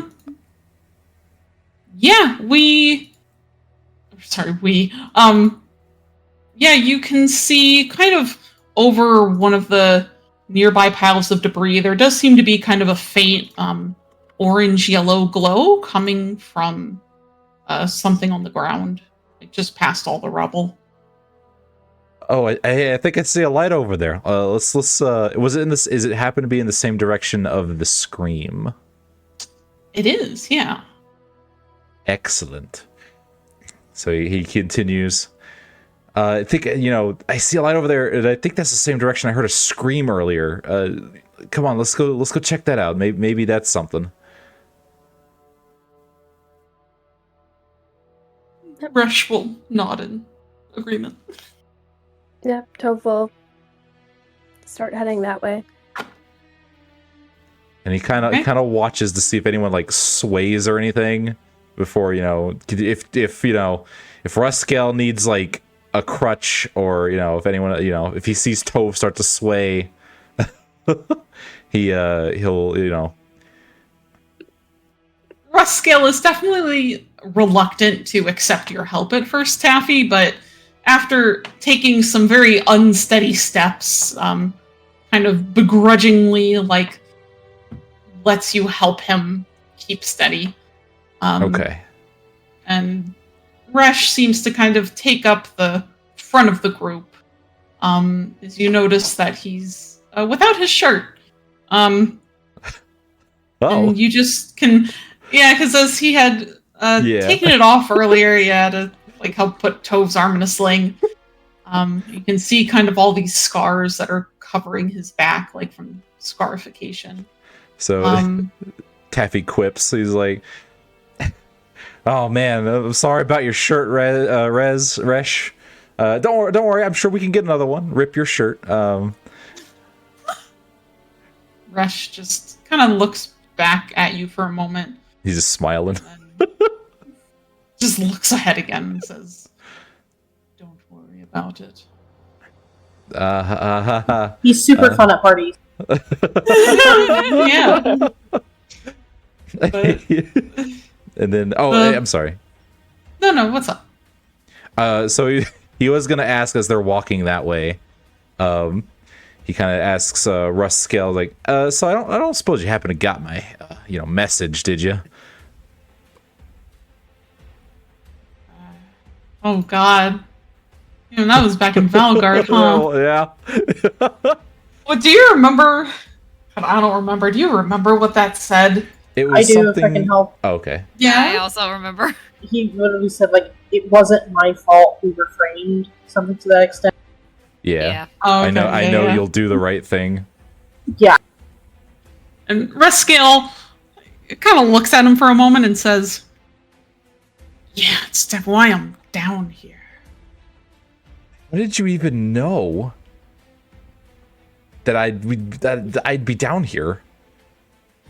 I didn't think you'd be down here. Oh.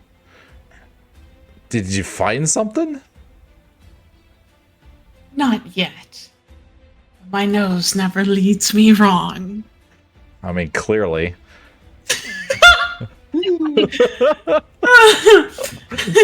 The four of you just kind of continue on, picking your way through the rubble towards the source of the scream and the source of the light nearby. And eventually you find yourselves in front of a rather large group of people, including, looking over everyone, it looks like Narshellus, Runarian, Yulia, Yavari, Nyalkish, and I think that was it. And Arca. Yep. Yeah. Mm-hmm. Seems all of you have finally managed to make your way, the light having been something that Nyalkish appears to be holding that's giving off this glow of light. And she kind of looks up as you all come in, and kind of describing how the four of you look. The rest of you will see them kind of come over to you with Resh in the lead, no shirt on, but he doesn't seem to care as his gaze kind of locks immediately onto Narshellus. And he looks completely fine for the most part. Behind him, is Tove with her arm in a sort of makeshift sling. And then beside her is Taffy with an injured but upright Rescale, kind of leaning against him. Okay, real quick. Yes. Taffy's gonna see everybody, take a head count, see everyone's there, be like, and then as best he can, though you can still, hear some nervousness in his voice. Well, I have to say, the first act was great, but the second act was kind of the pits. I would rather you sell me a walk at this point. Stop with the dad joke. And, but Yavari is there, right? yeah, so I guess for the rest of you, you've probably mostly been trying to gather yourselves, preparing to go look for the rest of your friends. Narcellus, eventually the others came back with Yavari. And at that point, Ari had managed to use his spell to heal you, so your leg, though it's still sore and hurts, does not seem to be broken at this point. But yeah, then eventually Yulia, Yavari, Nyalkish, and Arca had come back to rejoin you, and just as they were about to go searching for the rest of your party shows up. So, and Resh at the moment kind of immediately starts walking over towards you. So, as he stumbles up, into a standing position, very carefully, clearly not wanting to put a lot of pressure on that leg, holding onto Ari, I'll first look at Yavari and just point at her. I'm not even gonna get started with you.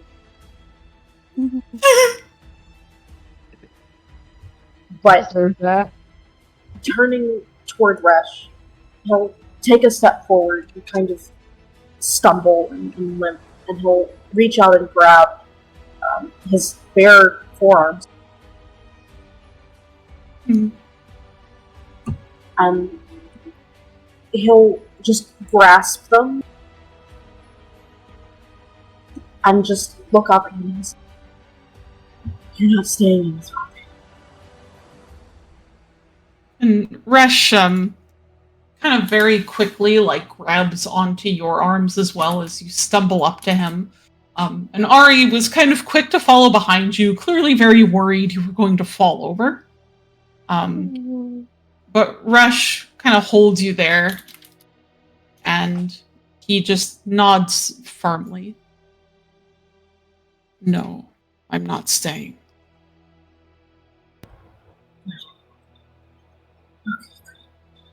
Alright, okay.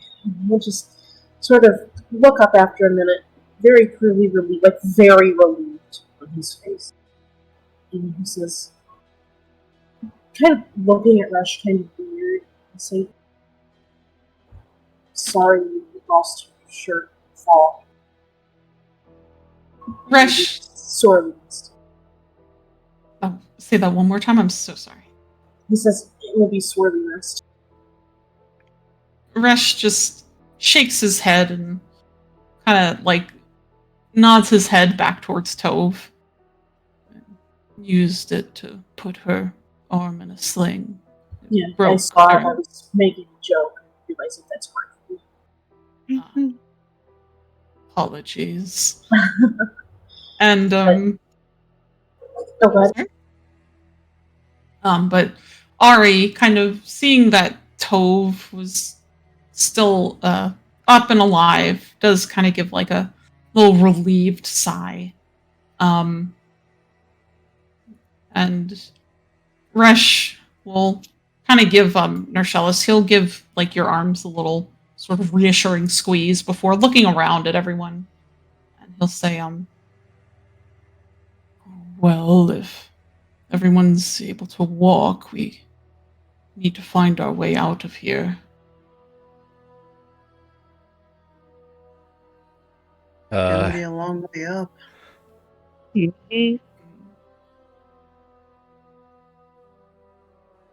I'm sure everyone else who survived it.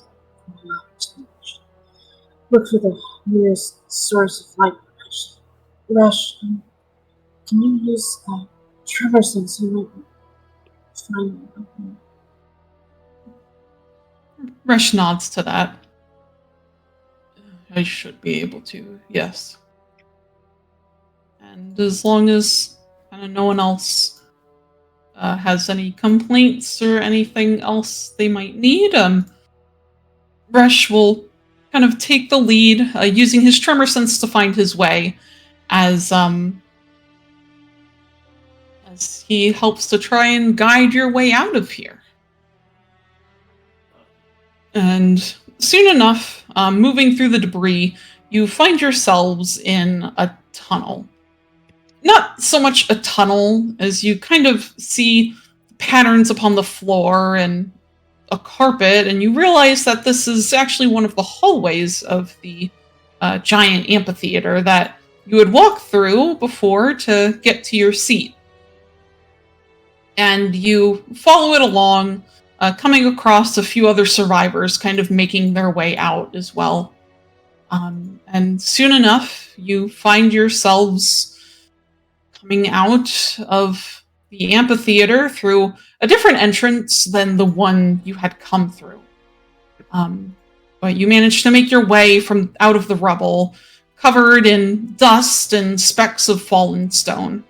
And the scene that awaits you is one that will remain permanently ingrained in your minds for quite possibly the rest of your lives. It's gruesome, but it's quiet.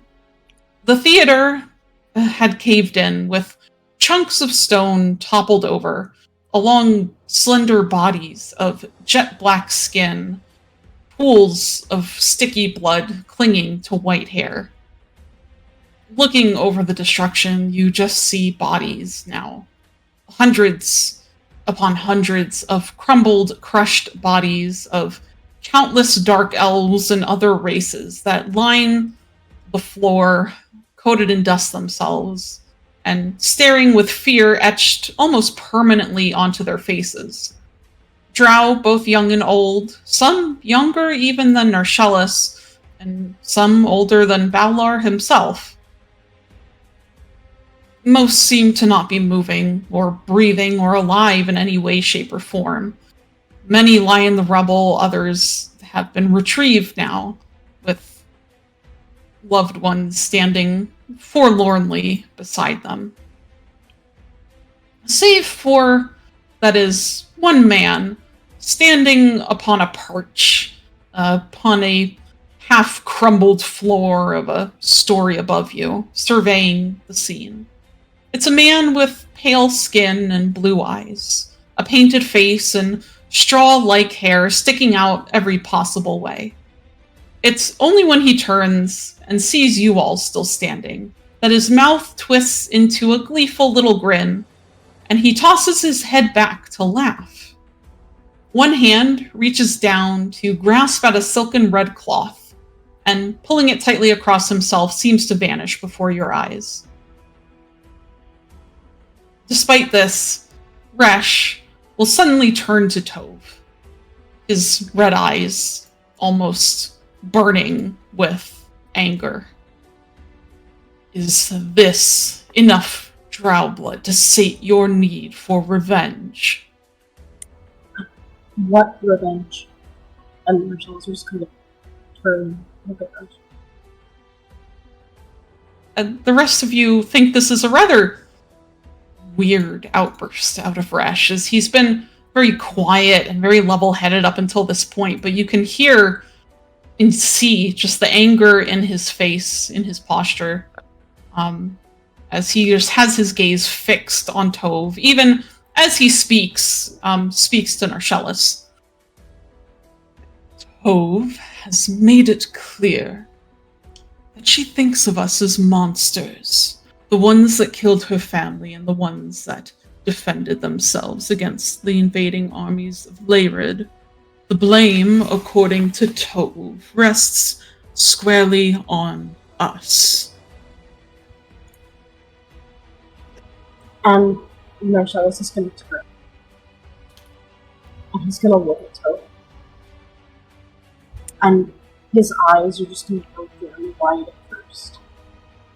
And then they're going to narrow. And he's just going to say, God, it's really changed at all.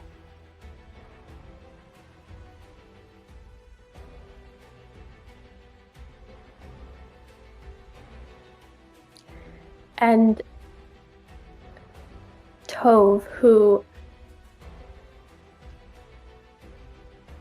has barely even begun to take in the scale of the death and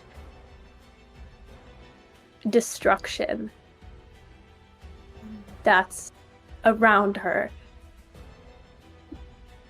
looks first from Resh, and then looks at Narcellis.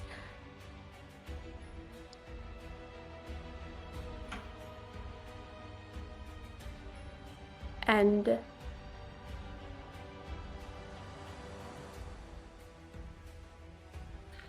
she can't say anything.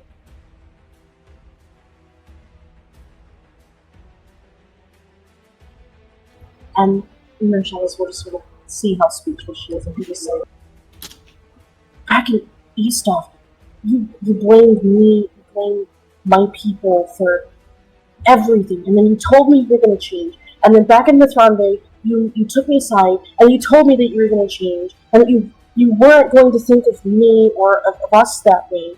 And God, you're just like Falkland. Oh!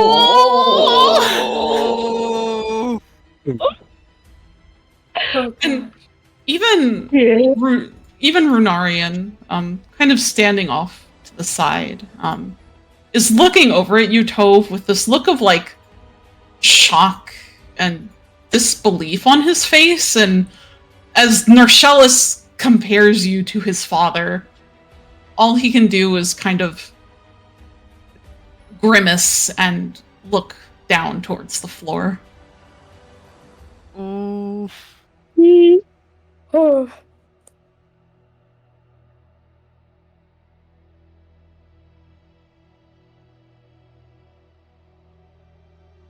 And oh, go ahead. No, you go.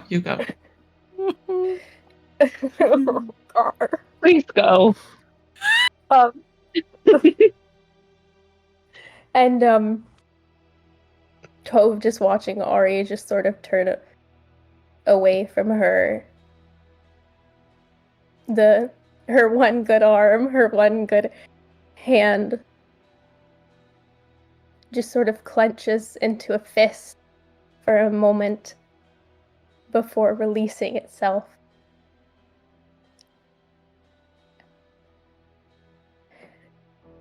Maybe I am like Faltman.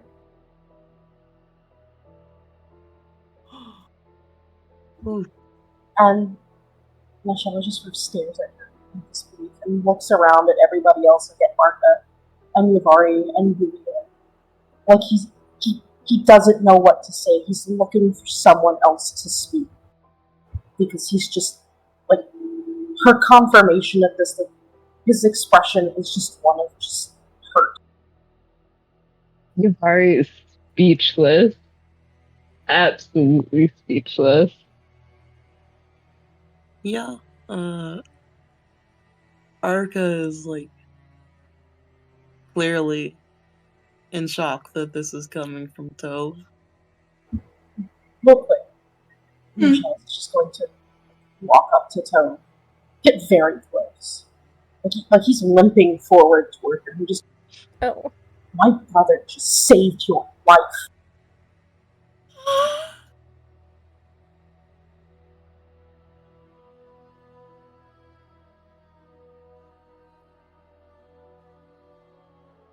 You're right. He did. But he's still a monster too.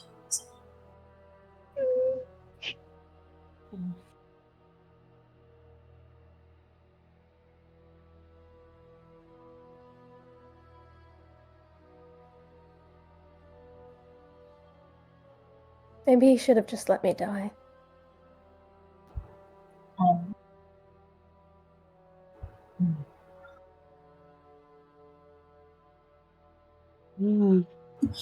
I'm just, I don't know if you can say it. And I think it's at this point we're going to call an end to tonight's session. Oh god, uh, that was so intense. Oh, Oof. fucking hell. Oof. Nice! That's about all I can say. Nice. Yeah. Yeah, that was heavy. That was Yeah. crazy. All right. Well, thank you all for joining us for tonight's session. This was something. Hope you enjoyed the emotional damage. Oh boy. Yeah. It was an emotional roller coaster from start to finish. Yeah. And yeah, please join us all next week as we continue the drama, the tragedy, the wonderful, wonderful campaign of Tales of the Apocrypha. So yeah, we'll see you in a week. Bye-bye. Bye. Bye-bye. We have to wait a week. Oh boy. Yeah, there's nothing I can do. I don't think Taffy could say anything about that. Oof. Just like, yeah, you know, I'm just a horrible monster that thinks everyone else is a monster for revenge. Man. Farmer Cleric is, oh man. Oh no. Oh no. Help! What am I supposed to do? I can't do anything. Rhythm platform or puzzle mystery game? Yeah, we haven't done a rhythm game yet. Rhythm platformer might be pretty fun. But she's supposed to be good, not bad. Listen, revenge does some crazy things to you. Oh boy, Keaton redeem. Mad Rat dead. Oh baby. Okay, I'll get Keaton on it. Mad Rat dead. Let's see if I can do that this week. Okay. Mad Rat dead. Mad Rat dead. Oh boy. All right, here we go. Yeah, now we have to wait a week to see how that goes. Oh baby. Well, I do hope you all had a fantastic evening. That was incredibly hefty. Monday for it, but it's up to you. Okay. Monday.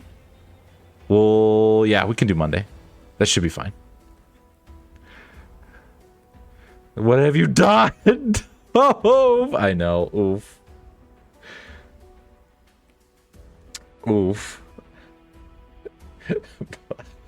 Yes. All right. Well, until I think Monday, we'll be kicking things off Monday. Until then, I hope you all have a fantastic rest of your evening. Stay safe out there in those Fey wilds, and we'll see you next time. I know, right? I know. Bye-bye.